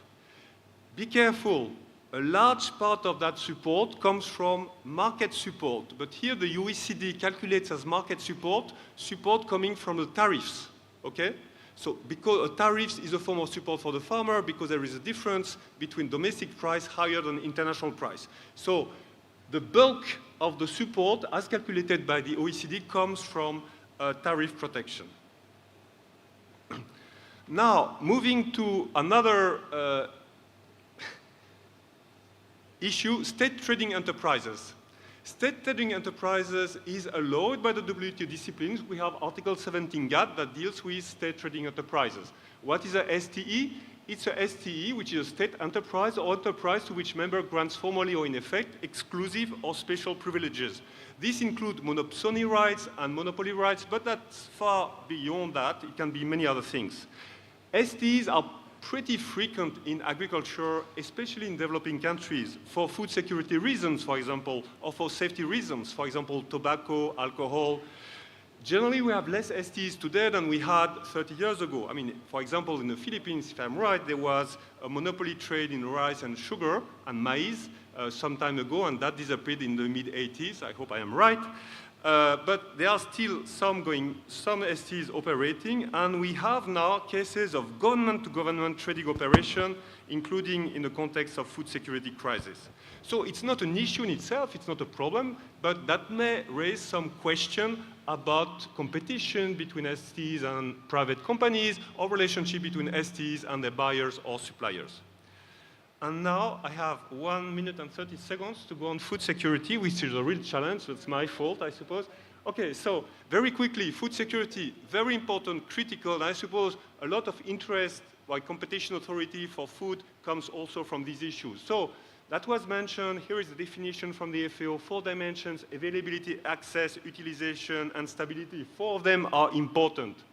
So what do we see? Global hunger, and these are the FAO figures. It has decreased until 2000, and then it kind of stagnating until 2018, and then increasing very quickly, obviously because of COVID, until 2021, and in the last couple of years it has been stable. We have about 730 million people suffering from hunger as of today.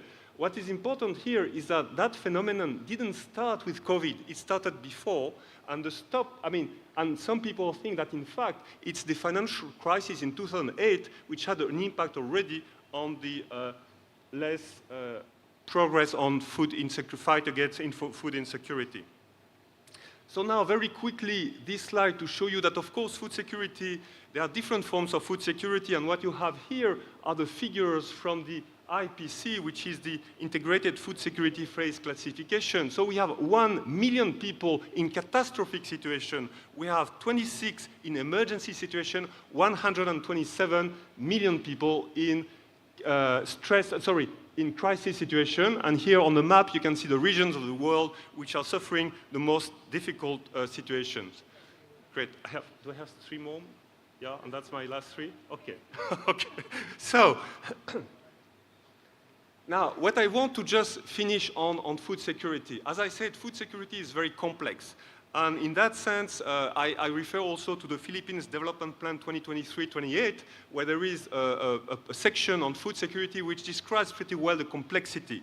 First of all, you have to look at the dimension. Do we speak about a supply shock?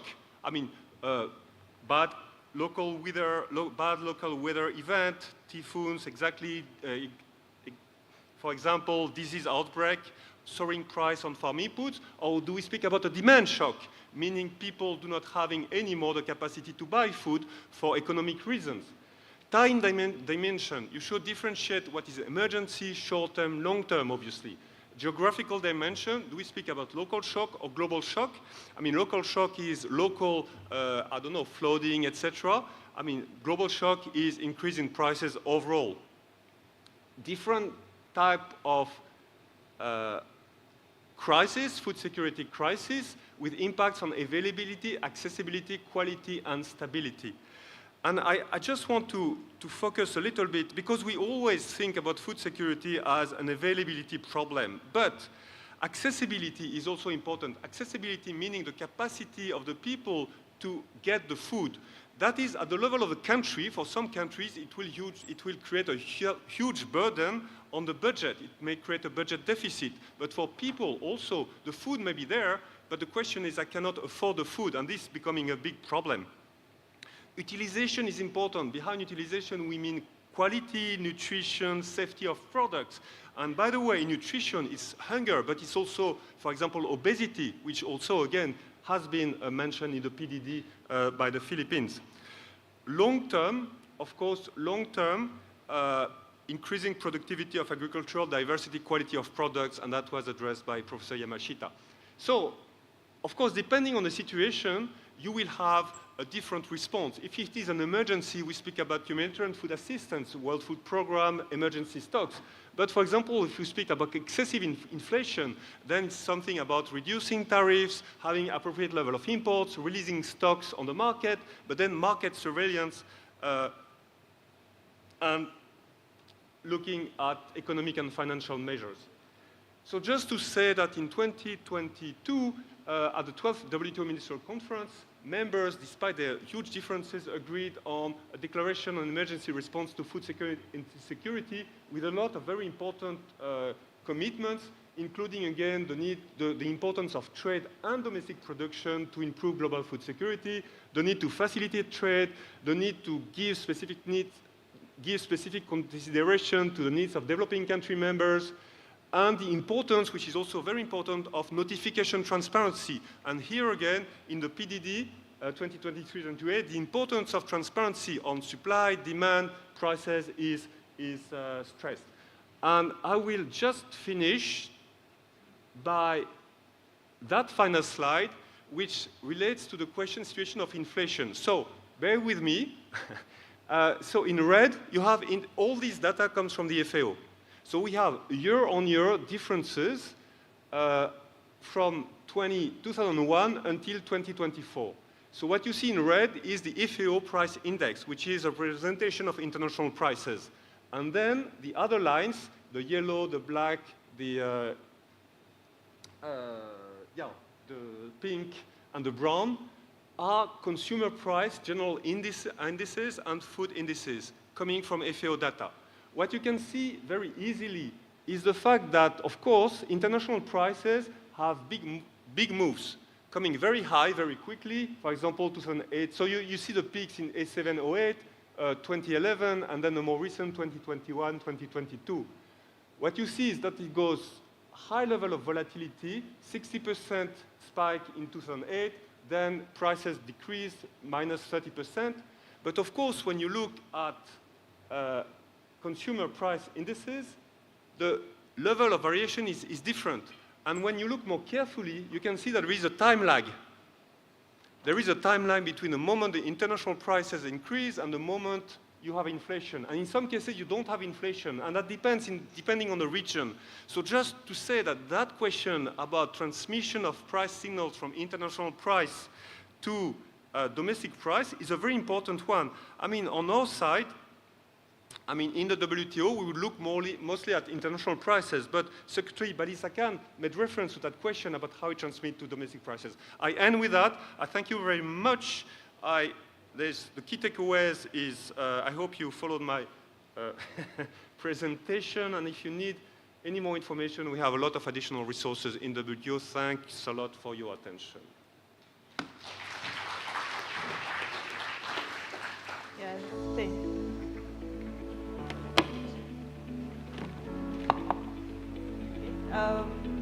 We'll be proceeding to the question and answer. If we have any questions from Slido. Okay. The first question is addressed to Dr. Yamashita. In your opinion, does Japan have food security? If so, what do you think are the most important factors to achieve this? Actually, thank you very much. And Japan has a very contradictory policy. Well, Japan proposed food security, where I took part in the Uyghur negotiation, and Japan speaks about the food security in WTO negotiations, in TPP negotiations, and in trade negotiations. But what we are actually doing is just the opposite of achieving the food security. What we are doing is that giving subsidies for farmers not to reduce the production of rice, but so by reducing the supply of rice, the Japanese government is trying to increase the rice price well above the market equilibrium price in order to protect farmers' income. So that is actually we have since 1961, the world rice production has increased 3.5 times. On the other hand, the Japanese rice production decreased by 40%, but then the Japanese government subsidized farmers to reduce the rice production. That is very contradictory. So, in my opinion, which is better, 10 million tons of wheat for consumers and 1 million tons of wheat for by domestic production for consumers. We should provide 10 million tons of wheat imported wheat for consumers. That would make a great contribution, much greater contribution to the food security. So my argument is that you can protect the agriculture, but Japan should change the way of protecting Japanese agriculture. So what I argue is that instead of protecting farmers by much higher domestic price than the international price, we should shift from the price support to the governmental direct payment scheme. So then we could expand our production, and we should reduce the market price, and so we could get rid of eliminate the tariffs on rice. So such a kind of policy change would make a much greater contribution to the Japanese food security. Thank you. Thank you very much, Dr. Yamashita. Okay. Our next question is addressed to Giovanni. Okay. The 4 big companies hold patents on corn seeds. If their traits transfer to other corn plants through cross-pollination, does this constitute biopiracy? I think this is a case somewhere. I rest my case. This is really for an expert that I transfer through cross-pollination.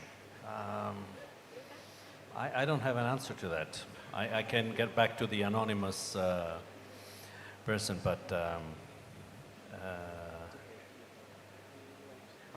I don't know. I think this is an existing case, I think, in the U.S., where the farmer from one lot had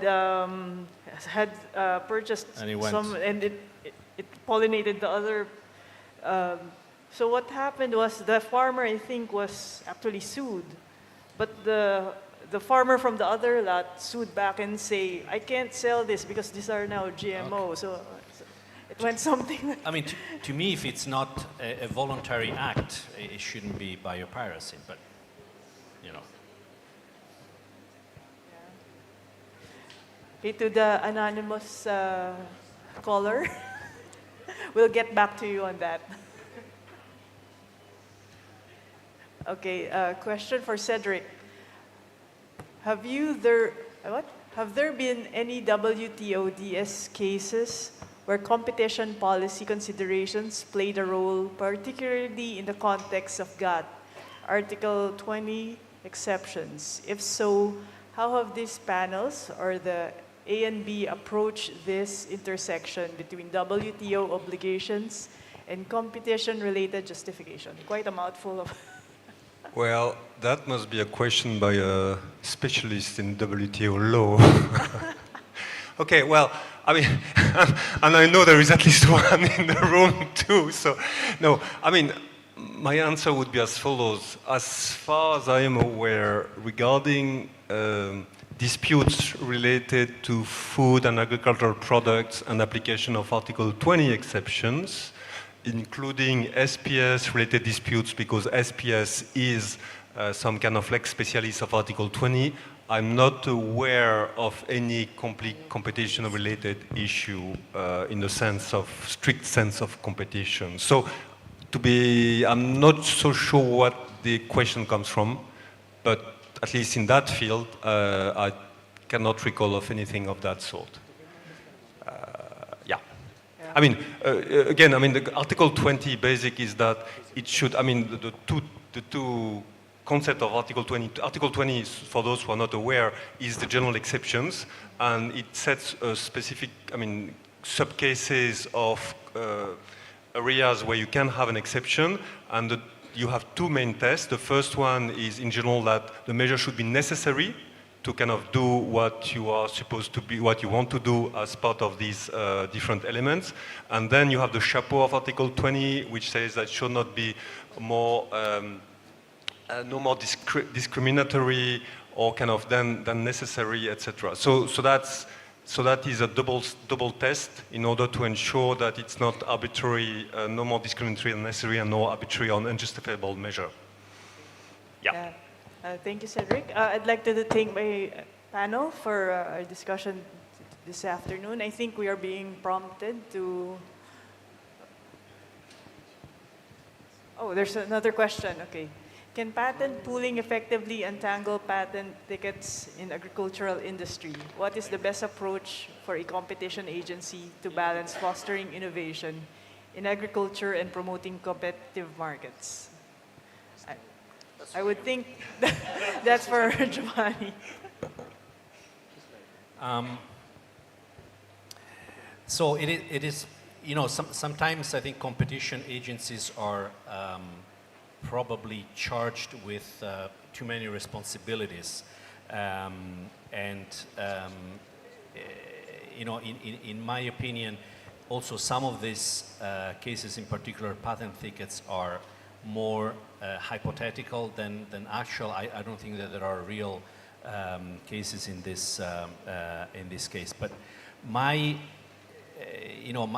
consideration is that in order to have effective competition in this industry, there has to be a balance between, you know, government intervention, competition authorities, but also international regulations and cooperation. You know, before I think you were talking about the possibility that these four large companies in the seed industry could collude. But that's one of the typical examples where even if that happens, you know, how would competition authorities tackle that issue?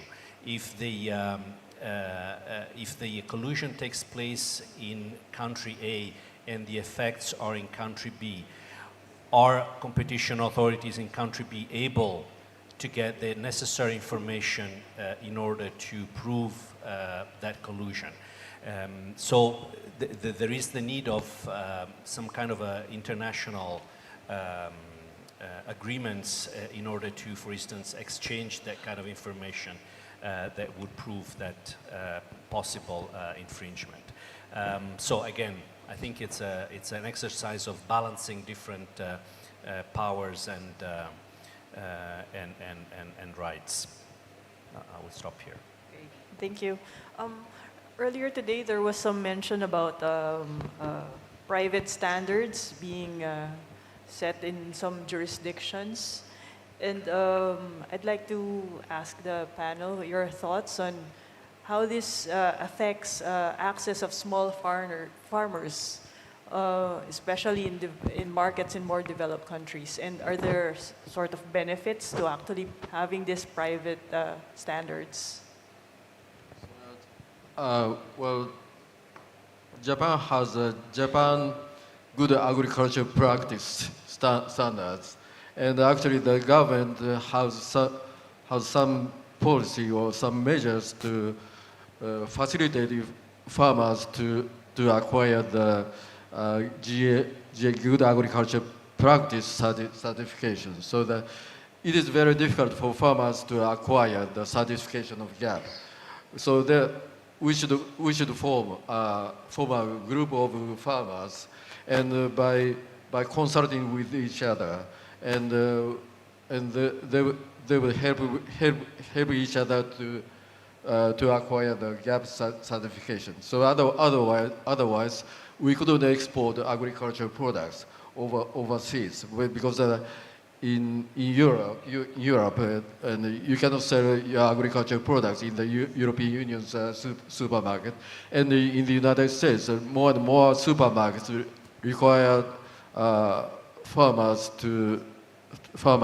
traceability, and so you have to keep track of the transaction of agricultural products in order to sell your products in the U.S. supermarket. So there are lots of requirements, and those are not covered by the WTO and any other international organization, but it is a private organization's policy. But we have to satisfy their requirement. Otherwise, we couldn't sell our agricultural products. So it was easy for small farmers to acquire, get the certification of their GAP by themselves. So it's the role of the government to help them to acquire certification. So that's my opinion, and that's what the Japanese government is doing. Oh, Cedric, you want to chime in? Yeah. Yeah, no, I think this is definitely a key issue with private standards because, I mean, the problem is definitely that all the regulations by members are governed by SPS and TBT agreements provisions, which, for example, say that you should use international standards, for example, international agreements in the case of SPS. It should be risk-based, it should be science-based. But if a private company decides to go beyond that level, the WTO disciplines do not seem to apply. At least there have been some discussions because the question is to which extent can it apply to non-governmental organizations, and they haven't been. But that precise question was raised for the first time in 2005 by Saint-Vincent and Grenadines, precisely for this issue about access for small farmers. So there may be an impact with those private standards for access of small farmers to some more developed countries' markets. And I would even say that with the concerns about, for example, environment-related issues, which go more and more about how products are produced, there is a trend to go more and more in the direction of traceability, of value of chain, etc. So when it is on a voluntary basis, that is fine when it gives a premium in the price. But if it's become de facto compulsory, that may be a problem because in fact the costs get to the small farmer. So very much, yeah, absolutely a very important issue. But no much progress in WTO on substance in the rules because, I mean, WTO disciplines apply to governments, do not apply to private companies. I was actually going to ask that the WTO working group on competition and trade has been inactive for some time, I think about 2 decades. Like, is there any value to reactivating this, or is there any development in this field? Well, I suppose you know this is a question I cannot respond to if I want to go back to my office on Friday. But, well, as I know, I mean, we know why it was suspended back in 2004. I mean, it was following the Cancun ministerial meeting in 2003. I mean, at the end of the day, it will depend on members. I mean, so, I mean, at the moment, I mean, that is not on the agenda of the organization to my knowledge. But again, I mean, the organization is discussing, I mean, the topics are put on the agenda depending on... Confirming, because we were informed there is just one more question. But let's see, if it shows up on screen, then that means we have one more question.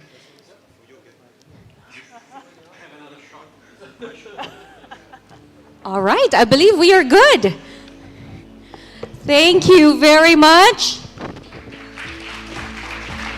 Ladies and gentlemen, thank you for that round of applause for Commissioner Quirol, Mr. Yamashita, Mr. Penn, and Mr. Napolitano. Another round of applause, please. Thank you for that panel discussion, the perfect comprehensive way to kickstart this forum. We will now be moving on to our second panel discussion. Oh, wow. So everyone also saw how Slido works. Again, let me announce to you the event number that we are using for all of the panel discussions all throughout the afternoon. That is 3596-204. Once you're on slido.com, you can just input those numbers that leads you to the event page. Again, that's 3596-204. And if you are going to be sharing any of your snapshots from today's event, please use our official hashtag. It is hashtag Manila Forum 2025. We would love to see your point of view of this entire recent years. Potential joint activity in the agricultural sector has entered the media spotlight due to rising food prices. Here's the question. How can competition enforcement in the agriculture industry ensure fair competition upstream and address issues on rising prices of food staples? To moderate our second session, we have Akari Yamamoto Bonanfong, Director of UNCTAD's Competition and Consumer Policies Branch. A round of applause for her, please.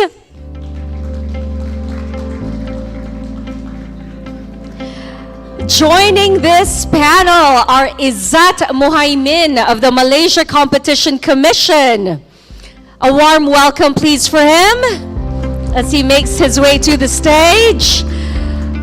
Along with Kong Weng Long of the Competition and Consumer Commission of Singapore. Good afternoon and welcome. And finally, Yasuhiko Harayama of the Japan Fair Trade Commission.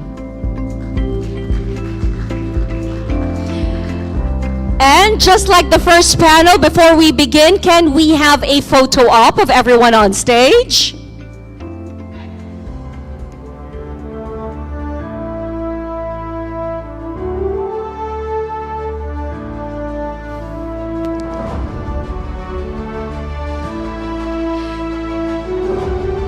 And with that, Akari, I hand over the stage to you.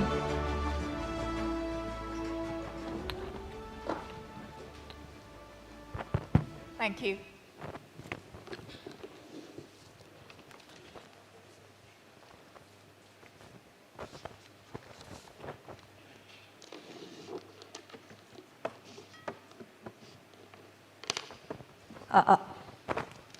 Thank you very much. Good afternoon, everybody. My name is Akari Yamamoto Bonanfong, Legal Officer of Competition and Consumer Policies Branch of UN Trade and Development UNCTAD. Thank you very much for the kind introduction. And I also thank the Philippine Competition Commission for this great organization and the kind invitation to this very important forum. I am very honored to moderate this session. And the session is titled Competition Enforcement in Agriculture. And I think competition in the agriculture and food sectors is a very crucial issue, particularly for developing countries. Yeah, I'm saying this because I'm from UNCTAD, which basically serves for developing countries' economic development, developing countries where price fluctuations of food can have very severer consequences on food security and poverty. The rise of food prices really affects vulnerable populations more than any other groups. So also, these developing countries often depend on the food agricultural sector in terms of their economic structure, and small farmers are affected by the price hike of the inputs such as fertilizers. Now, competition law and policy can offer solutions to these challenges by addressing anti-competitive practices, fostering market efficiency, as you are aware, and ensuring fair market pricing mechanisms, lowering the prices. And competition can promote affordability and accessibility to the essential goods, including foods. And we all recognize this. UNCTAD, if I may speak about a little bit about UNCTAD, actively considers this issue of food prices. Yeah, of course, considering our mandate, we look at this issue from multiple angles within the trade and development. That includes competition, law, and policy. If I may take a little bit more privilege as a moderator to talk about the UNCTAD's work, in last summer, UNCTAD organized a dedicated session on this issue on global food markets and competition and consumer policy challenges. And plus, at UNCTAD's annual intergovernmental group of experts meeting, what we call IG meetings, last year we had a roundtable discussion on competition policy and poverty reduction, which is also very relevant. And OECD, another international organization, has interest in this issue, and they hosted a roundtable on competition in the food supply chain during its global forum on competition last December, and some of you may have attended to the event. So there are ongoing worldwide concerns about food inflation, market concentration in the food sector, and supply chain and disruptions. What I would like to underline is that there's this is a very highly timely topic for competition authorities and other governmental bodies, as well as private sectors and, of course, consumers. Now, we are very fortunate to have a very distinguished panel of experts with us today. We have panelists from competition authorities from different jurisdictions that promises a very diverse and enriching discussion. Allow me to introduce them quickly. In the middle, Mr. Kong Wen Long, Director of Business and Economics Division, Competition and Consumer Commissions of Singapore. And to left, Mr. Yasuhiro Harayama, Senior Planning Officer of Japan Fair Trade Commission. And last, to my left, Mr. Izad Muhaimin, sorry for my pronunciation, Assistant Director, Competition Economic Division of Malaysian Competition Commission. So speaking about the session structure, that was already explained by the presenter, but I will ask 2 rounds of questions to each of the panelists where they make presentations on interventions, and then I will open the floor for your questions and comments. So I encourage you to post your questions and comments on the Slido, and those will be shown on the screen as they were in this previous session. I believe also you can simply raise your hand if you want to identify yourself. So yeah, that is to have a deeper understanding of this issue and share your own perspectives maybe. Without further ado, I'd like to ask the first question to you about the competition authorities' activities in the field of food. They have a variety of activities from enforcement, monitoring, market research, etc. So I would like you to share your case studies, experiences in your jurisdictions. So let me start with Mr. Kong. You have the floor. You can speak there, or if you like to, you can go to the podium. That it's totally up to you, I think. Thank you.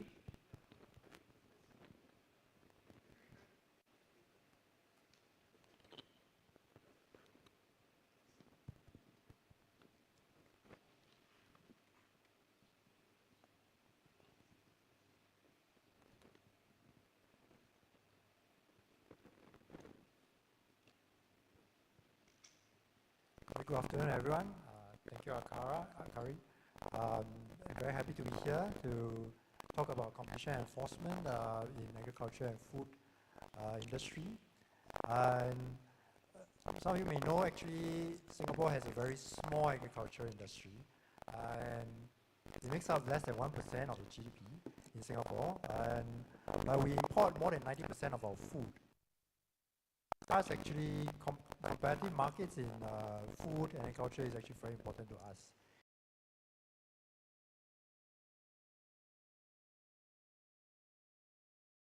To be competitive. So that's why we actually have a strong interest in ensuring good competition markets in agriculture. Right. So let me go into slides. Just quick introduction about CCCS and what we do. Most of you may already know that CCCS, of course, is the antitrust agency in Singapore. We enforce the Competition Act, and we are also the Consumer Protection Agency. We are not the only competition agency in Singapore because there are some sector-specific agencies, for example, telecoms, where they have their own competition rules there. But by and large, we regulate competition matters in Singapore for the economy, including agriculture and food issues. Right?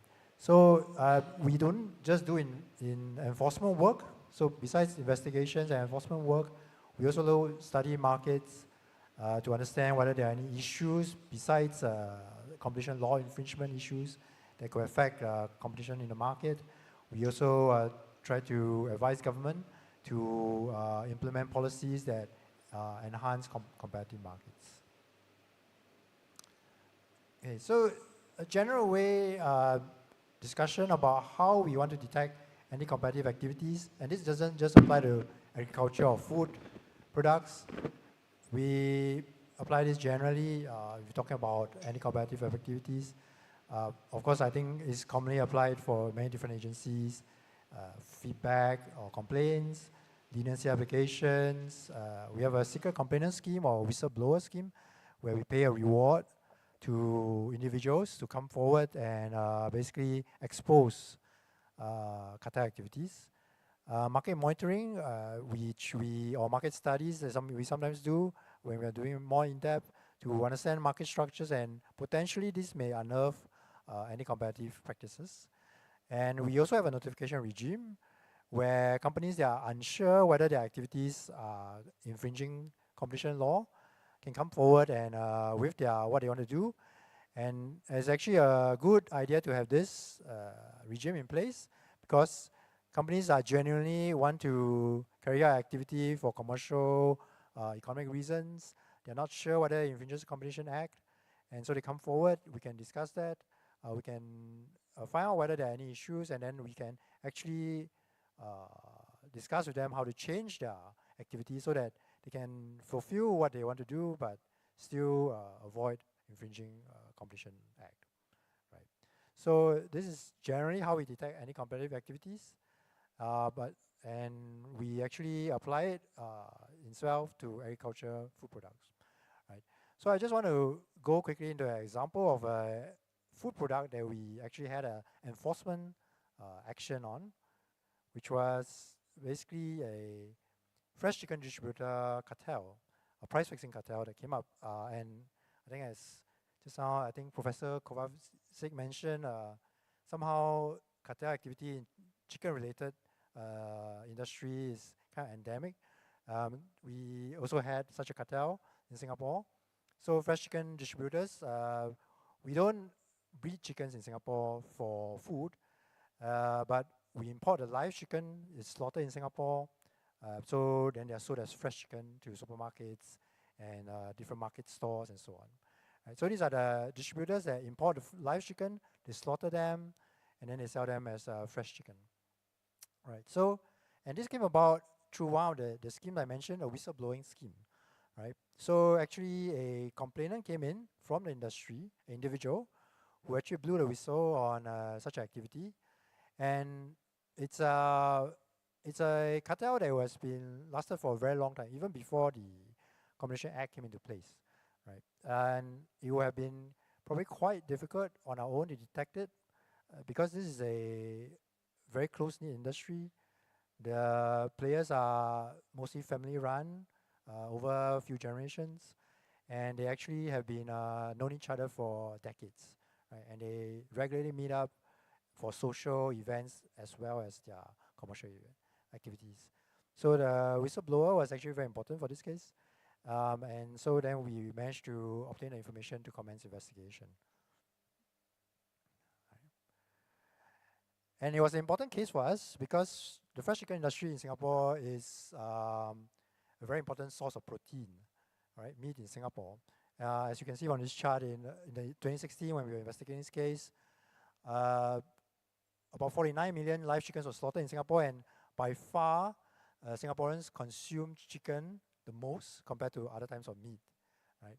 So for us, a cartel in the chicken industry would have been very detrimental to the consumer welfare.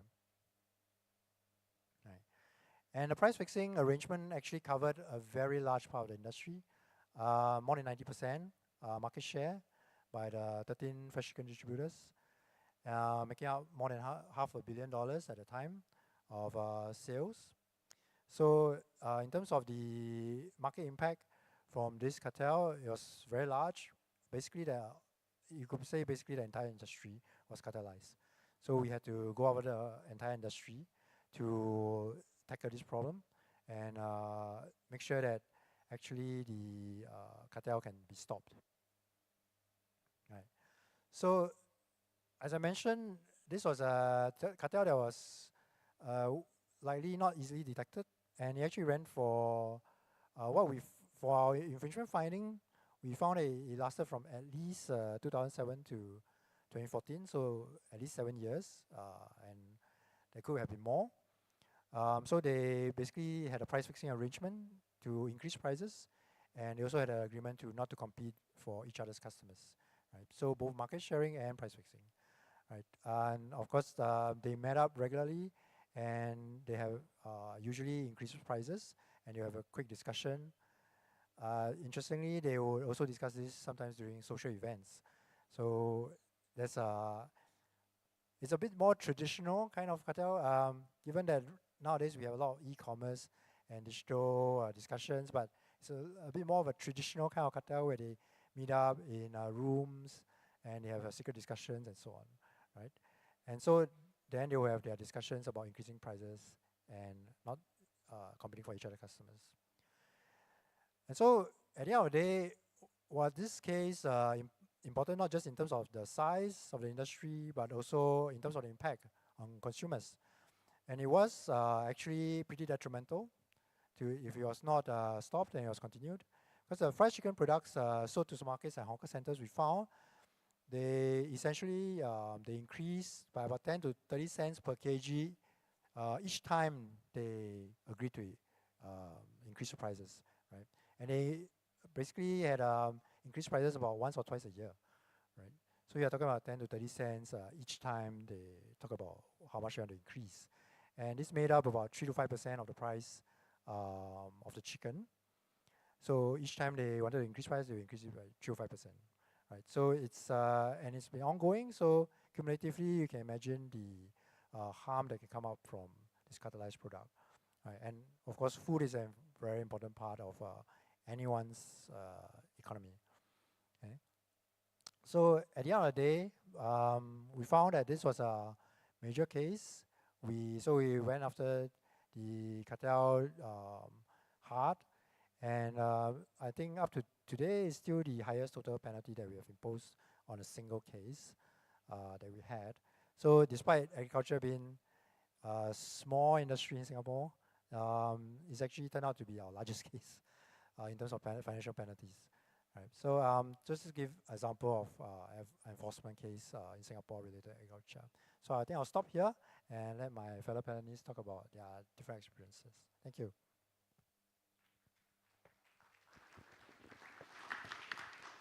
Thank you very much, Mr. Kon. Now I would like to move on to the Japan's experience. Mr. Harayama, you have the floor.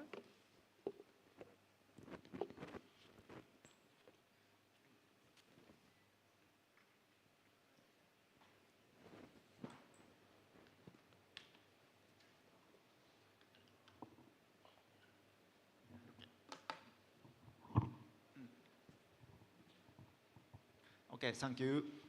First of all, I would like to express my gratitude to the Philippine Competition Commission for your efforts in organizing this Manila Forum.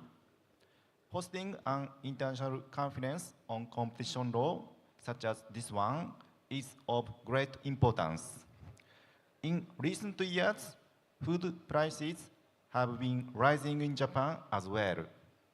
While various factors are closely connected in the formation of food prices, it is essential to maintain healthy competition from the perspective of ensuring fair pricing.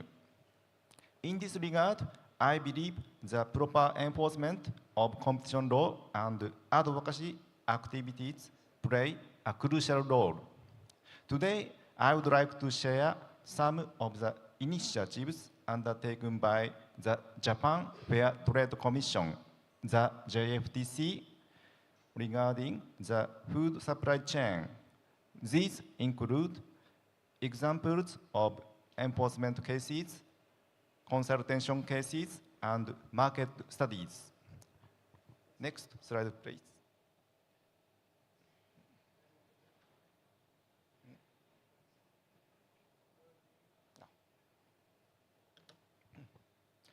Let me begin by introducing some enforcement cases. In Japan, the number of cases in which the JFTC issues cease and desist orders and commitments varies from year to year, but typically average around 10 cases annually. While these cases span a wide range of sectors, food-related cases are also among them.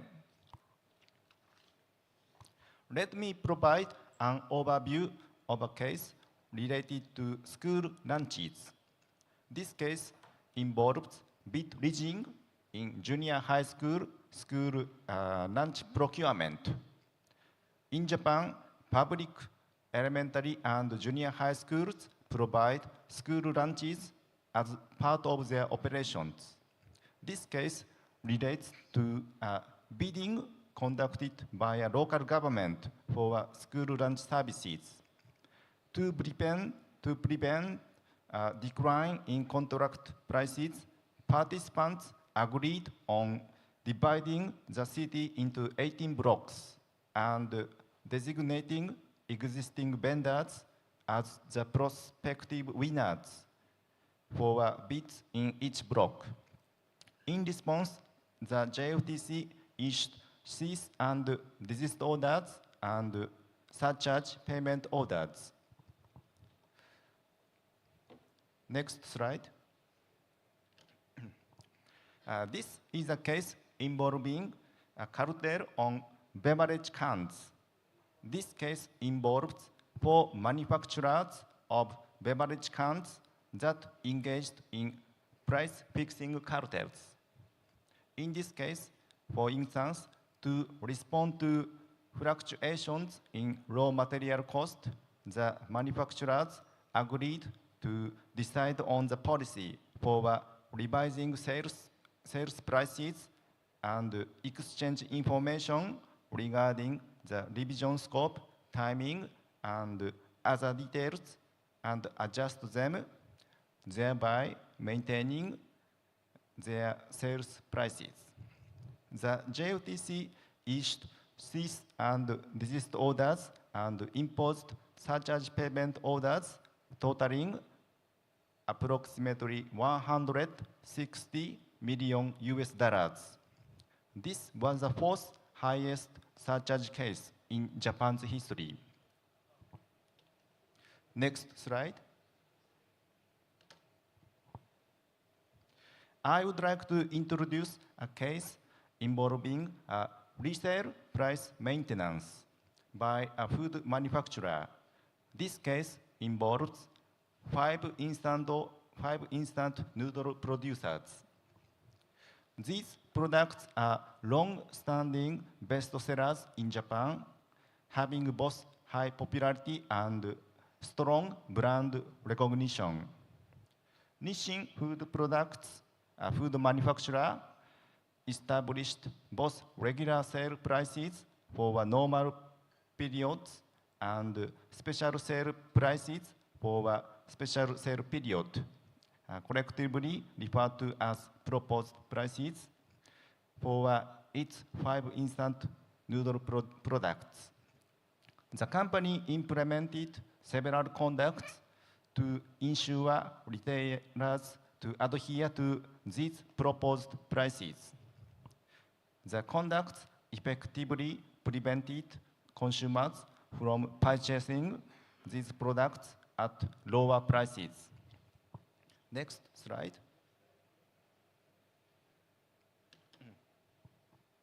This is a case involving an agricultural cooperative. In Japan, the actions of cooperatives, including agricultural cooperatives, are subject to an exemption system under the Anti-Monopoly Act. However, there are exceptions where the Anti-Monopoly Act is applicable. The JFTC has taken many legal measures and issued warnings against problematic practices by agricultural cooperatives, such as compelling members to use their services or preventing members from engaging in direct transactions with commercial distributors that compete with the cooperative. In this particular case, the cooperative refused to allow producers who shipped small green onions to competing distributors to use the cooperative's sales business and the use of collection and distribution facilities. Next slide.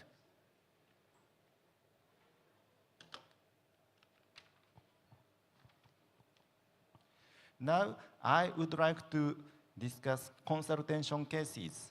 In Japan, the JFTC has a system in place to respond to inquiries from businesses and business associations regarding whether proposed actions might violate the Anti-Monopoly Act. Each year, the JFTC publishes approximately 10 consultation cases in the form of a casebook. Among these consultation cases, there are also examples related to food products. First, let us examine a case in which a request by an association to refrain from special sales was considered problematic. This case involves two parties: X association, which is composed of food processing companies that produce food product A using raw material alpha, and a retailer association consisting of retailers, including supermarkets. Given time constraints, I will skip a detailed explanation. However, X association considered requesting retailer association to refrain from promoting food product A as a special sale item whenever the market price of raw material alpha exceeds a certain level set by X association. In this case, the JFTC responded that such a request could be problematic. Next slide.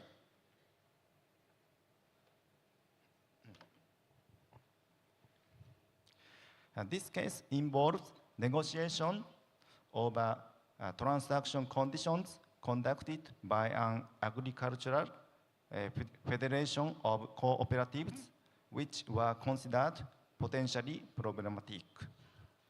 The parties involved in this case are agricultural cooperatives, the federation of these cooperatives, and manufacturers of processed food B.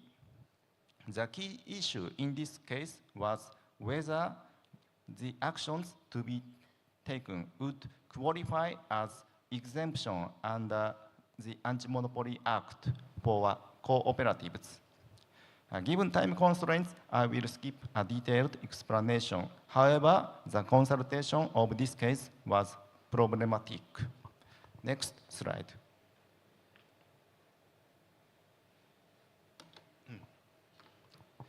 This case concerns a joint delivery initiative by competing food manufacturers.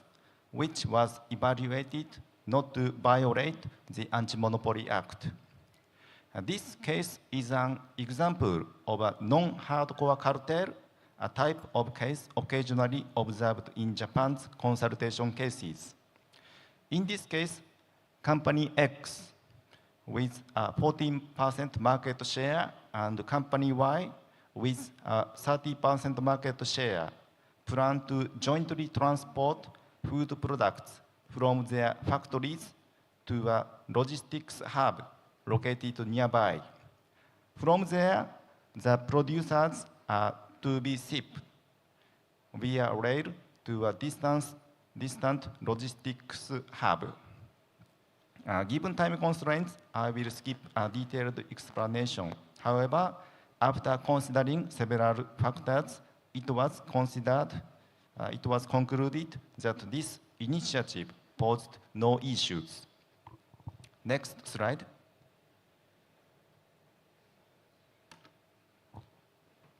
Now, let us move to fact-finding surveys. In other words, market studies. The JFTC has long held competition-related concerns regarding food distribution and has conducted numerous fact-finding surveys to address these issues. These surveys primarily focus on investigating potential abuse of superior bargaining position.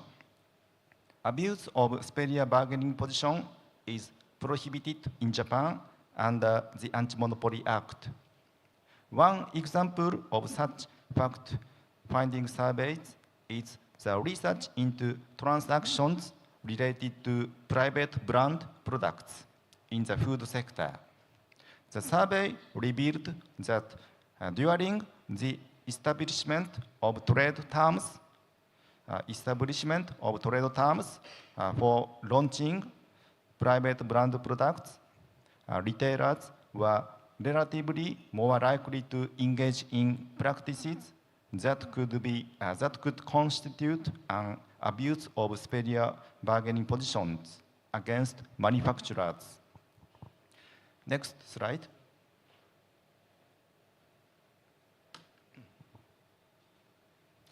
This is an interim result of an ongoing market study focused on food supply chain. Concerns in this market study are such as unjust returns and refusal to receive goods by retailers. In light of these concerns, the JFTC are examining business practices in transactions among food and beverage manufacturers, wholesalers, and retailers. As I have explained today, the JFTC is actively working across the food sector to promote competition and enhance consumer welfare. Finally, I would like to emphasize the importance of international cooperation. Competition law enforcement and policy making are far more effective when informed by the experiences and knowledges of other jurisdictions. This principle holds true in the food sector as well. Therefore, holding international conferences like this one is very important. Moreover, on a day-to-day basis, it is crucial to establish relationships where officials at the working level in competition authorities can easily communicate via email or online meetings, facilitating smooth information exchange. It is essential to continue advancing and deepening international cooperation among competition authorities. That concludes my presentation. Thank you for your listening. Thank you very much. Thank you very much for introducing a wide variety of cases, cartel, bid rigging, on the resale price management. And also the upcoming survey was also very interesting. As some of you already know, in Japan, in Japanese competition law, they have a provision on a superior bargaining position, which is similar to abuse of dominance in the EU competition law, but different because it does not require dominance. I think some other Asian countries also have the same type of provisions. And it could be a very important tool to capture exploitative conduct by large market players in this food sector. So I would like to move on to the representative from Malaysia. So you have the floor. Thank you very much.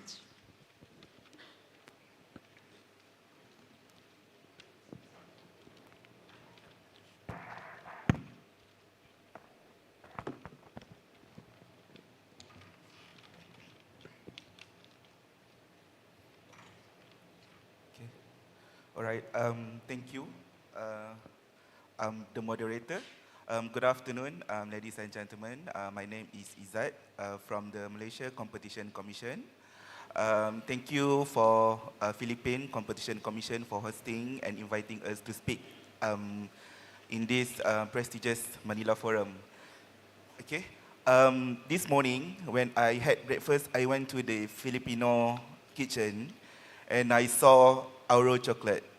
And with a signage there, every bar we eat, we support the Filipino farmers, approximately about 800 farmers and 3,500 families. I'm feeling engaged with Filipino farmers this morning, and I appreciate their effort to provide me the breakfast. And in relation to our topic today, I'm sharing with you all about the competition enforcement in agriculture, particularly in Malaysia. All right, okay, and here are the 3 activities, enforcement activities in agricultural sector by MyCC, be it on the soft approach and also the hard approach. So the soft approach consists of market review, in line with Section 11 of our Competition Act 2010, and General Study, Section 16 of Competition Commission Act 2010. And policy and economic advice also considered as the soft approach by the Commission. And last but not least is the investigation and decision under Act 712. Because not every issues can be solved through enforcement action, through investigation. So MyCC took an approach to handle the situations using the soft approach via market reviews, policy advisors, and advocacy programs as well.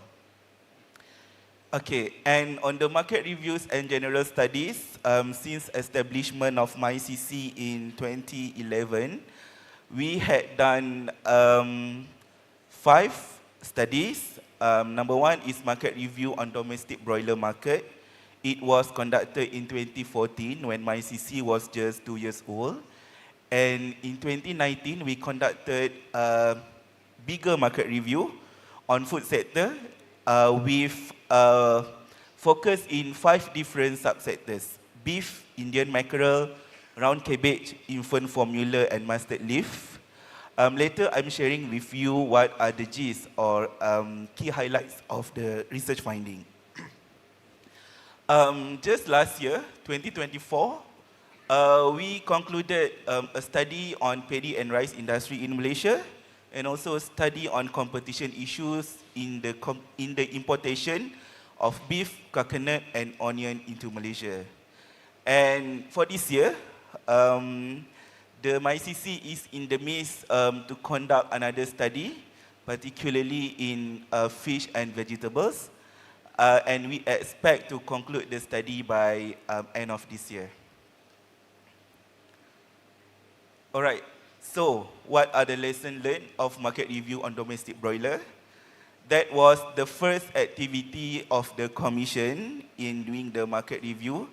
So we met a lot of frustration. We learned about our weaknesses and what actually can be done to do better in the future.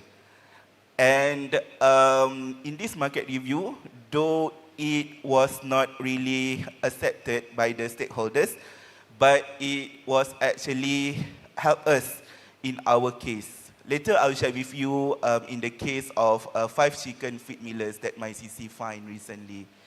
And starting from this exercise, the Commission, to date, the Commission has published 7 market reviews across various sectors. We had done our market review in pharmaceutical sector, transportation sector, services sector, food sector, professional fee, and at the moment, we are embarking on our 8th market review in digital economy. That digital economy is expected to be concluded in December this year. Okay, and here are the highlights of market review on food sector. We focus on 5 subsectors, but I'm sharing with you 3 of them, which the detailed report is accessible in our website. You can go to our website and download and read all reports. Okay, in the case of Indian mackerel, we found that it was an issue of inefficient supply chain, which involved many intermediaries, where we found that the intermediary in this supply chain got profit up to 70% from the 100% of the costing, which the final cost is transferred to the end consumer. And at that time, the Commission proposed for the government, the Ministry of Agriculture especially, to leverage the e-commerce to cut out the intermediary. This proposal was not accepted, however, it gained a foothold during COVID-19. Our second recommendation to redevelop the Kuala Lumpur wholesale market. This idea was not agreed by the local authority, but the market was upgraded at least. Last but not least is to explore aquaculture initiative. The ministry supports our recommendation and include this idea through National Agri-Food Policy 2.0. And in the case of round cabbage, Malaysia is highly depending on the round cabbage from China and Indonesia. But we found misbehavior from the round cabbage we import from China, where there was an activity of selling and renting AP by the AP holders. This resulted in higher cost passed to consumer. So the MyCC proposed for the Ministry of Agriculture to revisit the policy on the AP. They refused to accept our recommendation, but later they revamped the policy, and at the moment there was no longer AP imposed on the round cabbage, meaning the market is fully liberalized. And for infant formula, it actually affect the consumer with the high prices that affect the cost of living of young parents. So our recommendation for the government to introduce or for the government to promote in-house brand, because we look at the best practices in South Korea and Italy, they managed to bring down the infant formula price by having the in-house brand. We have talked to our hypermarkets, and some of them are keen to produce, but there was no support from the authority. And in this case, the Ministry of Health did not adopt our recommendation because they uphold the national breastfeeding policy, because I think there was a commitment between Malaysia and also the international organization on this policy, because they informed us that there was no other best infant milk compared to the mother, produced by the mother. But we must understand that not all mothers can produce. Some of them might be busy or having any difficulty to produce. So this, yes, this may not be the best to replace, but it can be choices to the consumer. All right, okay, on general studies, we concluded last year paddy and rice industry in Malaysia, and number 2 is importation of beef, coconut, and onion. We are excited to reveal the outcome, but due to confidentiality of the report, we cannot at the moment expose the study outcome yet. Even the report we produce at the moment is classified under our official secret act. We plan to make it publicly available, but of course after we review it with more simpler version than the one technical report we are having right now. And for the study on fish and vegetables, it is still at preliminary stage, and we are looking to look at the 3 most popular fish and vegetables in Malaysian market. We will look at the market competitiveness, we look at the supply chain, we look at the competition issue, policy failure, as well as the market behavior. And for this project, we are working with consumer enforcement team under the Ministry of Domestic Trade. What actually make a market review different from this general study? The market review usually will come on a Commission's initiative under Section 11 of the Act, but general studies is more towards the direction from the Ministry.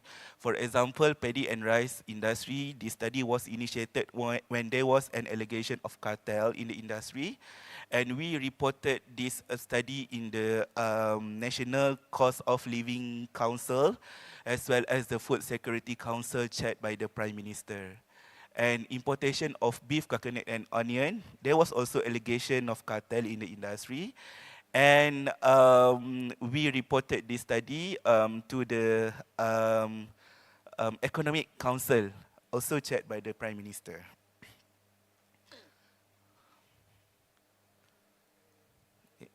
Hold on. All right. Okay, on the policy and economic advice, here are the examples related to also agriculture sector. MyCC issued a policy advice on sugar to the Ministry of Domestic Trade because there was it is a duopoly market in Malaysia, only 2 players of sugar, and there was a proposal of a sugar company in Malaysia wanted to take over its competitor. And the MyCC studied about the market, and we issued advice to the ministry. And at the moment, there are still 2 companies in the market. They are competing each other. All right, and the second one is policy advice on cow milk. There was an international company wanted to penetrate the Malaysian market, but they required the Ministry of Health to amend its regulation, giving itself an advantage. So because this matter was brought to the Ministry of Economic Affairs, and they came to us and seek our advice. So we studied about the market, then we issued a policy advice to the ministry. And the company has yet to enter the Malaysian market. Okay, this one is on case chicken feed millers. In 2022, MyCC received complaint when the prices of chicken went up. Not only MyCC, but also the Ministry of Domestic Trade, because this ministry is in charge of the consumers and also the prices, that kind of stuff. And when this issue came to MyCC, we look at the supply chain, and we found that 72.8% of the cost of chicken is due to the chicken feed. This also relate actually to our first market review. Though it was not helpful at that time, but after nearly 10 years, this issue came again, and we used our market review as the reference to understand the market, to look at the market behavior, and also to understand about the supply chain and all that. And upon investigation, 5 feed millers are found to have fixed the quantum of poultry feed prices. This is in allegation of Section 4 of our Act. Then MyCC imposed penalty of nearly 100 million USD against the 5 enterprise. And this case at the moment is now at the Competition Appeal Tribunal. Surely they won't pay us at the moment, so they brought this case to the Competition Appeal Tribunal. Okay, in conclusion, MyCC is of the view that there must be approaches of soft and hard to handle issues in the market. And we as a competition authority do not be discouraged if the recommendation is not accepted. Later, it will be beneficial when the regulator or the related ministry realize that issue is actually, we have talked about it before, and they might consider our recommendation at later stage. And we need to study the food items that matters most to the consumer. So it is very important to understand the market, what is actually being demanded by the citizens, what is the most consumed items, what is the most hurtful to the money and also pocket of the consumers. So I conclude my presentation. Thank you.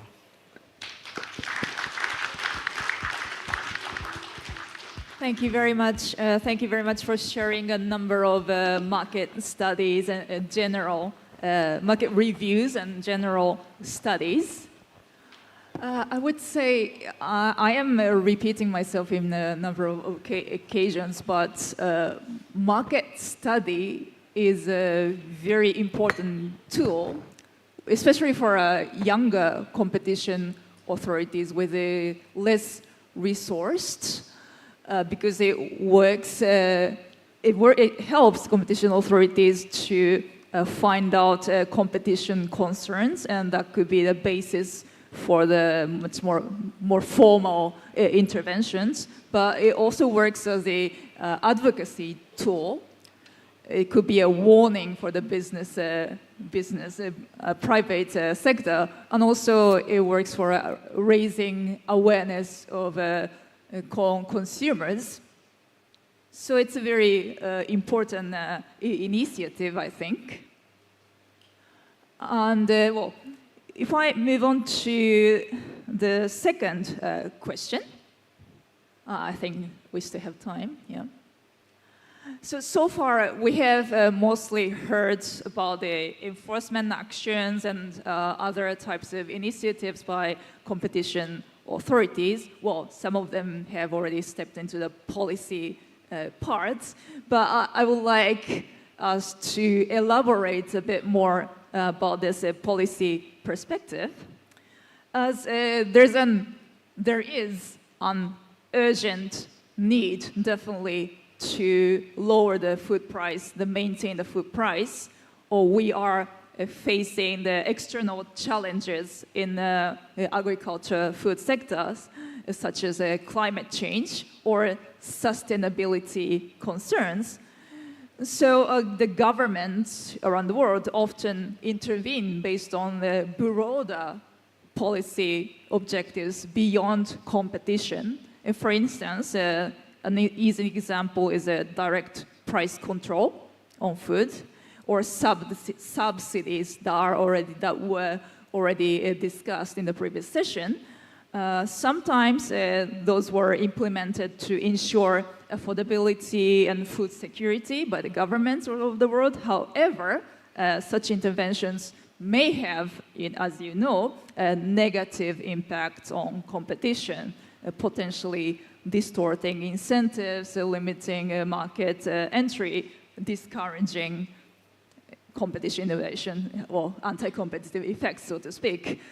This raises a very important question now about the interaction between competition policy and other governmental policies, and how competition authorities approach to this.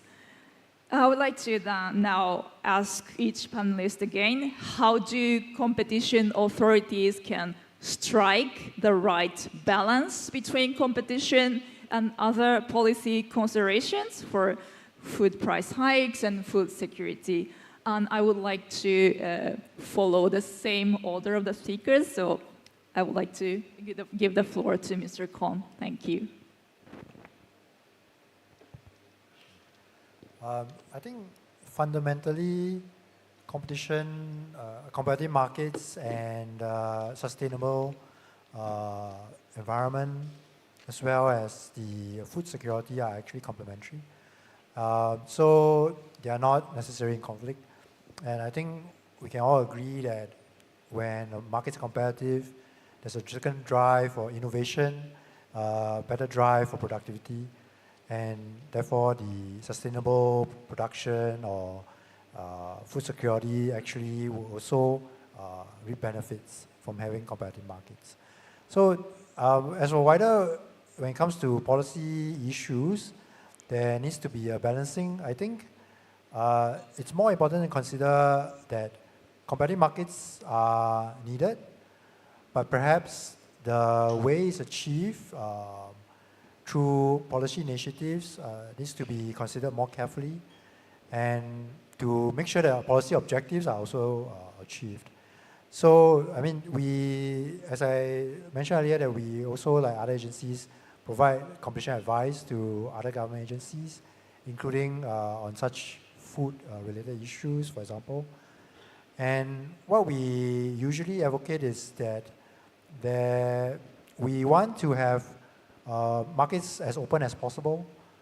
And for example, if you talk about food security, this helps if you want to open the number of suppliers available. We are not held hostage by bottlenecks or even just crisis shocks.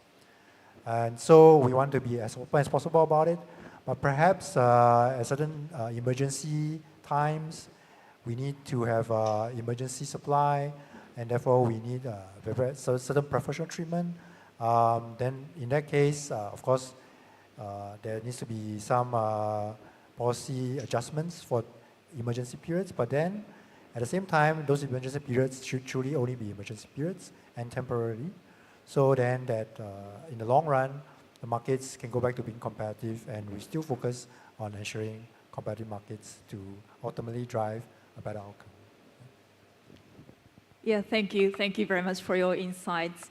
And next, Mr. Harayama, please have the floor.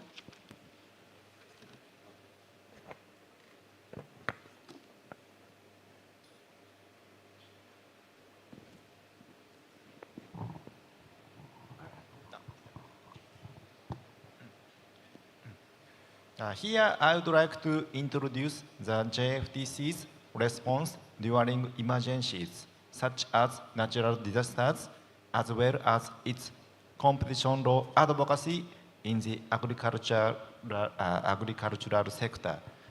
Sorry for interrupting. Do you have slides or not?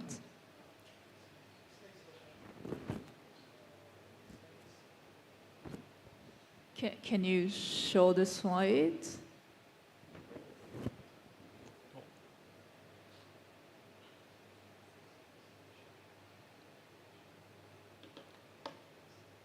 Sorry, slide please. Thank you. Okay, good. Thank you.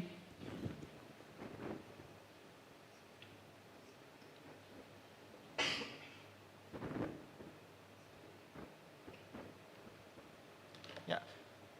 Firstly, let me explain the JFTC's approach during emergencies. It is located at the bottom of this page. In recent years, Japan has experienced frequent natural disasters such as earthquakes and heavy rainfall.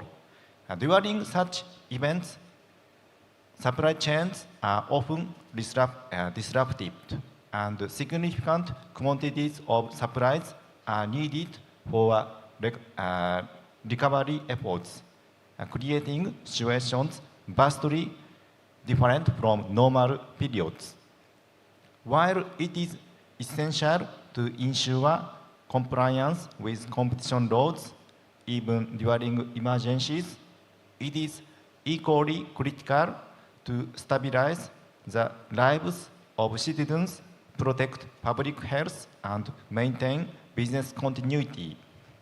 So, in the aftermath of disasters, it may sometimes become necessary to coordinate the delivery of essential goods between competitors or outsource production to rival companies.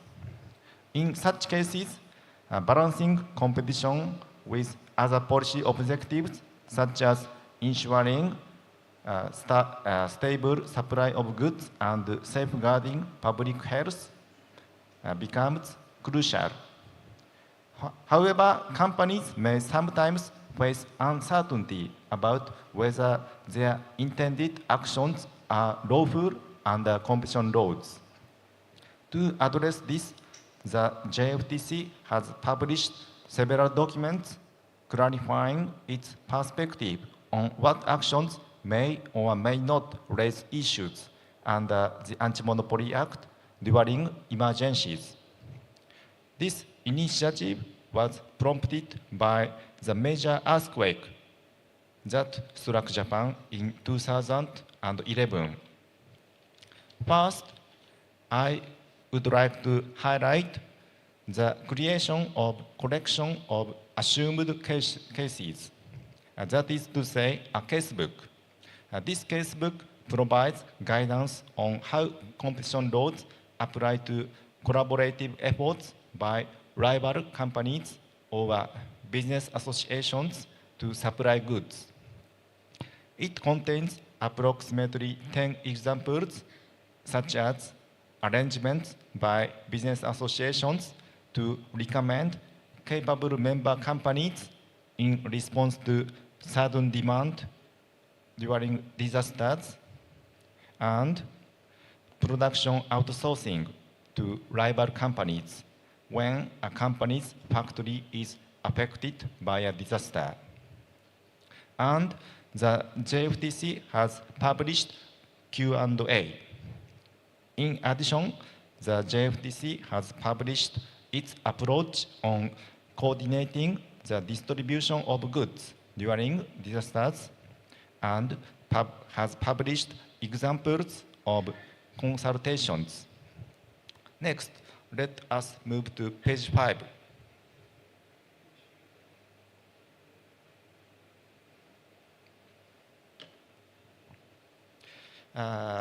Page 5, advocacy located at the bottom of this page. Regarding advocacy for competition law in the agricultural sector, I would like to introduce the creation and dissemination of the agricultural cooperative guidelines. In Japan, there have been many cases of Anti-Monopoly Act violations by agricultural cooperatives in the past. This was attributed to insufficient awareness of competition laws among agricultural cooperatives, their members, and trading partners.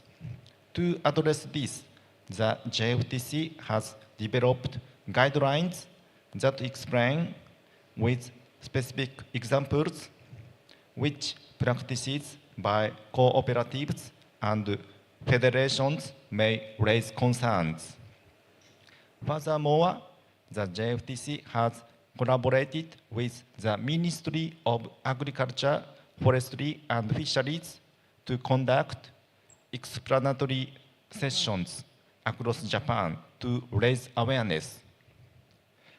That's all from me. Thank you. Thank you very much for your another presentation material. Thank you very much. So yeah, temporary measures in an emergency situation. I think that's kind of in line with what Mr. Kohn just said. And well, so I will move on to the last speaker, the representative from Malaysia. Please have the floor. Right. We understand that competition agency is not a price regulator or the price setter. It falls under different jurisdictions actually. I give you an example how my CC works on balancing the interaction between competition and also consumer. Every year, there will be increasing in prices for food items. Every time it is coming to festive seasons. In Malaysia, we have a lot of festive seasons. We have two celebrations for Muslim. We have Chinese New Year, Deepavali for Indian, Christmas for Christians, and many others. So what happened, the prices always go up. So the Ministry of Domestic Trade is headache because consumer complaints keep coming. Then they wanted to fix the price of certain items. So when this issue went to MyCC, we advised the government to not fixing the price, but instead you can do a price range. That one is better than you fix the price because that fixing of price may lead to cartel. And worse than that, it can go up to the supplier level, it can go up to the producer level, but the end consumer who purchase the food products in the retail market is the one who get affected the most. So we tell the government to establish a price range if possible, but what the government did, they established a maximum price. So we are so we hope that maximum price can actually promote some competition at least, and that maximum price scheme is only effective during the festive season. We have a specific date when it will start and when it will end. And after that, we wish the market to operate as usual so that we can promote competition in the market. Thank you. Thank you very much. Again, and thank you for all of you, all the speakers, for their valuable insights. Now we have, I think we have time for questions and comments from the floor on Slido. Can I read out? So the first one shown on the screen. It might be better to... I will read out the question. This was sent in by Gabby. Please take a look. This is over Slido. The question goes, under your jurisdictions, is it possible to prosecute vertical restraints when said restraints are widespread, but the firms in question do not have dominance? Or are these acknowledging these restraints via market study and subsequent policy changes the only way forward? Thank you. Well, I know a little bit of Japan, but who would you like to take the floor about your jurisdictions?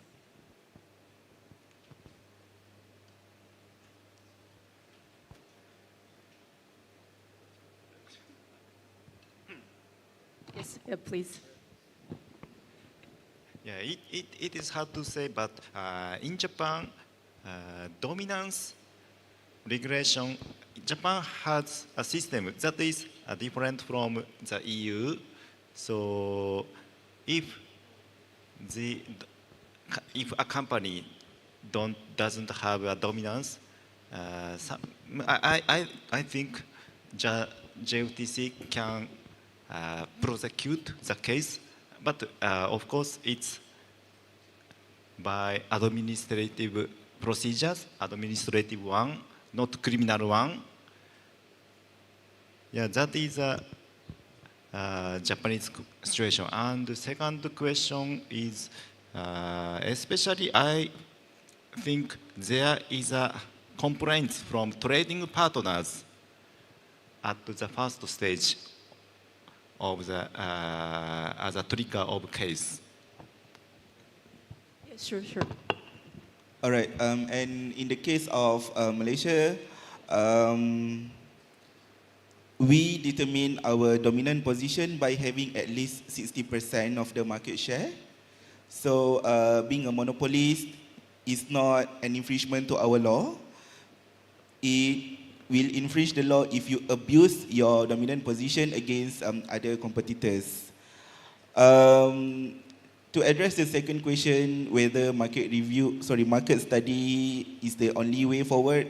So I don't think market study is the only way forward to address the issues in this dominant position. Not also through enforcement action, but if there are any potential players that can actually compete in the market, so that will be good for the market to develop. And in Malaysia, we have actually many markets that is dominated by certain player, but there is no concrete evidence that they infringe the law. And we also have receiving a few proposals from other potential competitors who wanted to enter the market. And yeah, we promote and always support the government when it comes to MyCC. Yeah, thank you very much. Is there any other questions on Slido? Let's find out if any's been sent in. Thank you very much to Gabby for that thought-provoking question. If there's any more, please have it on screen. Based on data where the cases filed against cartels and abuse of dominance violators effective in curbing inflation, are there unintended consequences that competition agencies need to be wary of? That's from CDS. Yeah, I think this is a bit tricky question, but yeah, if you want to take the floor, please go ahead. Okay, maybe I take a stab at this. So were the cases effective in curbing inflation? Okay, we don't generally don't study the price effects over time of every case that we do, right? And of course, inflation has so many factors that you can't necessarily narrow it down to the specific cartel or abuse of dominance. But we have seen cases where after the cartel is found out and we investigate and we break it up, then the prices actually vary more, and there are players who then have prices which are lower than their competitors, so it sort of becomes, you could say it becomes more competitive and there are more options for them to choose a lower, cheaper option. So we have seen examples of those, but we don't actually study it in a very systematic way. Are there any unintended consequences that competition agencies need to be wary of? I assume this means whether enforcement of forcing against cartels and abuse of dominance, there are unintended consequences. I mean, in general, we do want to enforce against them to make the markets more competitive. I think what we need to be more careful about is what kind of remedies are put in place to address them. Perhaps the one that is not so straightforward is the abuse of dominance type of cases where the remedies may be actually ineffective, or the remedies may lead to new barriers to entry that you did not foresee, and therefore would actually maybe worsen situations or entrench market power even further. So we do need to be careful about what kind of remedies are put in place, right? I mean, just hypothetically, for example, if you impose, let's say, a remedy on abuse of dominance for predatory pricing, and if you talk about predatory pricing, which is pricing below cost, you probably want to leave it to just lifting the predatory pricing conduct and allowing the markets to work as well. You may not want to consider imposing an actual price cap, which then makes the market undynamic and unable to move with the changes to the environment. So just an example that could potentially come up. So you do have to be careful about what kind of remedies you want to put in place. Thank you very much. Would you like to take the floor? Mr. Harayama, please. Yeah. Regarding basing on data, I guess the JFTC doesn't have any data, but in other fields, in the food sectors, but in other fields, the JFTC has conducted evaluation of the cartel case, and if I remember correctly, the evaluation shows that the price is decreasing after cartel is finished. Thank you very much. So, yeah. I believe we Yeah, still do have a bit more time, so let's see the next question. How involved were sector regulators in the case buildup or investigations conducted by your respective competition authorities? Sent by Anonymous. Thank you. Well, I think some of the panelists already introduced the cases where other sector regulators were involved, and not necessarily enforcement cases, but also other market studies and other types of activities. But would any of you like to elaborate? For the case of MyCC, we receive support, and also we receive some regulators who do not be with us, but I think that is okay. I give you an example. MyCC, every time we issued a policy advice, so we will get their feedback, a form of feedback, whether they adopt or reject our recommendation. If they reject, why? They need to state reason why, and whether they satisfy with our advices or not. We need their feedback on that. And there are regulators who rejected our proposal with some other reasons, of course, because I think they are of the view that they know the market better than the Competition Commission. They have been taking care of the market for so long. They know all the players, they know the supply chain, so everything is under their control. They might think that issue is under their control, but when it comes to competition, it's different matter. And MyCC, when we step into the issue, we also receive, some negative skepticism. Some of the regulators reluctant to cooperate with us, but that not all cases are like that. We also receive support.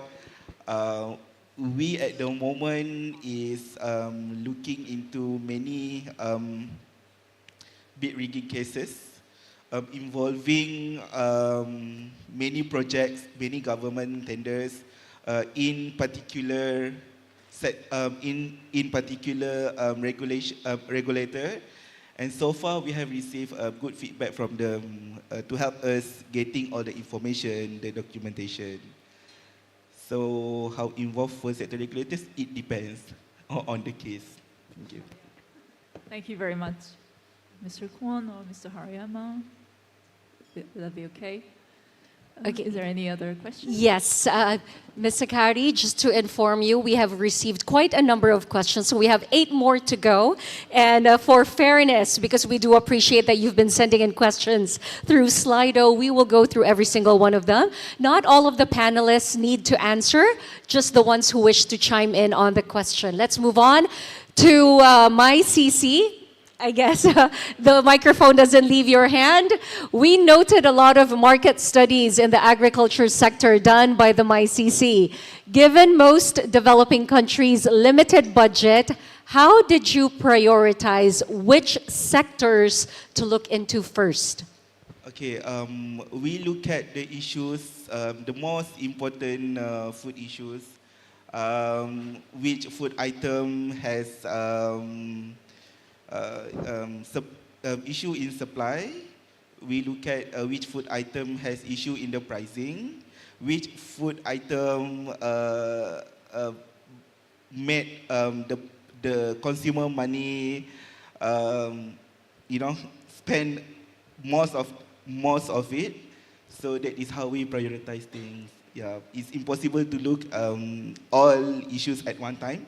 So we look at that way. Okay, those are the sort of the categories. Go ahead, Akari. Yeah, thank you very much. Yeah, I think this question is very, very relevant. Find it interesting, and I just bring back my memory from the intervention made by Mr. Kon at the very beginning. I assume that about the chicken cartel case. I assume that the fact that chicken is the most consumed meat in your country, plus the cartelist, the companies involved in cartel had a share of 90%. Those factors could be considered to prioritize that case. I might be wrong, but just my comment. And I saw some more questions appeared on Slido. I don't think we can cover everything in time. How much time do we still have? They're allotting more time to be able to go through all of the questions. So for as long as the panelists are still good to answer the question, can I move on to the next? This is for JFTC. The Philippines is an archipelagic state. Like Japan, how does this affect market investigation, especially in agriculture, especially if products vary from island to island? Because the Philippines is an archipelago, very much like Japan. Okay, yeah, thank you. So, Mr. Harayama, please go ahead. Yeah, Japan is also consisted of islands, and I guess it relates to market definition, and I guess that affects the market definition in an individual case or when we evaluate the merger cases. Yeah, pretty much, thank you. Thank you. Next question, please. Can we move on? Are or is abuse of dominance and cartels subject to criminal liability in your jurisdictions? Are the reports or complaints usually made by competitors or consumers? Yeah, very clear-cut question. Quick answer is there's no criminal liability in Singapore for infringements of the Competition Act. Are reports and complaints usually made by competitors or consumers? I would say competitors will make up more of the complaints or reports rather than consumers. Because consumers, and naturally, that's intuitively that's probably sensible because consumers, they may see some increase in prices, but they may not really know so much about what's going on. But putting aside consumers, we do have quite a lot of complaints from customers. They're not necessarily consumers. They are because there are quite a lot of cases that deal with industrial products, and therefore the customers of industrial products, they tend to be more savvy and then are able to make complaints that have more information. Thank you. Would you like to go, Mr. Harayama, or about your jurisdiction? No. Okay. We can move on from that question. Let's see the next one. To any speaker, so whoever wishes to answer this, does your commission or do your commissions have leniency programs? And if yes, did it prove to be an effective deterrent in anti-competitive behavior? And thank you. Yeah, competition enforcement in general. Please go ahead.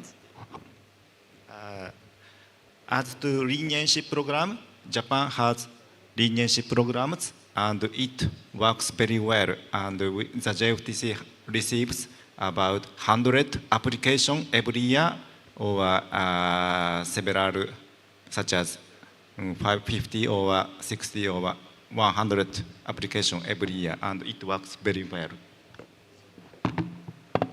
Does any of you? No, fine. Let's move have the next question, please.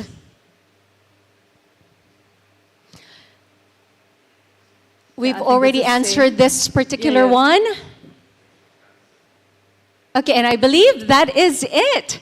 They've probably seen that all the other questions are pretty much similar to the ones that have already been answered. And with that, ladies and gentlemen, a round of applause, please, for Miss Bonenfant, Mr. Muhaimin, Mr. Long, and Mr. Harayama or Harayama-san. Another round of applause, please. Thank you for that riveting exchange on competition enforcement in agriculture. Let's have another photo op. This is the post-panel photo op.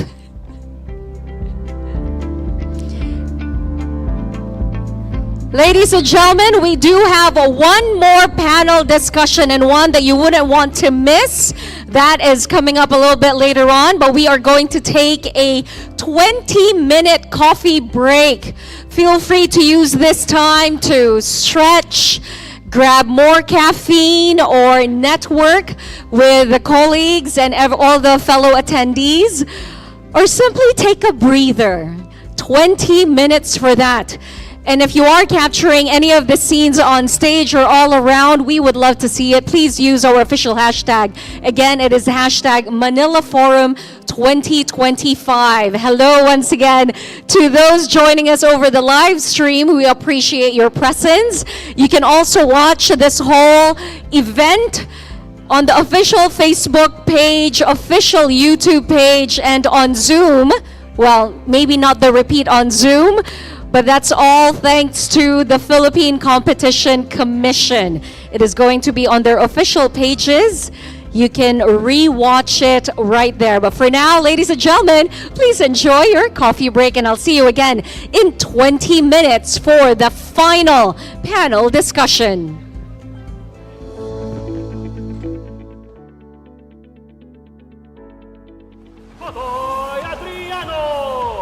And the defending champion, Dominador Ortiz. Let's get ready to rumble. Ooh, that's a headbutt. Another uppercut to Dominador. Ah, that's way below the belt. Dominador just got away with everything. Hindi naman illegal maging dominante sa negosyo. Pero, pag inabuso ang pagiging dominante para pigilan ang pagpasok ng iba pang negosyo, bawal yan. Illegal din na pigilan ng dominanteng negosyo ang consumers na bumili sa mga karibal nito.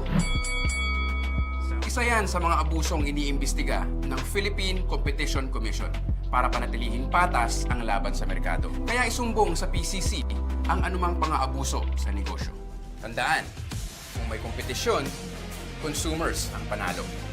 Para sa karagdagang impormasyon, makipag-ugnayan sa Philippine Competition Commission. It's Game 5 of Gold Fixers versus Red Riggers. Alalay passes the ball sa kalaban. Dominador is wide open. And he scores! And scores! And scores! Wala bang depensa? Ako anak, mukhang luto yung laro. Pwede pa refund? Hindi lang sa sports may luto. Minsan, ang mga negosyo bumubuo ng kartel, nagsasabwatan sa halip na mag-compete, nagdidikta sa presyo ng bilihin. Sinong dihado? Consumers tulad nyo. Isa ang kartel sa iniimbestiga ng Philippine Competition Commission para mapanatiling patas ang laban sa merkado. Kaya isumbong sa PCC ang anumang pang-aabuso. Tandaan, kung walang kompetisyon, consumers ang talo.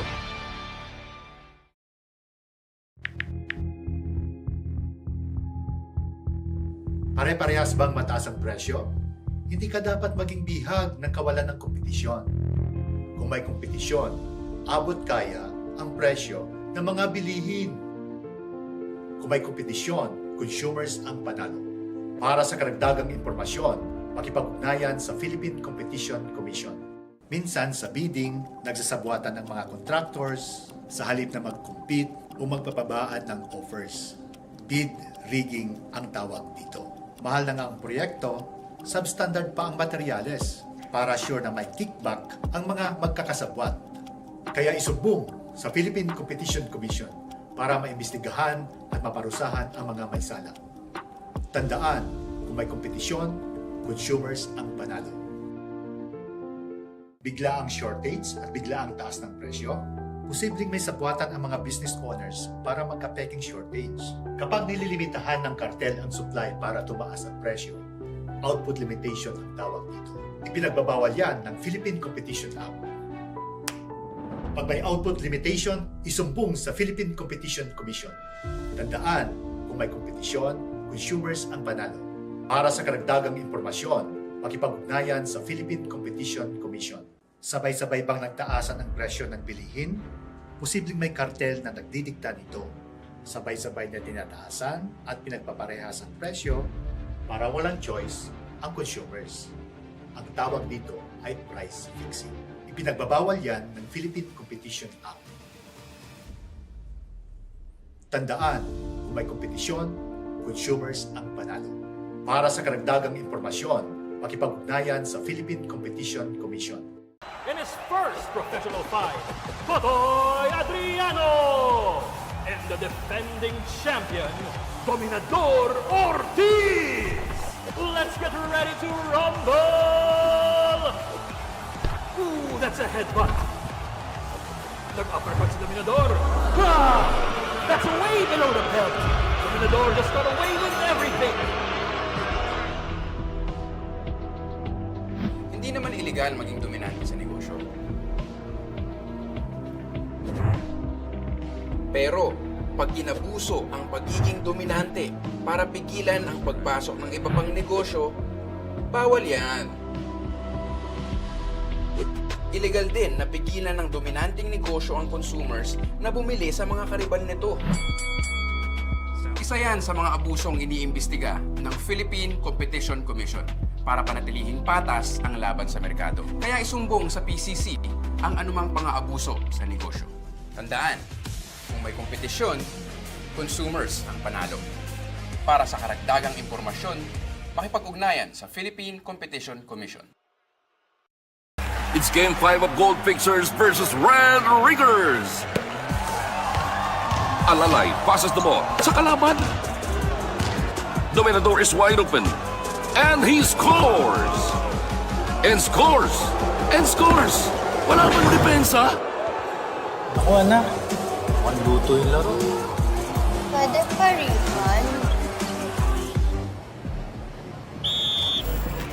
Hindi lang sa sports may luto. Minsan, ang mga negosyo bumubuo ng kartel, nagsasabwatan sa halip na mag-compete, nagdidikta sa presyo ng bilihin. Sinong dihado? Consumers tulad nyo. Isa ang kartel sa iniimbestiga ng Philippine Competition Commission para mapanatiling patas ang laban sa merkado. Kaya isumbong sa PCC ang anumang pang-aabuso. Tandaan, kung walang kompetisyon, consumers ang talo.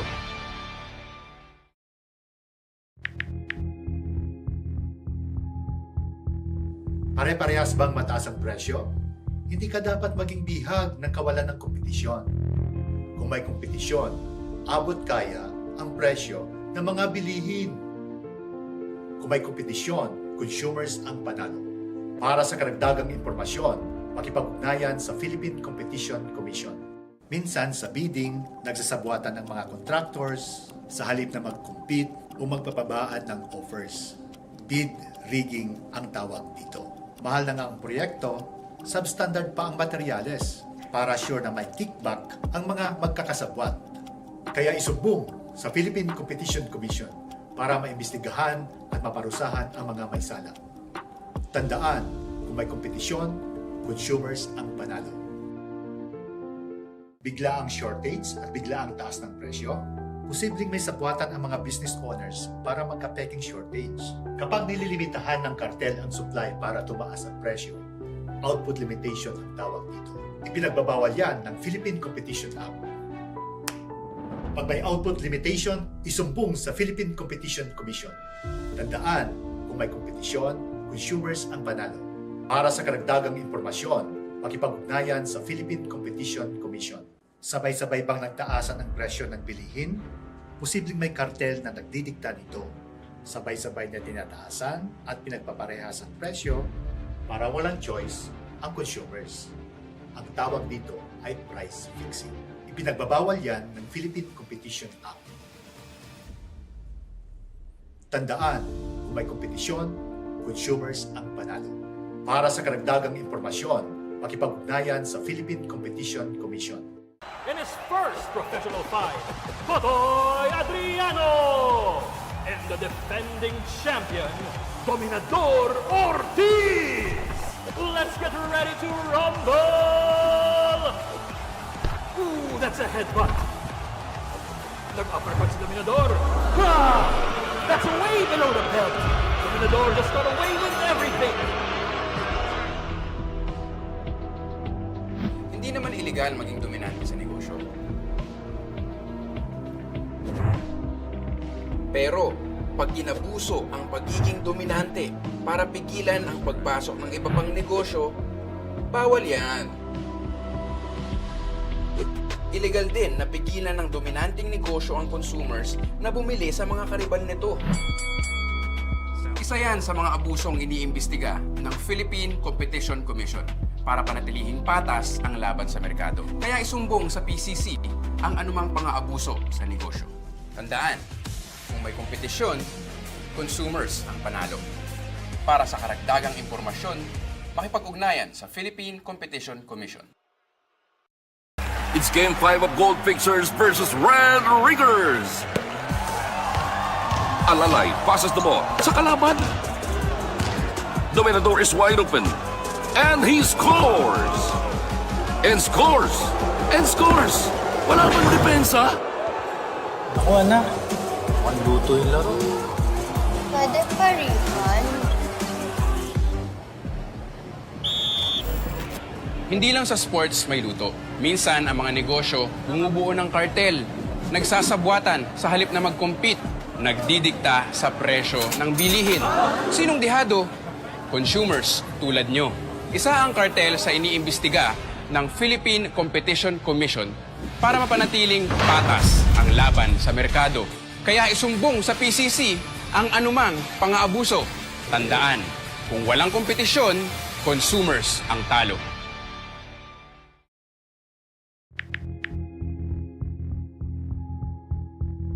Pare-parehas bang mataas ang presyo? Hindi ka dapat maging bihag ng kawalan ng kompetisyon. Kung may kompetisyon, abot kaya ang presyo ng mga bilihin. Kung may kompetisyon, consumers ang panalo. Para sa karagdagang impormasyon, makipag-ugnayan sa Philippine Competition Commission. Minsan sa bidding, nagsasabwatan ng mga contractors sa halip na mag-compete o magpapabaan ng offers. Bid rigging ang tawag dito. Mahal na nga ang proyekto, substandard pa ang materyales para sure na may kickback ang mga magkakasabwat. Kaya isumbong sa Philippine Competition Commission para maimbestigahan at maparusahan ang mga may sala. Tandaan, kung may kompetisyon, consumers ang panalo. Bigla ang shortage at bigla ang taas ng presyo, posibleng may sabwatan ang mga business owners para magka-peking shortage. Kapag nililimitahan ng kartel ang supply para tumaas ang presyo, output limitation ang tawag dito. Ipinagbabawal yan ng Philippine Competition Act. Pag may output limitation, isumbong sa Philippine Competition Commission. Tandaan, kung may kompetisyon, consumers ang panalo. Para sa karagdagang impormasyon, makipag-ugnayan sa Philippine Competition Commission. Sabay-sabay bang nagtaasan ang presyo ng bilihin? Posibleng may kartel na nagdidikta nito. Sabay-sabay na tinataasan at pinagpaparehas ang presyo para walang choice ang consumers. Ang tawag dito ay price fixing. Ipinagbabawal yan ng Philippine Competition Act. Tandaan, kung may kompetisyon, consumers ang panalo. Para sa karagdagang impormasyon, makipag-ugnayan sa Philippine Competition Commission. In his first professional fight, Totoy Adriano! And the defending champion, Dominador Ortiz! Let's get ready to rumble! Ooh, that's a headbutt. Nag-uppercut si Dominador. Ah! That's way below the belt. Dominador just got away with everything. Hindi naman illegal maging dominante sa negosyo. Pero, pag inabuso ang pagiging dominante para pigilan ang pagpasok ng iba pang negosyo, bawal yan. Illegal din na pigilan ng dominanting negosyo ang consumers na bumili sa mga kariban nito.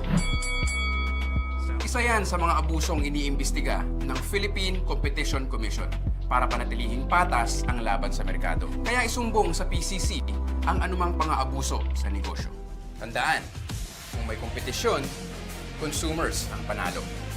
Para sa karagdagang impormasyon, makipag-ugnayan sa Philippine Competition Commission. It's Game 5 of Gold Fixers versus Red Riggers. Alalay passes the ball sa kalaban. Dominador is wide open. And he scores! And scores!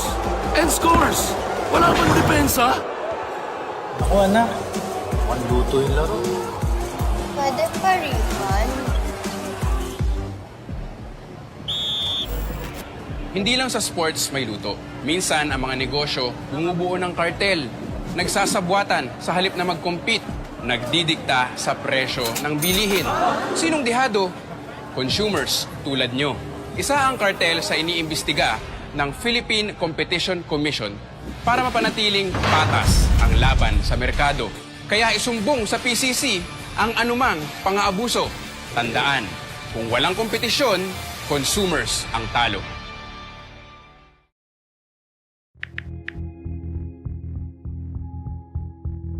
Pare-parehas bang mataas ang presyo? Hindi ka dapat maging bihag ng kawalan ng kompetisyon. Kung may kompetisyon, abot kaya ang presyo ng mga bilihin. Kung may kompetisyon, consumers ang panalo. Para sa karagdagang impormasyon, makipag-ugnayan sa Philippine Competition Commission. Minsan sa bidding, nagsasabwatan ng mga contractors sa halip na mag-compete o magpapabaan ng offers. Bid rigging ang tawag dito. Mahal na nga ang proyekto, substandard pa ang materyales para sure na may kickback ang mga magkakasabwat. Kaya isumbong sa Philippine Competition Commission para maimbestigahan at maparusahan ang mga may sala. Tandaan, kung may kompetisyon, consumers ang panalo. Bigla ang shortage at bigla ang taas ng presyo, posibleng may sabwatan ang mga business owners para magka-peking shortage. Kapag nililimitahan ng kartel ang supply para tumaas ang presyo, output limitation ang tawag dito. Ipinagbabawal yan ng Philippine Competition Act. Pag may output limitation, isumbong sa Philippine Competition Commission. Tandaan, kung may kompetisyon, consumers ang panalo. Para sa karagdagang impormasyon, makipag-ugnayan sa Philippine Competition Commission. Sabay-sabay bang nagtaasan ang presyo ng bilihin? Posibleng may kartel na nagdidikta nito. Sabay-sabay na tinataasan at pinagpaparehas ang presyo para walang choice ang consumers. Ang tawag dito ay price fixing. Ipinagbabawal yan ng Philippine Competition Act. Tandaan, kung may kompetisyon, consumers ang panalo. Para sa karagdagang impormasyon, makipag-ugnayan sa Philippine Competition Commission. In his first professional fight, Totoy Adriano! And the defending champion, Dominador Ortiz! Let's get ready to rumble! Ooh, that's a headbutt. Nag-uppercut si Dominador. Ah! That's way below the belt. Dominador just got away with everything. Hindi naman illegal maging dominante sa negosyo. Pero, pag inabuso ang pagiging dominante para pigilan ang pagpasok ng iba pang negosyo, bawal yan. Illegal din na pigilan ng dominanteng negosyo ang consumers na bumili sa mga kariban nito. Isa yan sa mga abusong iniimbestiga ng Philippine Competition Commission para panatilihing patas ang laban sa merkado. Kaya isumbong sa PCC ang anumang pang-aabuso sa negosyo. Tandaan, kung may kompetisyon, consumers ang panalo. Para sa karagdagang impormasyon, makipag-ugnayan sa Philippine Competition Commission. It's Game 5 of Gold Fixers versus Red Riggers. Alalay passes the ball sa kalaban. Dominador is wide open. And he scores! And scores! And scores! Wala pang depensa. Ako anak, mukhang luto yung laro. Pwede pa refund? Hindi lang sa sports may luto. Minsan, ang mga negosyo bumubuo ng kartel, nagsasabwatan sa halip na mag-compete, nagdidikta sa presyo ng bilihin. Sinong dihado? Consumers tulad nyo. Isa ang kartel sa iniimbestiga ng Philippine Competition Commission para mapanatiling patas ang laban sa merkado. Kaya isumbong sa PCC ang anumang pang-aabuso. Tandaan, kung walang kompetisyon, consumers ang talo.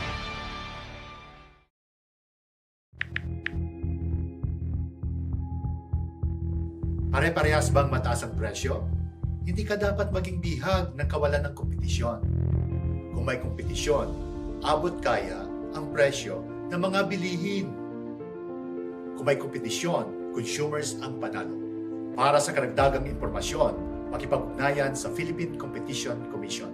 Minsan sa bidding, nagsasabwatan ng mga contractors sa halip na mag-compete o magpapabaan ng offers.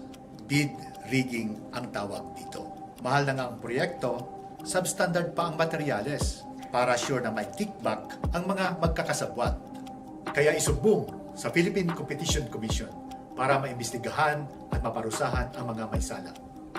Tandaan, kung may kompetisyon, consumers ang panalo. Bigla ang shortage at bigla ang taas ng presyo, posibleng may sabwatan ang mga business owners para magka-peking shortage. Kapag nililimitahan ng kartel ang supply para tumaas ang presyo, output limitation ang tawag dito. Ipinagbabawal yan ng Philippine Competition Act. Pag may output limitation, isumbong sa Philippine Competition Commission. Tandaan, kung may kompetisyon, consumers ang panalo. Para sa karagdagang impormasyon, makipag-ugnayan sa Philippine Competition Commission. Sabay-sabay bang nagtaasan ang presyo ng bilihin? Posibleng may kartel na nagdidikta nito. Sabay-sabay na tinataasan at pinagpaparehas ang presyo para walang choice ang consumers. Ang tawag dito ay price fixing. Ipinagbabawal yan ng Philippine Competition Act. Tandaan, kung may kompetisyon, consumers ang panalo. Para sa karagdagang impormasyon, makipag-ugnayan sa Philippine Competition Commission. In his first professional fight, Totoy Adriano and the defending champion, Dominador Ortiz. Let's get ready to rumble! Ooh, that's a headbutt. Nag-uppercut si Dominador. Ah, that's way below the belt. Dominador just got away with everything. Hindi naman illegal maging dominante sa negosyo. Pero, pag inabuso ang pagiging dominante para pigilan ang pagpasok ng iba pang negosyo, bawal yan. Illegal din na pigilan ng dominanteng negosyo ang consumers na bumili sa mga kariban nito. Isa yan sa mga abusong iniimbestiga ng Philippine Competition Commission para panatilihing patas ang laban sa merkado. Kaya isumbong sa PCC ang anumang pang-aabuso sa negosyo. Tandaan, kung may kompetisyon, consumers ang panalo. Para sa karagdagang impormasyon, makipag-ugnayan sa Philippine Competition Commission. It's Game 5 of Gold Fixers versus Red Riggers. Alalay passes the ball sa kalaban. Dominador is wide open. And he scores! And scores! And scores! Wala pang depensa. Ako anak, mukhang luto yung laro. Pwede pa refund? Hindi lang sa sports may luto. Minsan, ang mga negosyo bumubuo ng kartel, nagsasabwatan sa halip na mag-compete, nagdidikta sa presyo ng bilihin. Sinong dihado? Consumers tulad nyo. Isa ang kartel sa iniimbestiga ng Philippine Competition Commission para mapanatiling patas ang laban sa merkado. Kaya isumbong sa PCC ang anumang pang-aabuso. Tandaan, kung walang kompetisyon, consumers ang talo.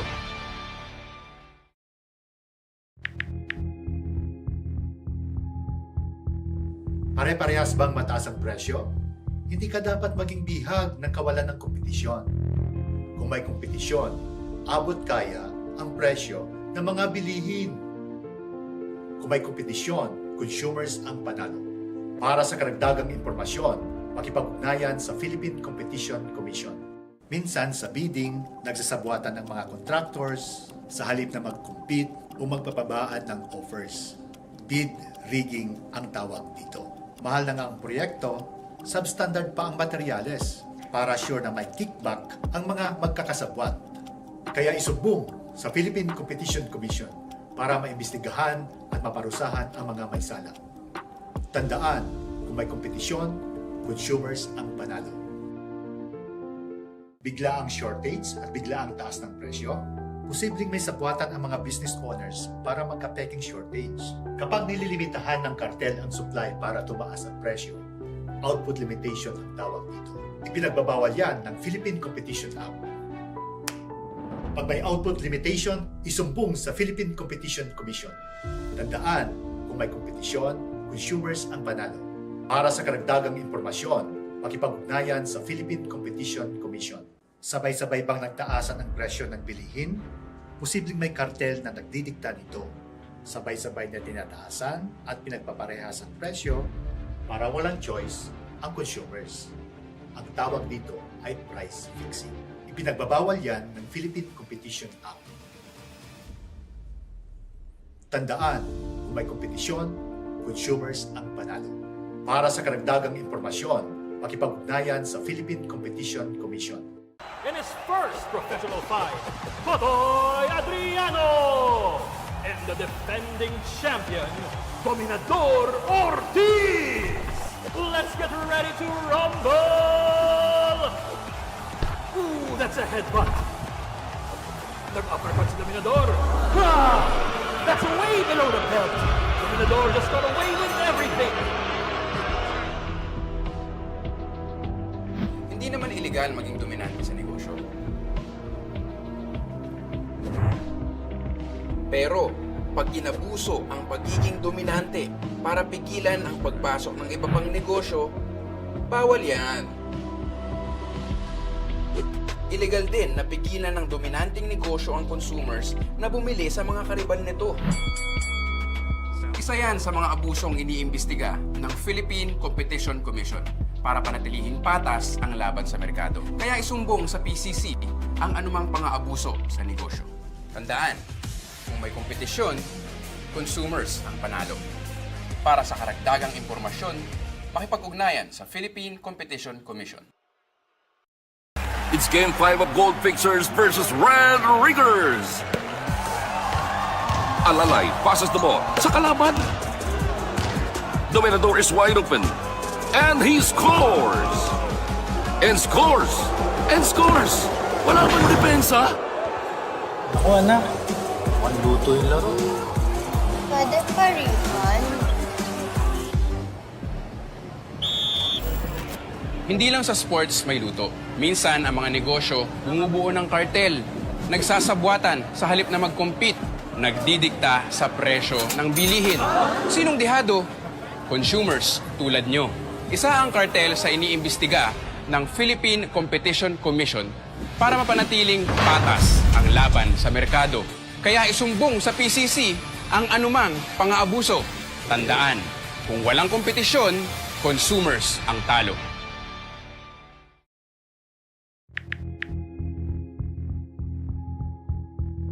Pare-parehas bang mataas ang presyo? Hindi ka dapat maging bihag ng kawalan ng kompetisyon. Kung may kompetisyon, abot kaya ang presyo ng mga bilihin. Kung may kompetisyon, consumers ang panalo. Para sa karagdagang impormasyon, makipag-ugnayan sa Philippine Competition Commission. Minsan sa bidding, nagsasabwatan ng mga contractors sa halip na mag-compete o magpapabaan ng offers. Bid rigging ang tawag dito. Mahal na nga ang proyekto, substandard pa ang materyales para sure na may kickback ang mga magkakasabwat. Kaya isumbong sa Philippine Competition Commission para maimbestigahan at maparusahan ang mga may sala. Tandaan, kung may kompetisyon, consumers ang panalo. Bigla ang shortage at bigla ang taas ng presyo, posibleng may sabwatan ang mga business owners para magka-peking shortage.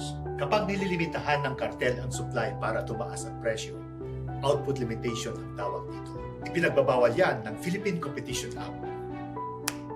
Pag may output limitation, isumbong sa Philippine Competition Commission. Tandaan, kung may kompetisyon, consumers ang panalo. Para sa karagdagang impormasyon, makipag-ugnayan sa Philippine Competition Commission. Sabay-sabay bang nagtaasan ang presyo ng bilihin? Posibleng may kartel na nagdidikta nito. Sabay-sabay na tinataasan at pinagpaparehas ang presyo para walang choice ang consumers. Ang tawag dito ay price fixing. Ipinagbabawal yan ng Philippine Competition Act. Tandaan, kung may kompetisyon, consumers ang panalo. Para sa karagdagang impormasyon, makipag-ugnayan sa Philippine Competition Commission. In his first professional fight, Totoy Adriano and the defending champion, Dominador Ortiz. Let's get ready to rumble! Ooh, that's a headbutt. Nag-uppercut si Dominador. Ah! That's way below the belt. Dominador just got away with everything. Hindi naman illegal maging dominante sa negosyo. Pero, pag inabuso ang pagiging dominante para pigilan ang pagpasok ng iba pang negosyo, bawal yan. Illegal din na pigilan ng dominanting negosyo ang consumers na bumili sa mga kariban nito. Isa yan sa mga abusong iniimbestiga ng Philippine Competition Commission para panatilihin patas ang laban sa merkado. Kaya isumbong sa PCC ang anumang pang-aabuso sa negosyo. Tandaan, kung may kompetisyon, consumers ang panalo. Para sa karagdagang impormasyon, makipag-ugnayan sa Philippine Competition Commission. It's Game 5 of Gold Fixers versus Red Riggers. Alalay passes the ball sa kalaban. Dominador is wide open. And he scores! And scores! And scores! Wala bang depensa? Naku anak, mukhang luto yung laro. Pwede pa refund? Hindi lang sa sports may luto. Minsan, ang mga negosyo bumubuo ng kartel, nagsasabwatan sa halip na mag-compete, nagdidikta sa presyo ng bilihin. Sinong dihado? Consumers tulad nyo.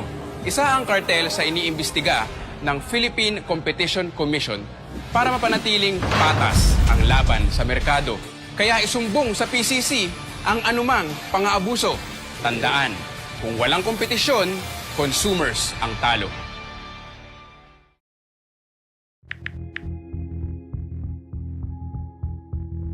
Pare-parehas bang mataas ang presyo? Hindi ka dapat maging bihag ng kawalan ng kompetisyon. Kung may kompetisyon, abot kaya ang presyo ng mga bilihin. Kung may kompetisyon, consumers ang panalo.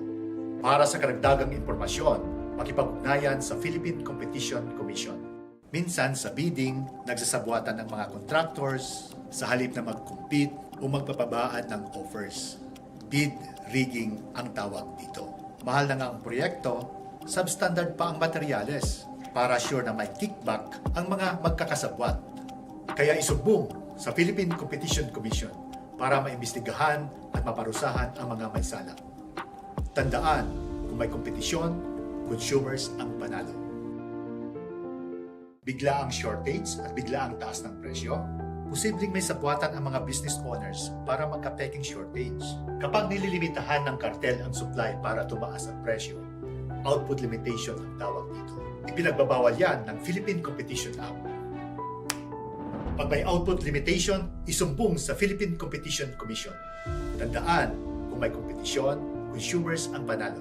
Para sa karagdagang impormasyon, makipag-ugnayan sa Philippine Competition Commission. Sabay-sabay bang nagtaasan ang presyo ng bilihin? Posibleng may kartel na nagdidikta nito. Sabay-sabay na tinataasan at pinagpaparehas ang presyo para walang choice ang consumers. Ang tawag dito ay price fixing. Ipinagbabawal yan ng Philippine Competition Act. Tandaan, kung may kompetisyon, consumers ang panalo. Para sa karagdagang impormasyon, makipag-ugnayan sa Philippine Competition Commission. In his first professional fight, Totoy Adriano! And the defending champion, Dominador Ortiz! Let's get ready to rumble! Ooh, that's a headbutt. Nag-uppercut si Dominador. Ha! That's way below the belt. Dominador just got away with everything. Hindi naman illegal maging dominante sa negosyo. Pero, pag inabuso ang pagiging dominante para pigilan ang pagpasok ng iba pang negosyo, bawal yan. Illegal din na pigilan ng dominanteng negosyo ang consumers na bumili sa mga kariban nito. Isa yan sa mga abusong iniimbestiga ng Philippine Competition Commission para panatilihing patas ang laban sa merkado. Kaya isumbong sa PCC ang anumang pang-aabuso sa negosyo. Tandaan, kung may kompetisyon, consumers ang panalo. Para sa karagdagang impormasyon, makipag-ugnayan sa Philippine Competition Commission. It's Game 5 of Gold Fixers versus Red Riggers. Alalay passes the ball sa kalaban. Dominador is wide open. And he scores! And scores! And scores! Wala bang depensa? Ako anak, mukhang luto yung laro. Pwede pa refund? Hindi lang sa sports may luto. Minsan, ang mga negosyo bumubuo ng kartel, nagsasabwatan sa halip na mag-compete, nagdidikta sa presyo ng bilihin. Sinong dihado? Consumers tulad nyo. Isa ang kartel sa iniimbestiga ng Philippine Competition Commission para mapanatiling patas ang laban sa merkado. Kaya isumbong sa PCC ang anumang pang-aabuso. Tandaan, kung walang kompetisyon, consumers ang talo.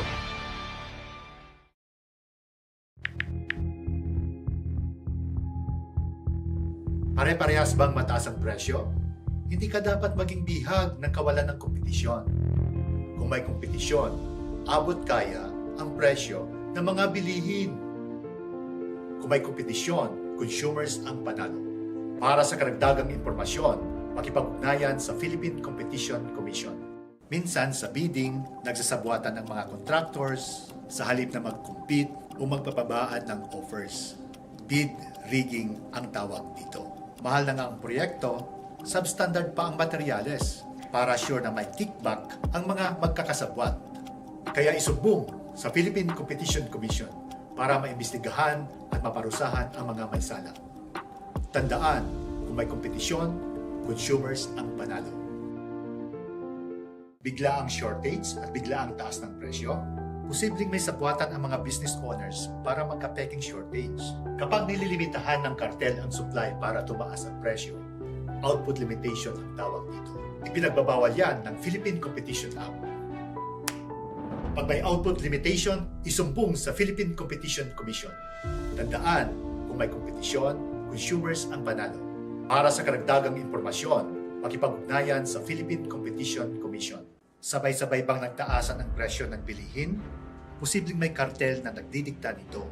Sabay-sabay na tinataasan at pinagpaparehas ang presyo para walang choice ang consumers. Ang tawag dito ay price fixing. Ipinagbabawal yan ng Philippine Competition Act. Tandaan, kung may kompetisyon, consumers ang panalo.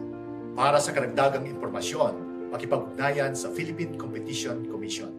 In his first professional fight, Totoy Adriano and the defending champion, Dominador Ortiz. Let's get ready to rumble! Ooh, that's a headbutt. Nag-uppercut si Dominador. Ah! That's way below the belt. Dominador just got away with everything. Hindi naman illegal maging dominante sa negosyo. Pero,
Once again, inviting all of our guests to please head back to your seat and settle down.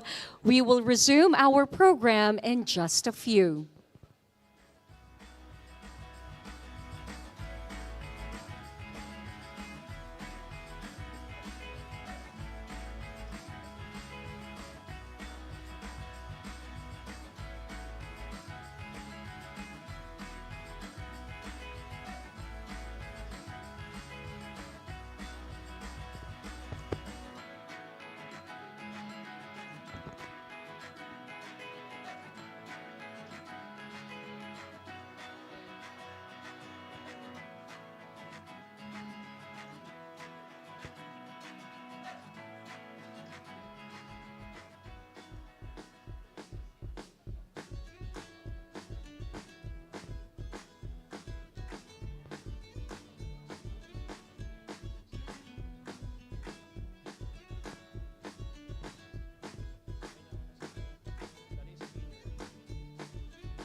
Hello once again, ladies and gentlemen. Welcome back. I'm pretty sure everyone is excited and raring to go for this third and final panel for this afternoon. Now, I hope you're all refreshed after that little bit of a break. Ladies and gentlemen, we have now reached our final panel session for today. Now, the agriculture sector has been highly concentrated, especially in the upstream processing and distribution of agricultural products, with growing consolidation and vertical integration threatening producer price cost margins and the viability of maintaining small-scale farms. Merger control has an emerging role in protecting farmers and ensuring fair competition. We are down to the third and final one. Moderating this session is Commissioner Lolibeth Ramit Medrano of the Philippine Competition Commission. A round of applause for her, please. Joining her on the panel are Professor Simon Roberts of the University of Johannesburg. A round of applause for him, please. And this next gentleman I am going to call truly deserves a Philippine welcome. That's because he is coming fresh from the airport, all the way from Kenya. Ladies and gentlemen, please show and give him some love. Director General Adano Roba of the Competition Authority of Kenya.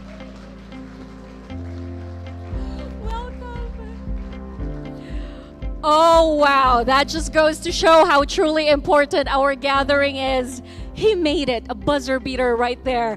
All right, now before we begin the discussion, let's take a quick photo of our panelists on stage.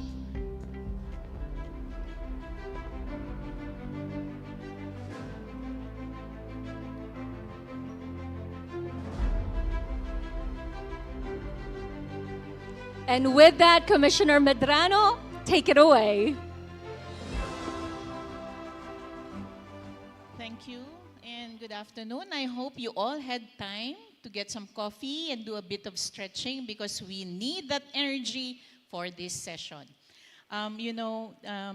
Director General Abano, I was quite in a dilemma earlier because if you were not able to arrive on time, I would have been constrained to ask our Executive Director, Kenneth Tanate, to do a song and dance number. To be, of course, backed by our directors from PPCC. But for public order reasons, we will skip that. And thank you for that rush from the airport. I hope you were able to get your luggage. And then thank you for making this long journey to join us in this forum. Okay, so unfortunately, because of some pressing concerns, Secretary Balisacan won't be able to join us for this session. But I'm sure Simon and, of course, Director General Abano will amply and give sufficient and substantive insights on this topic. So for session one, we covered the impact of globalization to competition in agricultural markets. And for session two, we tackled competition enforcement in agriculture. So this laid the predicate, of course, for our session now. And we will focus on the role of merger control in agriculture to protect producers amidst growing concentration. So for context, the Asia-Pacific region holds about 60% of the world's population and 70% of the world's family farmers. Small-scale food producers, farmers, forest producers, fishers, and herders produce 80% of the region's food supply. And for Philippine agriculture, Secretary Balisacan shared earlier this morning that agriculture accounts for about 12% of the country's GDP and accounts for 25% of the country's labor force. The Philippine agriculture, fisheries, and forestry sectors account for more than 105 million households. and growing. And of these, about 48% are dependent on agriculture for livelihood. In addition, Philippine agriculture is characterized largely by subsistence farming. And that's the reason, Giovanni, why we have not joined the International Union for the Protection of New Plant Varieties to protect the interests of our small farmers. And this is one of the reasons that we're particularly interested on the effect of merger controls and the protection of small producers given the growing concentration in agricultural markets. This condition of predominantly subsistence farming, dependence on importation of farm inputs, sizable reliance on agriculture for livelihood is typical for developing countries, which puts the producers in a vulnerable position. So Simon, given your expertise and experience of South Africa, how has merger control been used as a tool to protect small producers?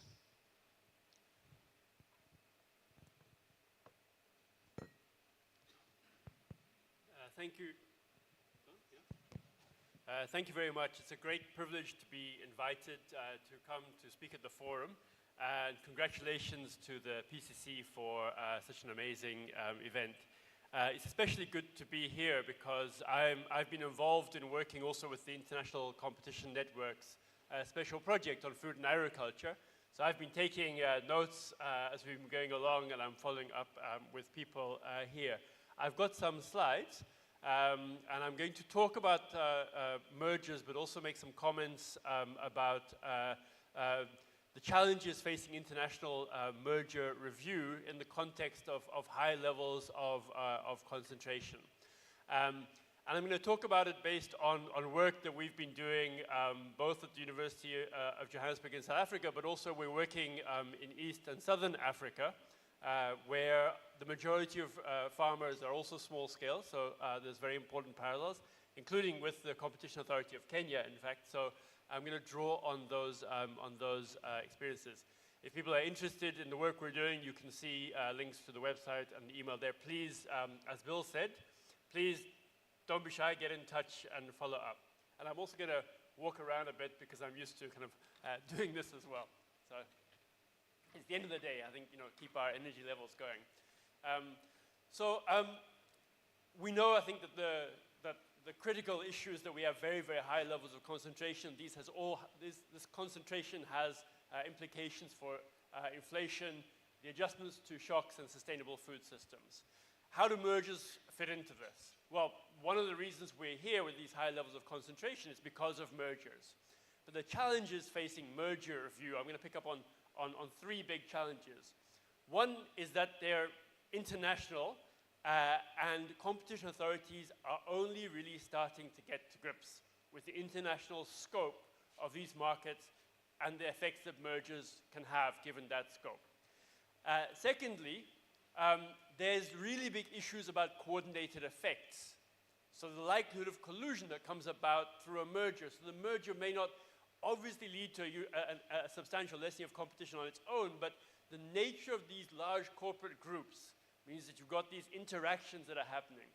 And thirdly, the vertical and horizontal integration of these groups together with information exchange poses particular challenges. These are all things that the International Competition Network Special Project is looking at, and it's really about bringing information together and building cooperation, which is particularly essential, I think, at this time. And I'm going to argue that competition authorities are actually becoming markets authorities. Why? Because they are the only bodies that can really find out and get confidential information at a firm level about what's going on in these markets, and therefore advise also governments and regulators on what rules might work better for these markets to be more inclusive and more effective. My examples are from East and Southern Africa, but I'm going to put that in a global context. And just for interest, Africa as a whole is 60% of the remaining arable land available in the world. So you may think at the moment that the animal feed that the Malaysian cartel related to was based on soya and maize that came largely from Brazil, but the best place in the world to expand soya and maize production is actually in parts of Africa, where there's huge potential to expand production. So we should all care about this. And we're working together with the Competition Authority of the Common Market of East and Southern Africa and the Chamber Center for Food and Climate. There was no collusion, but I chose poultry. So we're going to talk about chickens again. But I want somebody to look at the total value in chickens and compare it to social platforms. Because I'm not sure that we spend more money on digital advertising than we spend on chickens. So I think this might be just about as big as Google, right, and Facebook, when we're looking at it. So just do a mental calculation and think about how much you spend on chicken, because it's a lot. And it's going to talk to the contributions that were made before. So poultry breeding is the most concentrated sector of agri-food in the world. Not the production, the breeding. So the breeding, and you can't get anywhere without good breeds, because the breeds give you the low mortality rates and the feed conversion ratios. So when you want productivity in chicken, you want to feed it so it gains weight. Okay? There are 2 breeding companies that control more than 90% of all the breeding stock in the world. So it affects everybody. I looked at online, and you have chickens that belong largely to the bottom group here, EW Aviagen group. You have Arbor Acres and Ross, right? This is in the broiler chickens, not the egg layers. How did we get here? Well, it wasn't because they were the best in the world. It's because there was a set of restructuring of the industry to find good technologies in the 50s and 60s. The Americans and Europeans ran a competition to find the chicken of tomorrow in the 50s and 60s, the best breeds. But since then, there's been lots of mergers. So these are a number of the largest mergers. And in the last decade, there were 2 mergers that took us from 4 to 2 in the world. And so I'm going to look at those 2 as cases. The cartels that we have are in the context of concentration. So that concentration matters for these cartels. And it has a huge impact on farmers, both growing the chickens, are small-scale farmers often, but also growing the maize and the soya that goes into the feed, also small-scale farmers. So there's concentration interacting with small-scale farmers at different levels of this. So just look at those last 2. So there's Aviagen EW Group merged with Hubbard, which is a French company, and Hendrix has got joint ventures with Tyson. And that led to Tyson and its EW Aviagen Group holding this over 90% market share. How did we get here? Well, and this is now the task of competition authorities. So I think competition authorities, because I worked at the South African Authority and the UK Authority before becoming an academic, have been sleeping. Maybe we were paying too much attention to digital platforms. The Aviagen Hubbard Group, Group Grimaud merger, Aviagen is a European group, mainly family-owned in Germany, and Hubbard is originally a French group. But these are truly global companies now. It was only evaluated by the UK's Competition and Markets Authority in 2018. Nobody else seemed to look at this merger. The UK said Aviagen has got 70 to 80% of the conventional, which is fast-growing breeding stock, in the UK. And the parties persuaded the authority that Hubbard, the target, has 80 to 90% of the slow-growing, that's the free range. And they said those are in separate markets. So you can approve this merger because they're not competitors. I invite you to read the decision. It's a phase 1 decision, and they say one is 70 to 80% of the conventional, the fast-growing. The other is 80 to 90% of the free range. In the UK, we think they're different markets. They can merge. Now, in most African countries, the free-range birds are more robust. They live better under different conditions, and they are definitely competitors. It's not on the slide, but each company had breeds in the other channel as well. And they said, but they're not succeeding, etc. So we had this merger. That's the 3 to 2. Before that, Cobb Vantras, which is Tyson's bird, has a series of joint ventures with Hendrix Genetics, and that essentially merged in other slow-growing breeds, the Hybro and Sasso slow-growing breeds. These birds are all present in East Africa. So these mergers affected Kenya, Zambia, South Africa. I think they probably affected the Philippines, Malaysia, etc. as well. So you've got a global duopoly. Now, why does this matter? Why does this matter, and what's the situation? What's the situation now? These companies are vertically integrated through a range of alliances and shareholdings with feed companies and with poultry growing and rearing and slaughtering operations. So we've got these huge gaps in merger review, which has led to this situation, which is of the cheapest and most widely consumed protein in the world. So what are these companies be doing? Well, we don't have to hypothesize because the US has had a series of major poultry cartel cases. And just so to bring home the last merger, in the US decisions, it says there were 3 breeding companies. By the time they finished the case, there were only 2. So it was 3-2 during the time the US was looking at this. How did the cartels operate? And why did it relate? And this is a poultry cartel, not a breeding cartel. It operated through restraining the supply of the breeding stock. If we control the quantities, then we'll stop price competition. So kind of core principle is, market division stops price competition. You can't grow chickens without getting the breeding stock. If you control the breeding stock, you restrain supply.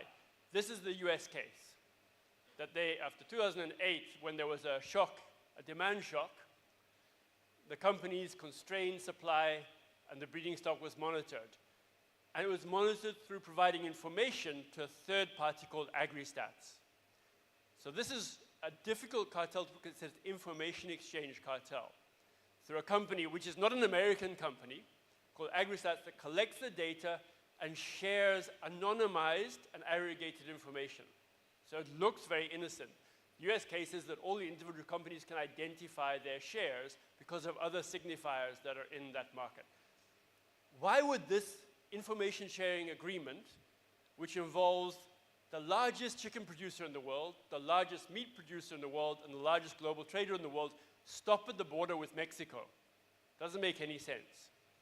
So we're looking at global multinationals that have set up an arrangement to coordinate.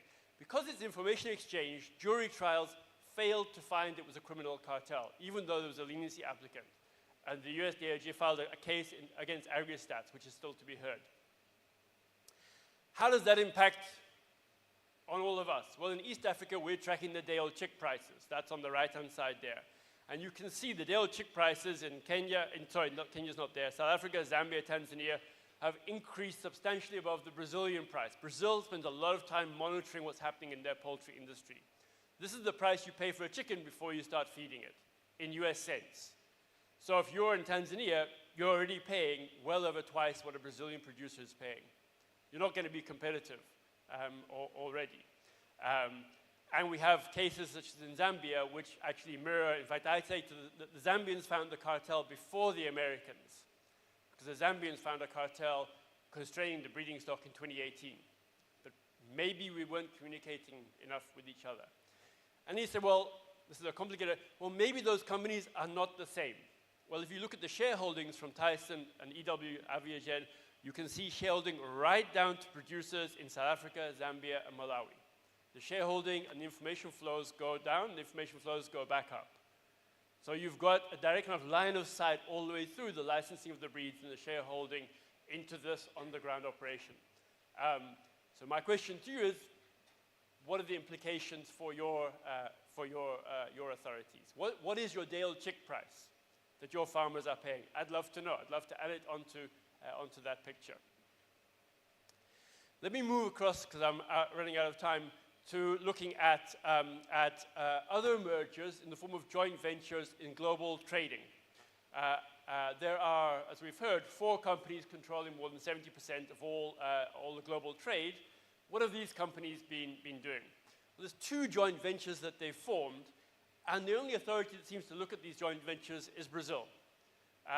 Brazil, being a major maize, corn, and soya exporter, has a big impact. These mergers have a big impact. One is a joint venture to set up a platform, a blockchain platform for global trading called Covantis.io. On the bottom left, you'll see what Covantis says that they do. They empower businesses with more efficient processes and a reliable collaboration between the participants. Collaboration, those are the companies on the bottom who are the founding members. These are the 4 largest grain commodity traders plus 2 others.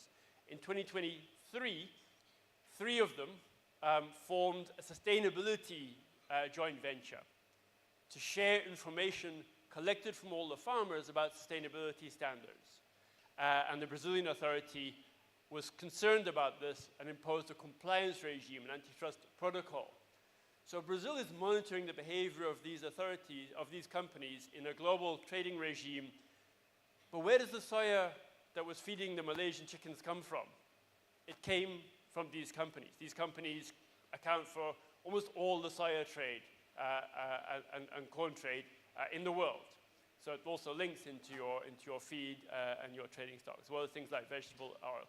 And we know the profits of the companies went up a lot in 2022. And that's an UNCTAD study of the 4 largest traders. I've got a couple of slides on fertilizer, which shows how fertilizer is impacting countries in Africa. This is the impact of the shocks of the world price going up, and how in many countries they didn't come down as quickly. But let me skip. I'm going to skip over that and go to the last slide, unless you tell me. I wasn't sure. We weren't sure whether Dr. Adana was going to come, so I added a couple more slides. And I said, well, I can talk for longer if you want. So, but now I'm taking away from his time. So I can come back to the South African Commission as a case study. Just verbally, I'll say quickly, the South African Authority came into being after agricultural marketing boards have been liberalized. There was marketing boards for everything. Under apartheid in South Africa. Tomatoes, potatoes, carrots, there was a marketing board for everything. This was swept aside. The commission was set up, and we started working on cartel screening, and we found that after the boards were swept aside, all the companies got together and they colluded. There were cartels everywhere. So you're like traffic cops. You find the cartels. The question is what to do now, because the markets are still concentrated, and there are still these issues about better regulations and information exchange. And that's kind of where we are at the moment.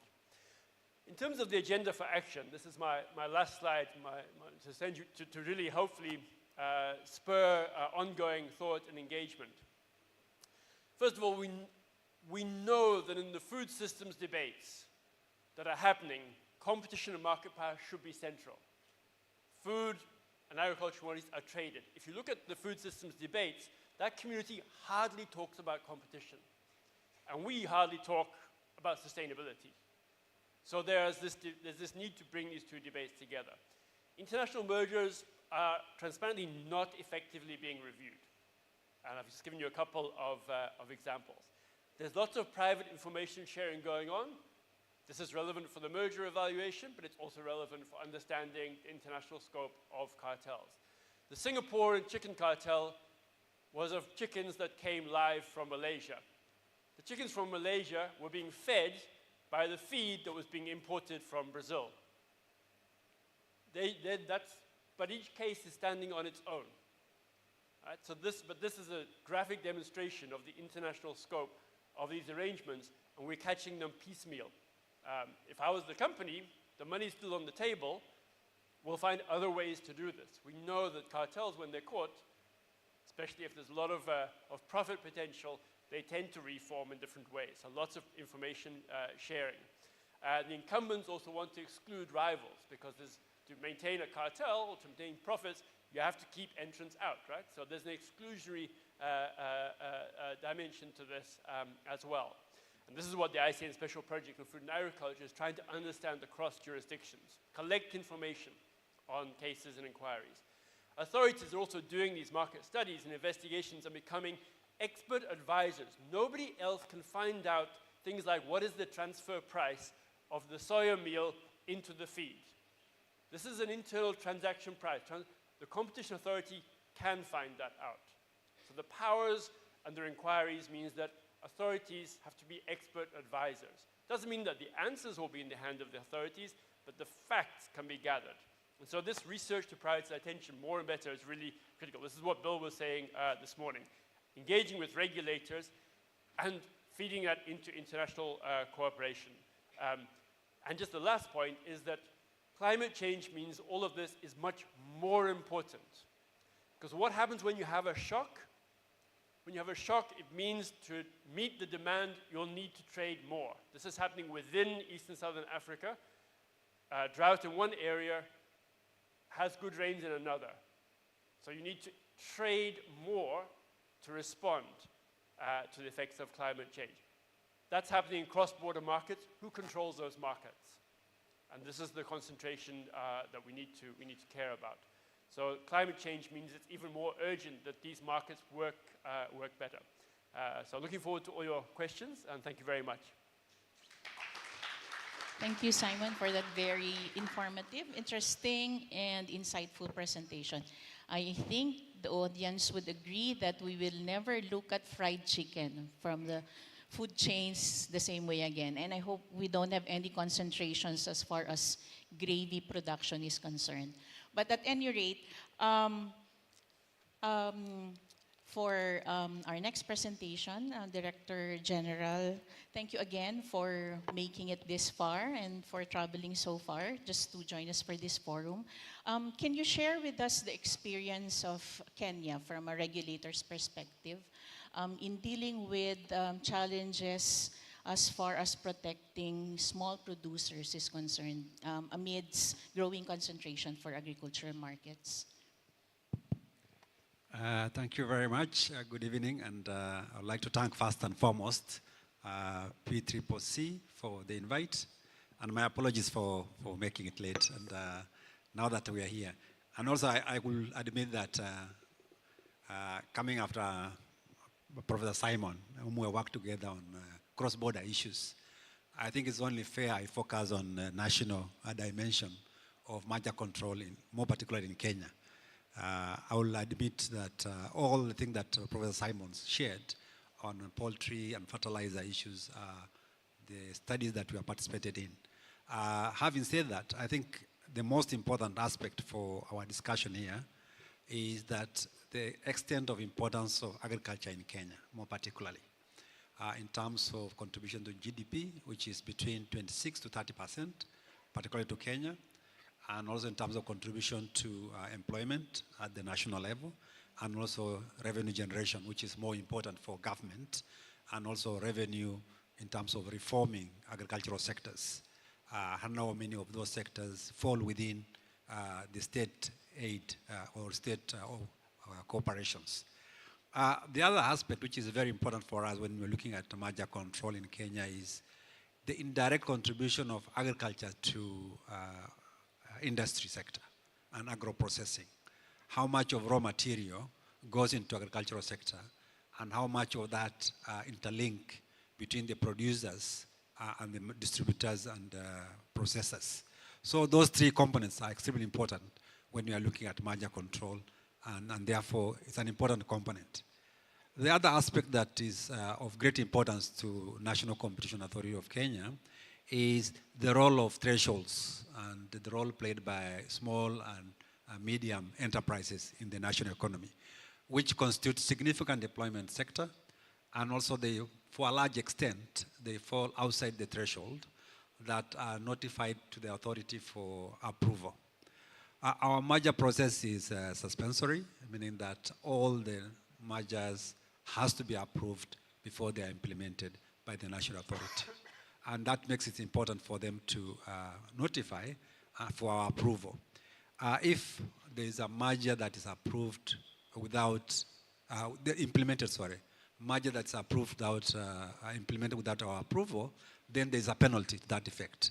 Before it's regularized, then that merger has to be penalized and then regularized thereafter, post that decision.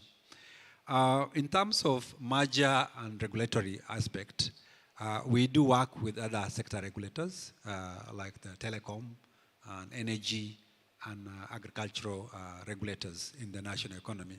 And that form an important component that whenever a merger is brought to the authority and it's in agricultural sector, the approval has to be brought to us by the primary sector regulator. And that plays a very important role in terms of how that merger is assessed and also approved by the board of directors, which makes the final decision of the authority. The other aspect which is very important for us is the challenges with the merger control and merger enforcement of competition is the fact that Kenya has a devolved government structure where agriculture is devolved. And there are 27 county governments which are responsible for agriculture policy, and therefore the regional legislation is very important in terms of merger regulation, and that form a very important component for us to engage them in terms of analyzing and approving mergers. The other aspect which I think is very important for us in terms of merger control is the fact that we do look at how can we balance our role in terms of the merger and therefore ensuring that there's a food security at the national level. There are 5 points that I would like to point out at this point. One is merger review and market concentration analysis, which is a very important component for us as an authority, looking at agricultural supply chain. And therefore, the value chain is very important in terms of structural risks and how this could lead to higher consumer prices. And that is very important in terms of also looking at what are the bargaining powers of farmers within that space, or how does that merger affect position of the farm, as Simon clearly mentioned. The market shares is very important, and how does that constrain a special focus on SMEs, small, medium enterprises, and which constitute a significant part of the Kenyan economy, but also fall outside the threshold for merger analysis. The second point I would like to allude to is the fact that enforcement against anti-competitive practices is an active engagement process for us to look at how that merger is likely to lead to price fixing post-merger or lead to exclusionary conduct in distorting agricultural sector practices, and therefore exploit small-scale or disrupt equitable market access for the players, and therefore leads to concerns post-merger. The third aspect we consider is enforcement of buyer power regulatory framework. In Kenya, we have a small department that looks at the relationship between suppliers, who are mostly producers and farmers, and the retailers, who are the supermarkets.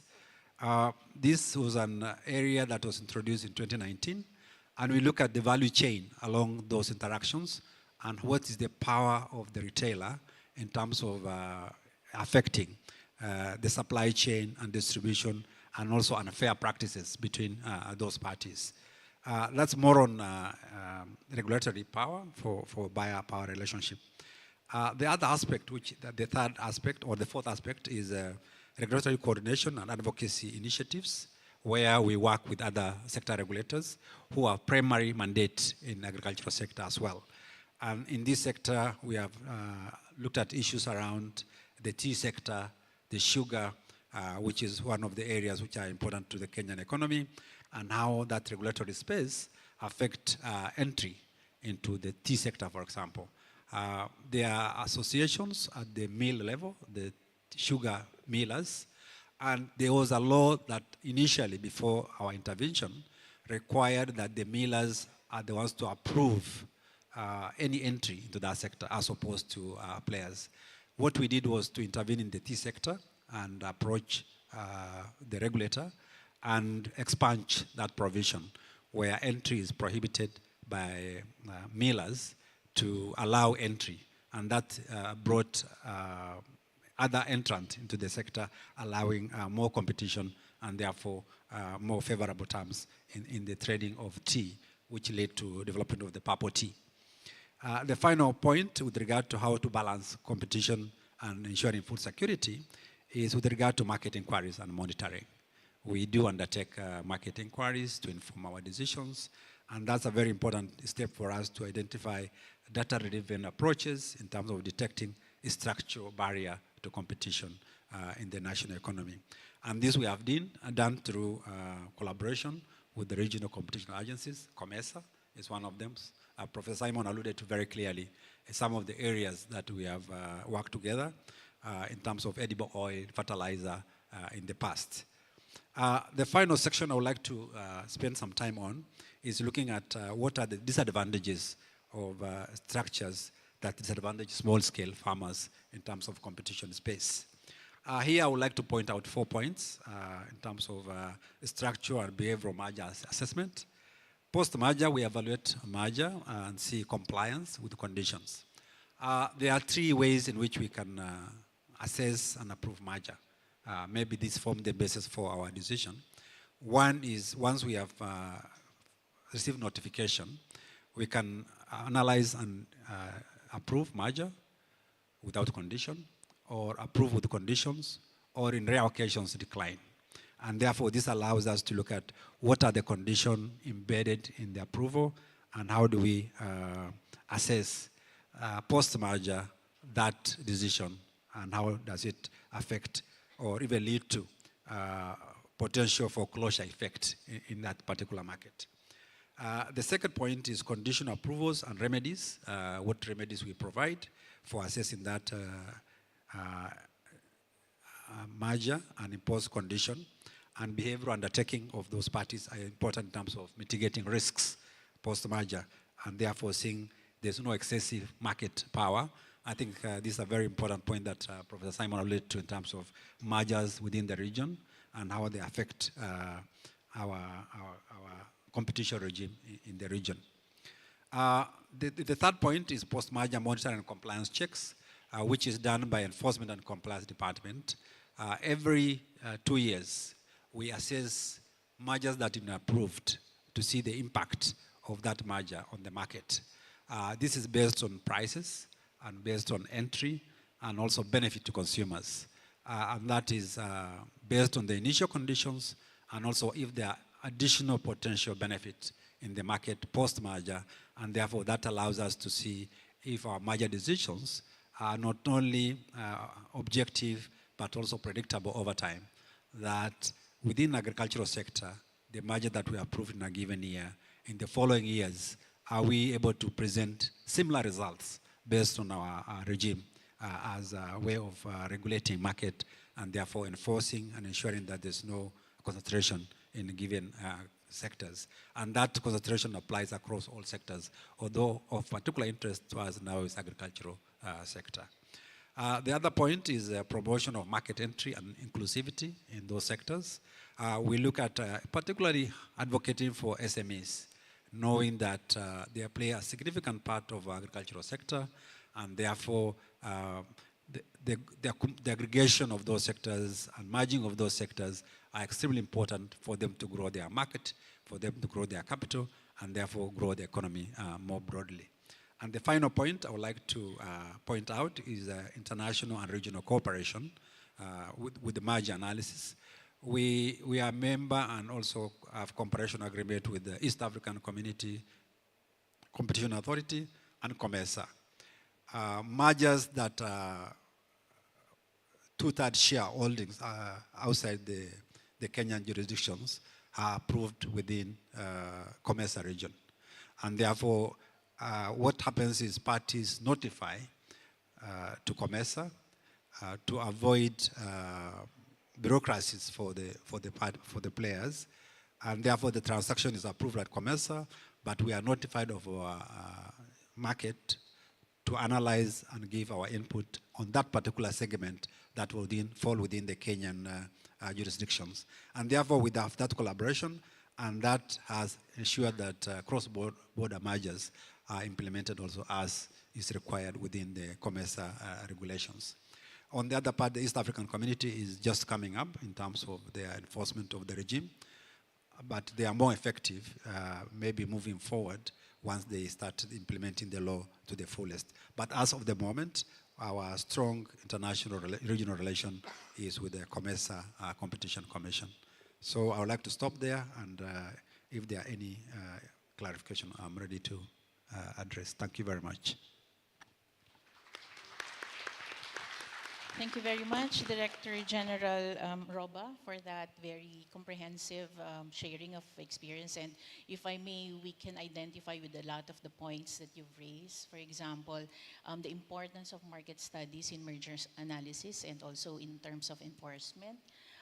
The need to engage and collaborate with other sectoral regulators. I think that's an area where we must carefully navigate given the dynamics with other sectoral regulators. And also in terms of having a good and effective advocacy program to ensure that the public and the stakeholders, trade organizations and the public, of course, are aware of competition law and competition policy, as well as the challenge for competition authorities to always strike that delicate balance to ensure that competition law is implemented, but at the same time, ensure that other societal goals, as earlier mentioned by Secretary Balisacan, are also given importance and also are given importance and emphasis. So at this point, I think we have time for question and answer. Questions from Slido. I was quite afraid earlier that it's all gonna be Simon who will be answering the questions. Okay, so let's begin with our Q&A. This one is for Dr. Roba. Given the increasing consolidation in input markets, for example, seeds, fertilizers, pesticides, how is CAK addressing potential competition concerns in these upstream market? Thank you very much. I think that's a very important point in terms of seed and fertilizer as input. The government of Kenya in 2022 actually identified this one of the strongest, most important challenges for farmers in terms of agricultural production and contributing to food security. We have looked at fertilizer, most particularly in the past, and as we speak, we just gazetted agriculture inquiry jointly with the East African Community Competition Authority. We just gazetted, and that work is going to, the gazette notice is going to end on 23rd of this month. So we are going to carry out that investigation within East African Community. One of the issues that government has done was to subsidize. One of the challenges we had when we initially wanted to undertake that inquiry was the government provided fertilizer subsidy. And we found it difficult to come after government to inquire on that fertilizer. And given that there are a few years have passed since that reform structure, there were a lot of complaints about fertilizer issues in terms of quality and production. And therefore, there are two views around impact of that subsidy. One is that fertilizer did not contribute significantly to production. And the other issue was there was a limited supply across the country in terms of which regions receive fertilizer. And therefore, it's an important sector that we are going to investigate. Pesticides and seeds are important input. There's a producer of seeds that is responsible for distribution, and government engages on their own. And government interventions normally run parallel to our interventions. And therefore, there are potential concerns in these markets.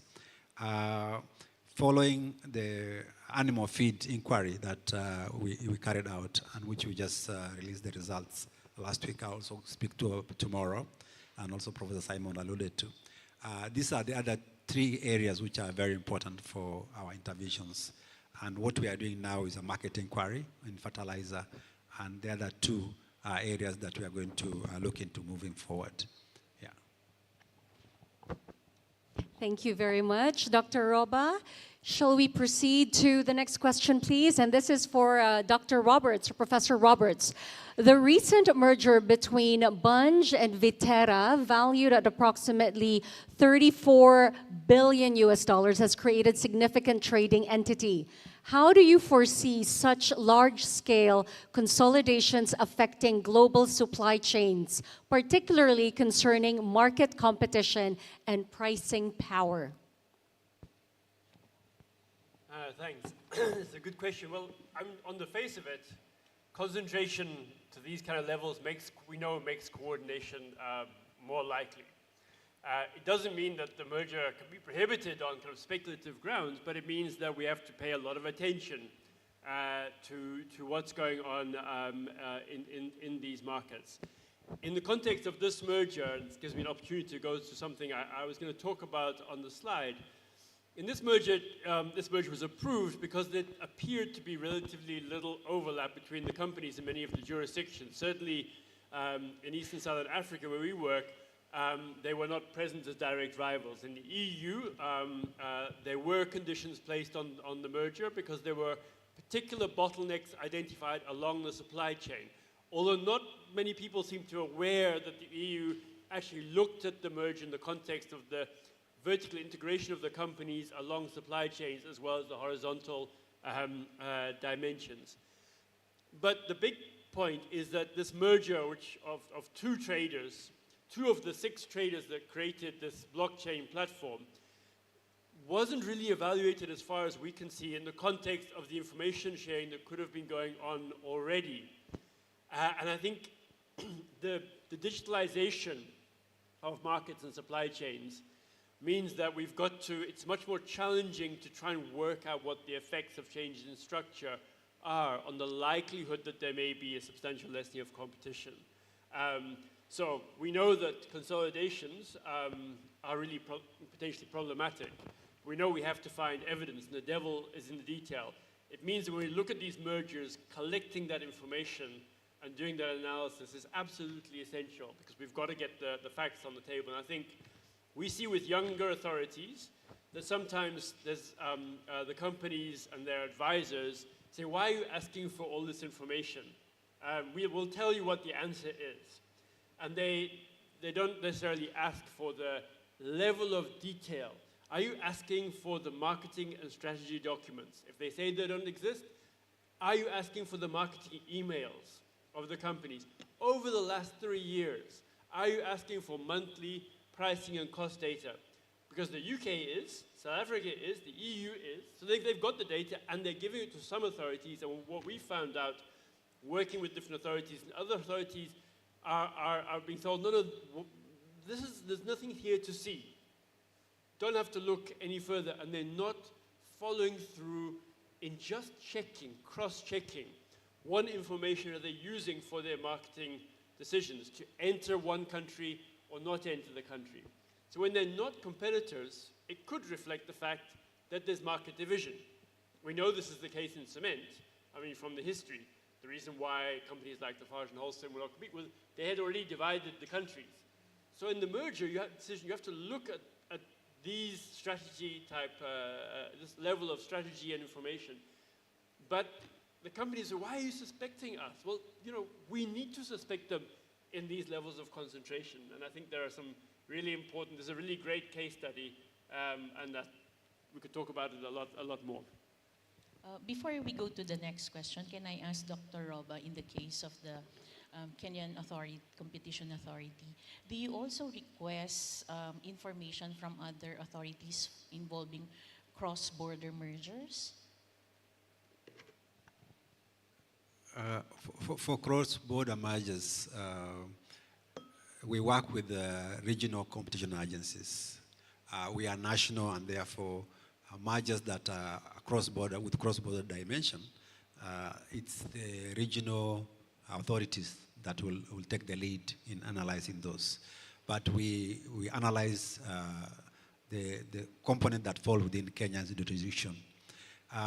We have not had any case where we have the merger is within the region, and therefore we have to ask for information. It's the other way around. Regional agencies asking for information, we supply based on our market analysis. Thank you. Let's now have the next question, please.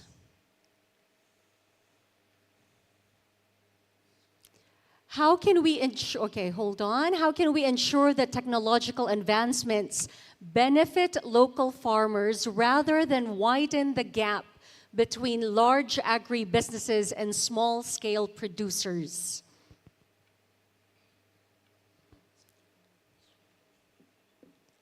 Let's wait and see who will take on this question first.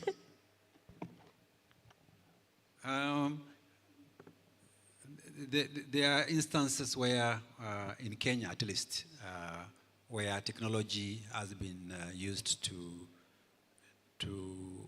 irrigate land or used through mobile phones to ensure that security, for example, across farms is implemented. But this is, as I know, is on a very small scale.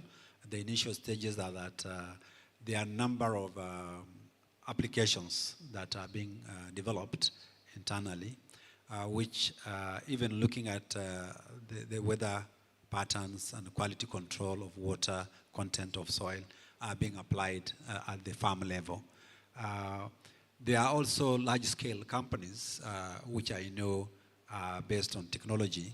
They are using sophisticated technology in terms of production of even potato seed in Kenya, looking at technology and tilting techniques and using long-term trend of rainfall patterns to see that production actually meets the changing condition of weather patterns. We have not, as an authority, seen, this is an experience from the agricultural regulator, based on our engagement of issues around mergers, but not a merger case that we have analyzed looking at these issues. Because as I have mentioned earlier, small-scale farmers' issues actually fall outside the threshold that we have set for ourselves, and therefore they are outside our analysis. What we have looked at is large-scale agricultural mergers on a small scale, not many of them on an annual basis. Out of the mergers that we have done or cases that we have handled, merger is about 5.3% on an annual basis, and therefore still remain a very small component compared to retail sector, technological, telecom sector and all that. So this is an area that we might need to look at more closely, as most of the farmers are now going digital, and the government is also promoting digitalization of the issues within different sectors of the economy. So just to add, I think it's a great question. There's a huge risk here because we know what platforms do to monetize the value of their data and what we're seeing. So it's not, we don't have to hypothesize about this. And we know there's essentially a platformization taking place of agriculture. So if we don't look, we do know what will happen. The power balance will change even further against smaller market participants, including farmers. So I think we've got enough to go on there. And so the question is, who's the referee? Who's looking at this? It's a bit like whether it's the supplements you could take in sports, for example, or the Formula One advancements to the cars. This is happening rapidly in agriculture, and who's the referee? It's not a rhetorical question. It's only referees that are out there that can get this data, unless there's very specialist sector regulators who often don't have the power to get company-specific information. It's the competition authority. So the people who can look have got the power to obtain company-specific information. What are you doing with this data? Are competition authorities. So this is another, request is, if you like, to step up, I think, for authorities, unless there's specific sector regulator with powers to do so. And of course, in the case of the Philippines, under the 2022 to 2028 Philippine Medium Development Plan, we have Chapter 5, which talks about modernizing agriculture and business, and that one of the strategies there is for the improvement and adoption of technologies to be used by the agriculture, forestry, and fisheries sector. Thank you very much for that. Moving on. Let's see the next question, please. Oh, thank you, by the way, to AJ for sending in that last question. Let's see the next one, please. What is the typical regulatory blind spot for competition authorities in relation to mergers concerning food and agriculture?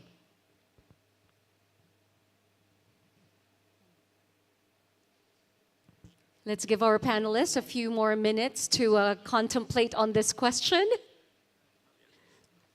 Okay, you can go ahead, Simon. I mean, just recap. I think we have a tendency a little bit to pat ourselves on the back, perhaps too much, right? And I guess I'm playing the devil's advocate.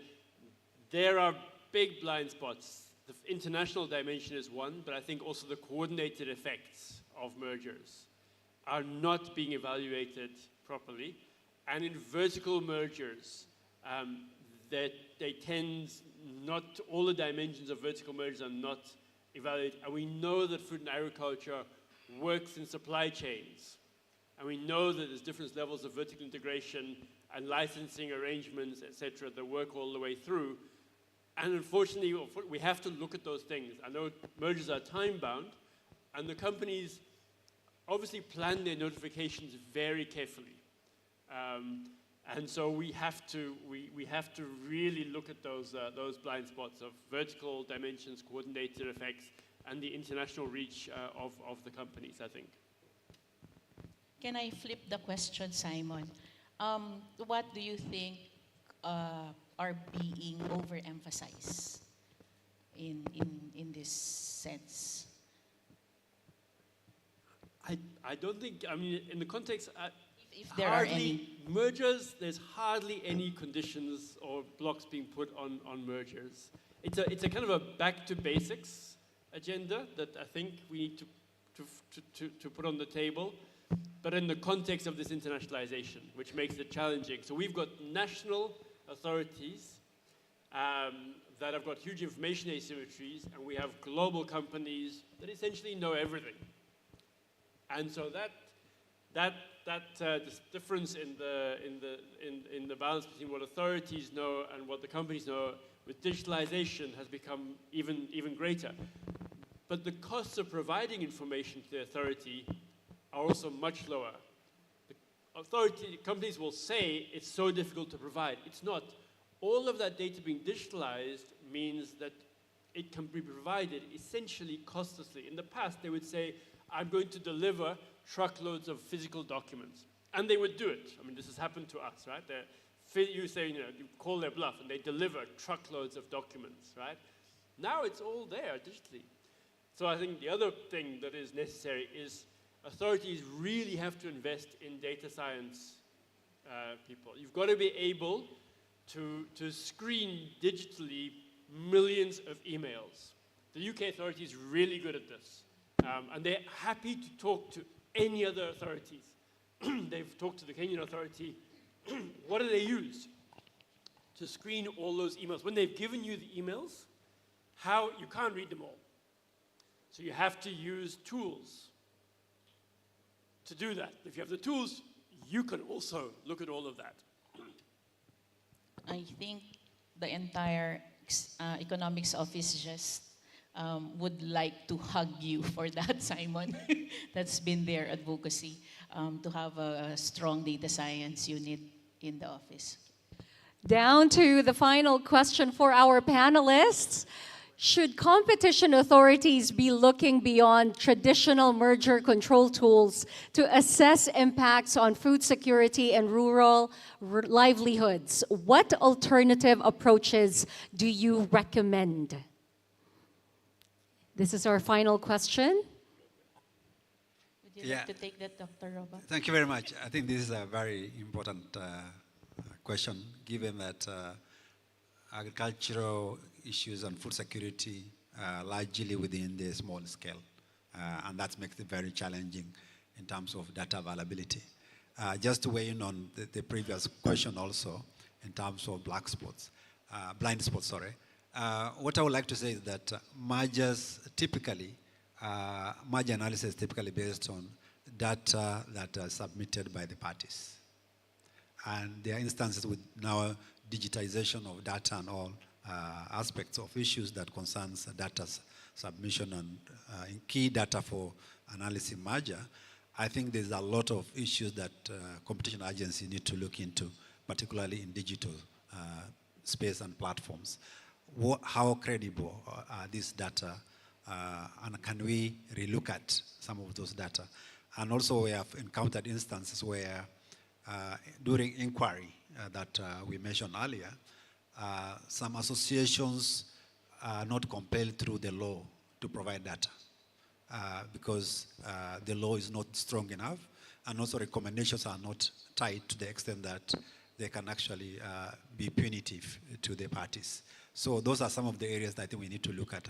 But looking at this question on food security and rural livelihoods, multinationals, large agribusiness have a competitive advantage in terms of what sort of data exists, and they can apply technology as well to maintain their position in the market. Looking at rural livelihoods, which touches on also subsistence production, and I think there is a challenge in terms of how can we bring to competition regulation some of the data that is traditionally not available. Record keeping for those data is not available, and we are talking of harnessing data to inform our decision and policy direction. So I think that's what I see as a challenge, trying to analyze merger, and therefore seeing that data and livelihood are really connected, and looking at small-scale agricultural producers as well. And I believe that is it. Can we have another round of applause, please, for Commissioner Medrano, Professor Roberts, and Director General Roba? Can we have a post-panel photo op? One more, please. Commissioner, and everyone, please take a good look at our photographer. And that is it. Thank you very much once again to our moderator and panelists for that discussion. To cap off the first day of the 2025 Manila Forum, can we have another round of applause for them, please? And Director General Roba can breathe now, relax a little bit. He made it. And that is a wrap for day one. Thank you all so much. Now, we hope that you have learned from our plenary sessions today as much as hopefully everyone has. We will see you back tomorrow for day two of the conference. Once again, it will be starting at 9 a.m. It has been my absolute pleasure being with all of you. My name is Jelly Victor. Have a great evening, and I'll see you all again tomorrow. Thank you.